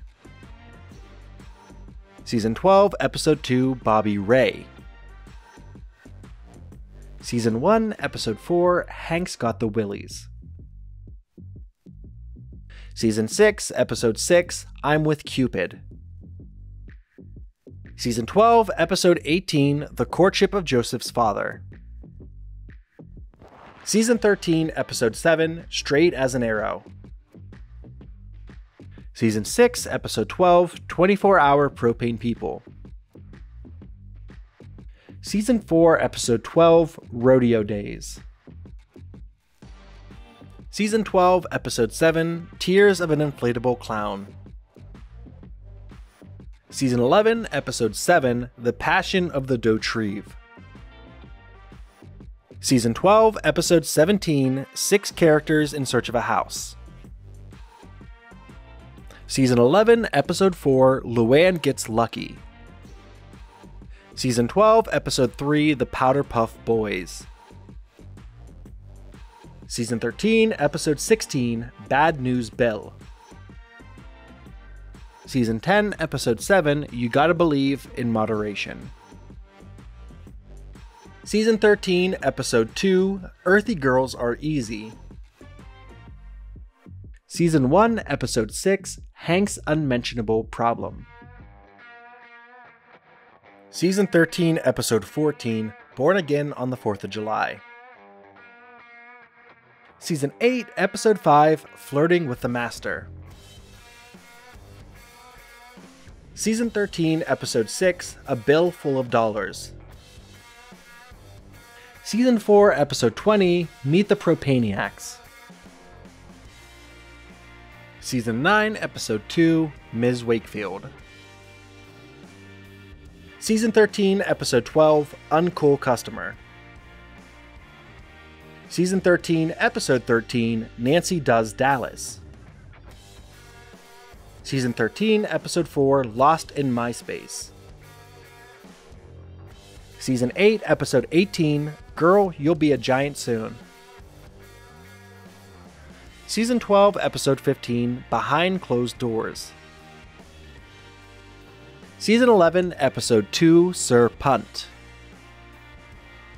Season 2, Episode 19, Leanne's Saga. Season 9, Episode 10, Arlen City Bomber. Season 12, Episode 22, Life, a Loser's Manual. Season 13, Episode 11, Bois My Nose. Season 10, Episode 10, Hank Fixes Everything. Season 9, Episode 13, Gone with the Windstorm. Season 13, Episode 8, Lucky See, Monkey Do. Season 8, Episode 11, My Hair Lady. Season 9, Episode 3, Death Buys a Timeshare. Season 10, Episode 5, A Portrait of the Artist of a Young Clown. Season 5, Episode 6, When Cotton Comes Marching Home. Season 10, Episode 15, Edumacating Lucky. Season 11, Episode 6, Glenn Peggy Glenn Ross. Season 8, Episode 6, After the Mold Rush. Season 9, Episode 9, Care Taken Care of Business. Season 1, Episode 2, Square Peg. Season 9, Episode 11, Redcorn Gambles with His Future. Season 13, Episode 3, Square-Footed Monster. Season 11, Episode 9, Peggy's Gone to Pots.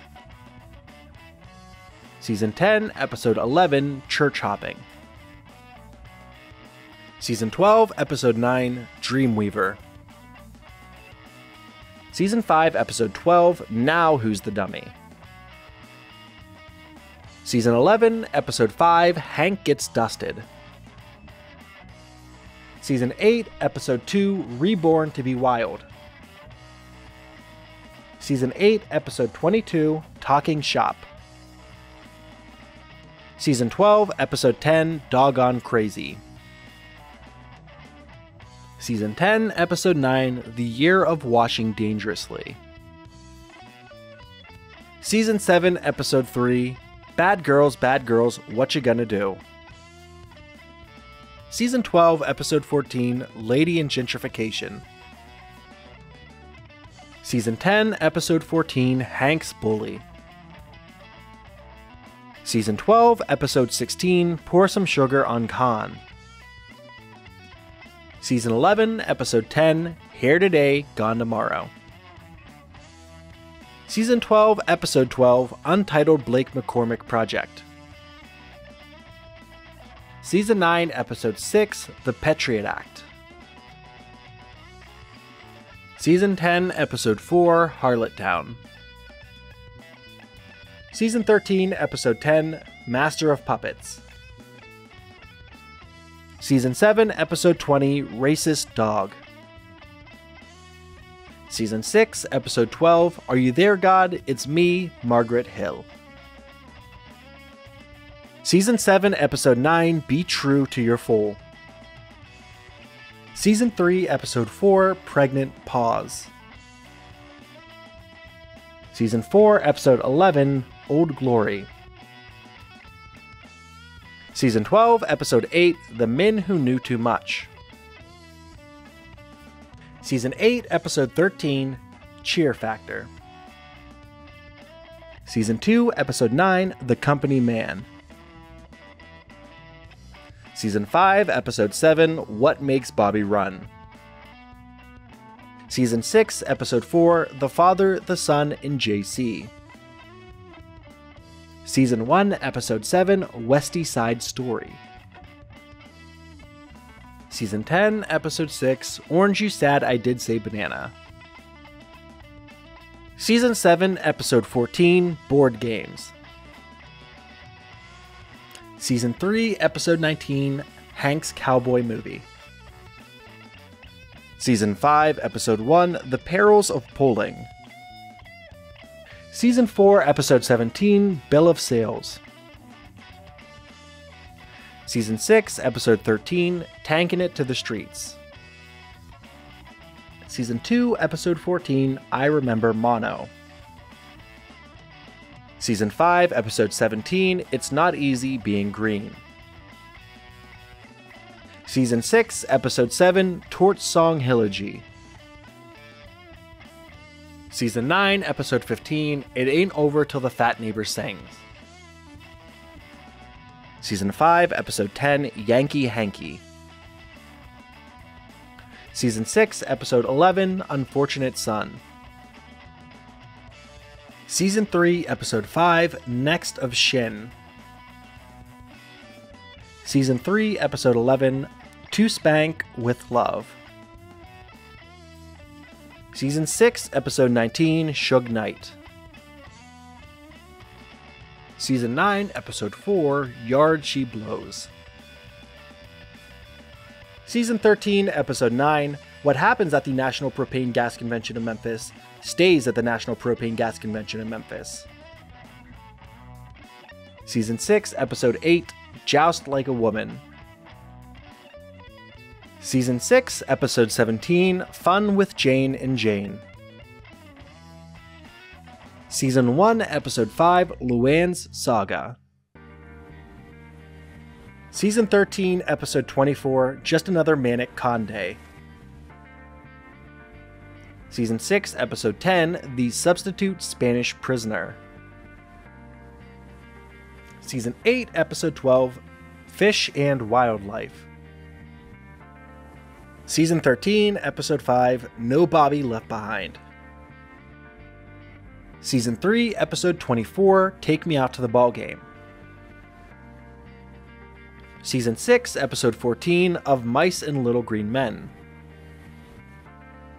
Season 6, Episode 5, Father of the Bribe. Season 9, Episode 14, Bobby on Track.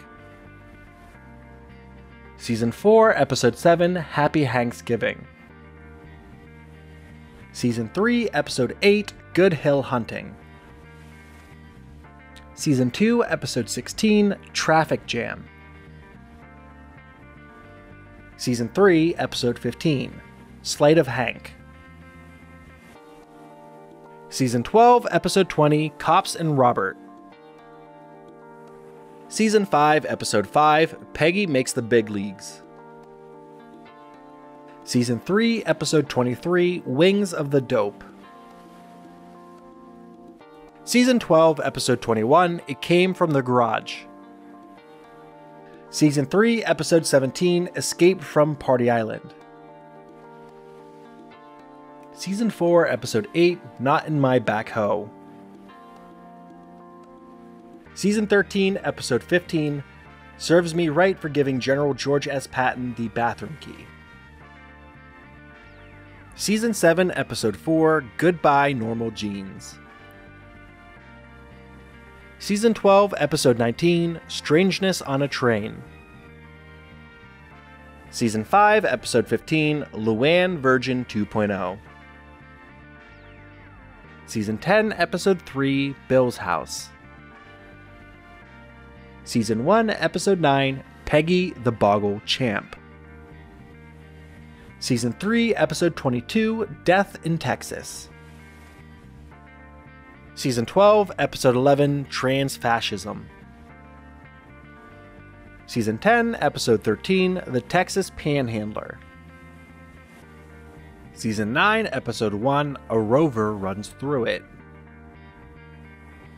Season 5, Episode 18, The Trouble with Gribbles. Season 11, Episode 12, Lucky's Wedding Suit. Season 10, Episode 2, Bystand Me. Season 8, Episode 10, That's What She Said. Season 12, Episode 13, The Accidental Terrorist. Season 7, Episode 12, Vision Quest. Season 2, Episode 22, Peggy's Turtle Song. Season 13, Episode 1, Diabolic Shock. Season 5, Episode 16, Hank's Choice. Season 4, Episode 18, Won't You Pee My Neighbor? Season 7, Episode 1, Get Your Freak Off. Season 1, Episode 3, The Order of the Straight Arrow. Season 4, Episode 9, To Kill a Ladybird. Season 12, Episode 4, Four-Wave Intersection.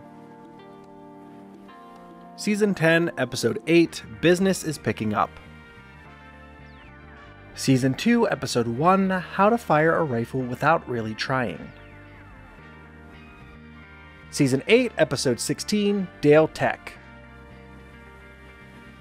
Season 12, Episode 1, Sweet Smell of Excess. Season 7, Episode 13, Queasy Rider.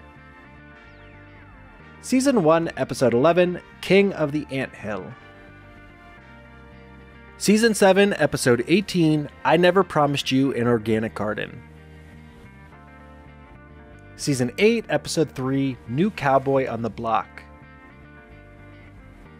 Season 3, Episode 12, Three Coaches and a Bobby. Season 7, Episode 23, The Witches of East Arlen. Season 11, Episode 3, Blood and Sauce. Season 7, Episode 15, An Officer and a Gentle Boy. Season 4, Episode 1, Peggy Hill, The Decline and Fall. Season 12, Episode 6, Raise the Stakes. Season 1, Episode 1, Pilot. Season 8, Episode 15, Après Hank, Le Deluge.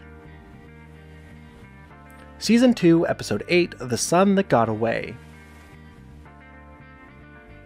Season 7, Episode 9, Pygmalion. Season 2, Episode 13, Snow Job. Season 12, Episode 5, Death Picks Cotton. Season 2, Episode 20, Junkie Business. Season 8, Episode 9, Ceci n'est pas un King of the Hill. Season 8, Episode 17, How I Learned to Stop Worrying and Love the Alamo. Season 7, Episode 11, Boxing Luann. Season 8, Episode 8, Rich Hank, Poor Hank. Season 11, Episode 1, The Peggy Horror Picture Show. Season 4, Episode 16, Moving On Up. Season 8, Episode 1, Patch Boomhauer. Season 2, Episode 7, The Man Who Shot Kane Skredeberg.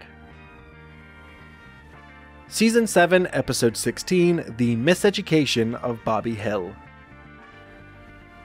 Season 7, Episode 6, The Sun Also Roses. Season 9, Episode 12, Smoking and the Bandit. Season 4, Episode 19, Hank's Bad Hair Day. Season 8, Episode 21, The Redneck on Rainy Street. Season 4, Episode 3, Bills Are Made to Be Broken. Season 9, Episode 5, Dale the Chief. Season 7, Episode 17, The Good Buck. Season 2, Episode 10, Bobby Slam. Season 5, Episode 8, 'Twas the Nut Before Christmas. Season 4, Episode 22, Flush with Power. Season 7, Episode 5, Dances with Dogs. Season 11, Episode 11, Bill, Bulk, and the Body Buddies. Season 10, Episode 1, Hank's on Board. Season 3, Episode 1, Death of a Propane Salesman. Season 4, Episode 10, Helenium. Season 8, Episode 19, Stressed for Success. Season 7, Episode 22, Made in Arlen. Season 6, Episode 9, The Bluegrass is Always Greener. Season 7, Episode 8, Full Metal Dust Jacket. Season 4, Episode 2, Cotton's Plot.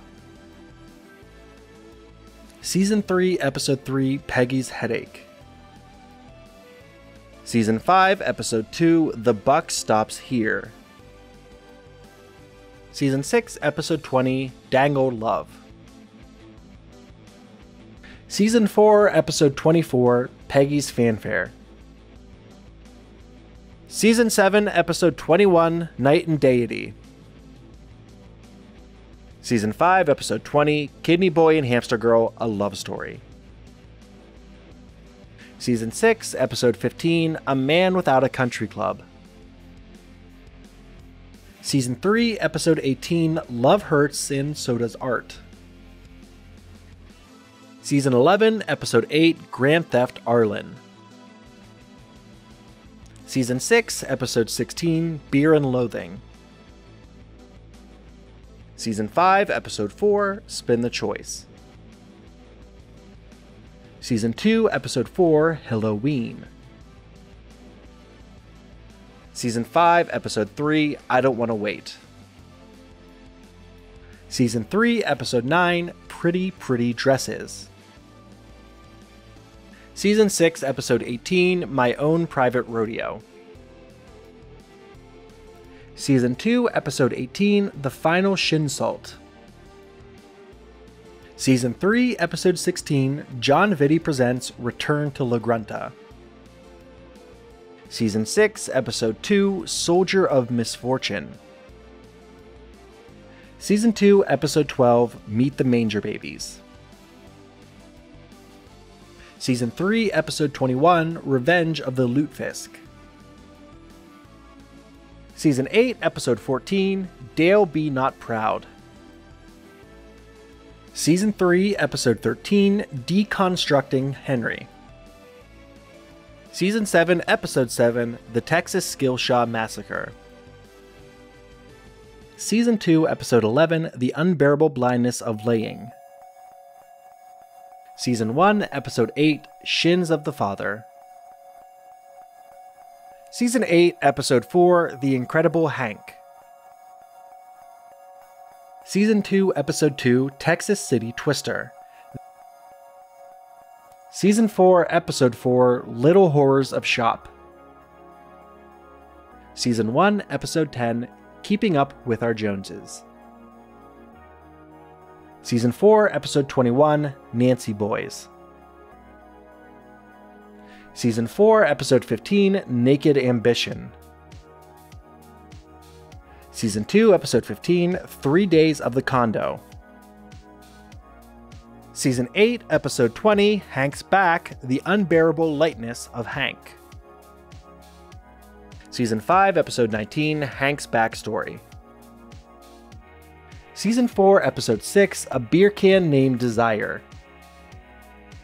Season 4, Episode 14, High Anxiety. Season 2, Episode 21, Life in the Fast Lane, Bobby's Saga. Season 6, Episode 3, Lupe's Revenge. Season 4, Episode 5, Aisle 8A. Season 5, Episode 11, Hank in the Great Glass Elevator. Season 3, Episode 2, And They Call It Bobby Love. Season 5, Episode 14, The Exterminator. Season 2, Episode 23, Propane Boom. Season 3, Episode 25, As Old as the Hills. Season 7, Episode 10, Megalodale. Season 9, Episode 8, Mutual of Omabwa. Season 6, Episode 22, Returning Japanese 2. Season 6, Episode 21, Returning Japanese. Season 3, Episode 7, 9 Pretty Darn Angry Men. Season 8, Episode 7, Living on Reds, Vitamin C, and Propane. Season 13, Episode 20, To Sirloin with Love. Season 4, Episode 13, Hanky Panky. Season 5, Episode 9, Chasing Bobby.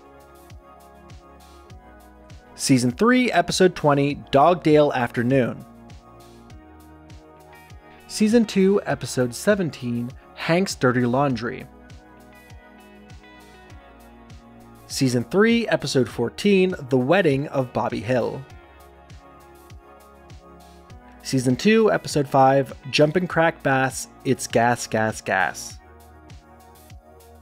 Season 3, Episode 10, A Firefighting We Will Go.